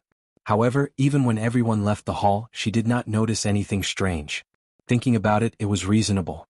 Since this shadow had been hiding in the martial sect for such a long time, even keeping the old sect leader and a few elders in the dark, he must be extremely careful. It was easier said than done to catch him. Seeing the group disappear, the two elders heavily pounded the wall and unwillingly vented, "Letting them go like this is the same as letting a tiger return to the mountain."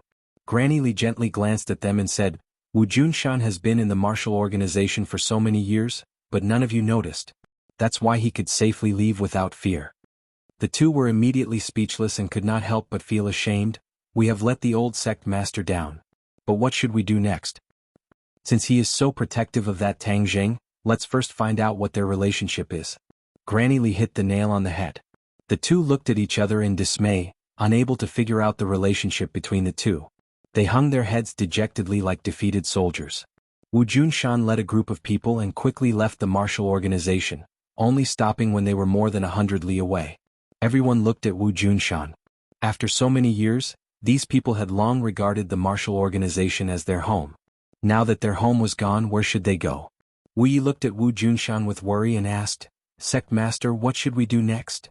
Wu Junshan said, From now on, don't call me Sect Master because I am no longer the Sect Master of the martial sect. Everyone's expression changed. Although they had left the martial sect, these people still treated him as the sect leader. Thus, someone hurriedly advised, Sect leader, you must not. You will always be our sect leader. Although you have left the martial sect, we can establish another martial sect. We will follow you forever. We must make the new martial sect bigger and stronger, and suppress the original martial sect. Wu Junshan waved his hand and signaled for everyone to be quiet. He said firmly, I will not turn back. Since I have nothing to do with the martial sect, I will not establish a new martial sect. Then we can establish other organizations. As long as the sect leader is here, we can work together. We can definitely achieve something. Everyone hurriedly advised. Wu Yi hurriedly nodded. Obviously she also thought so. She did not think that such a small setback would defeat him. He would definitely regain his glory and let his enemies know what fear was and what regret was. Wu Junshan's expression was resolute as he made up his mind. There is no point in saying more. I am very grateful that you all left the martial organization with me. It has been hard on you all these years. From now on you are free. Without the martial organization's restrictions, you can all swim freely in the vast sea and fly freely in the sky. With your abilities, you will definitely be able to make a name for yourself in this world. Wu Junshan never worried about the livelihood of his subordinates. These people all had their own abilities and would not be at a disadvantage no matter where they went. In the future they might even become a tyrant of a region. However, these people did not think so. Wu Junshan was their backbone. Without him they would be like a sheet of loose sand. They would be like wandering ghosts without a master. No matter how many opportunities there were, they would not take a second look. Therefore, although Wu Junshan had only been in charge of the martial organization for a few years, his methods of controlling his subordinates were indeed very powerful. He could make his subordinates believe in him wholeheartedly and not use some benefits to rope them in. This was one of the rarest qualities of a leader. Previously, these people could bravely kill their enemies without batting an eyelid. However, after listening to Wu Junshan's arrangements, many of them revealed looks of fear and their eyes began to turn red. Put on. Someone knelt down in front of Wu Junshan, and then more and more people knelt down in front of him, sincerely persuading him, Sect leader, I beg you to take back the order just now and lead us back to our former glory. Let those shameless people see how powerful sect leader is, and see how great of a loss Wu Zong will suffer without sect leader. Rows of 9-foot-tall men knelt down in front of Wu Junshan, crying. This scene was very touching. Even Wu Junshan could not help but be moved. Seeing Wu Junshan's hesitant expression, Wu Junshan's legs went soft and he knelt heavily on the ground. The stone floor under his knees cracked in half. He then heard Wu Junshan say with great emotion, Sect leader, please lead us to kill the enemies. Let us follow you until death. Wu Junshan's eyes also turned red. Humans were not plants. How could they be emotionless? Although Wu Junshan had cultivated the habit of being indifferent, seeing this group of sincere people, how could he not be moved? He was silent for a long time. One by one, he helped the kneeling people up and said, I, Wu Junshan, am not worthy enough to make you so loyal. Good, since you have entrusted your lives to me, I, Wu Junshan, will not let you down. We swear to rise again and fight in the Jianghu. The crowd was moved. Many people were so excited that they were trembling. Their eyes were shining with passion. Although some were injured, their bodies were filled with endless energy. If they were allowed to continue fighting, they would not hesitate to charge into the battlefield. Then where are we going now? Wu Junshan said, We have our own place. Wu, come with me. I have something for you to do. The two walked to the side. Wu Junshan took out a package and handed it to her. Wu, I want you to go to Ordinary Balance and give these things to Tang Zheng. What is this? Wu Junshan looked at it curiously. It was the battle spirit sword and 2 sun-shooting arrows. These were the weapons that fell into Wu Junshan's hands in the 10,000 huge mountains. This time it was time to return them to their rightful owners. Sect leader, are you not going? Since we have left the martial organization, you and I will call each other master and disciple. Moreover, you are also my disciple. Yes, master. I want to bring this group of people to a safe place. I don't have time to go to Ordinary Balance. Also, if I go to Ordinary Balance again, it will be too obvious. It will be easier for Tang Zheng's identity to be exposed. Wu Junshan said worriedly.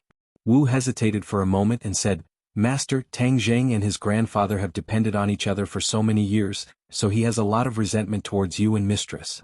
Wu Junshan revealed a lonely smile and said, It's just a little resentment. What does it matter? This is human nature. No matter who it is, they will not be able to immediately turn around in this situation. If he sees Master being so open-minded, I'm afraid he will change his mind. Wu said thoughtfully. Wu Junshan shook his head. His attitude is of no concern for the time being. The only thing we need to do is ensure that his identity is not exposed. If his identity is discovered by the Li Palace and the two elders, he will be in great danger. Wu nodded as if he understood. Therefore, when you go to ordinary balance, you must persuade your mistress to leave immediately. At this time, only by staying far away from Tang Zheng will he be safer. Wu Junshan warned. Will mistress listen to me? Wu said worriedly. She understood her master's feelings very well. Seeing her meticulous attitude towards Tang Zheng, how could she bear to leave and endure the pain of separation? Your mistress is deeply righteous. You will understand my good intentions. You can just say it. Yes, disciple understands. However, after your mistress leaves, you can stay by Tang Zheng's side. Your goal is much smaller than hers. Moreover, you have been with him for a long time, so others will not be too suspicious. When Wu heard this, he immediately objected, Master, at this time I can only play a greater role by your side. Moreover, you are in need of people right now. But before she could finish, Wu Junshan waved his hand and interrupted her. Wu Junshan looked at her seriously and said, Wu, you can only play a greater role by staying by Tang Zheng's side. Do you remember when Tang Zheng was unconscious in the 10,000 huge mountains? Martial heartstrings trembled. That was her first time, how could she forget? At that time, it was because of the eruption of pure yang energy that he became in that situation. His body is very special, and who knows when the pure yang energy will erupt, so you have to stay by his side and save his life at this time. Wu Junshan warned. A hint of shyness flashed across Wu's face, but he quickly covered it up and asked nervously, Do you really want to do this? Wu Junshan nodded. Marshal, perhaps this is not fair to you. Wu hurriedly shook his head. No, it was Master who adopted me and taught me martial arts, allowing me to have so many things.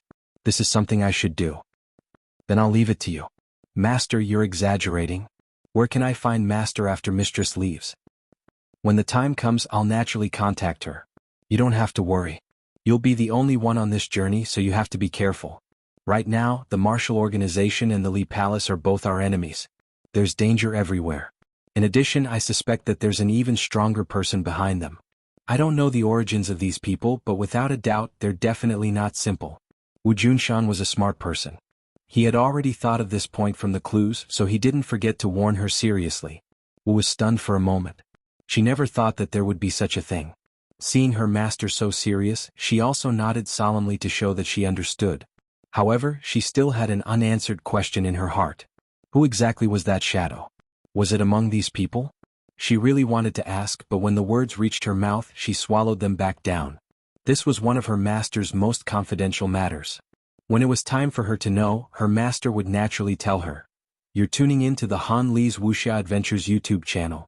We're so grateful for your support, and don't forget to subscribe to join us on this incredible journey through captivating stories. Your generosity through donations truly makes a world of difference, as it's the primary source of revenue that allows me to expand and enhance this channel for you. Thank you from the bottom of my heart for being a part of this adventure.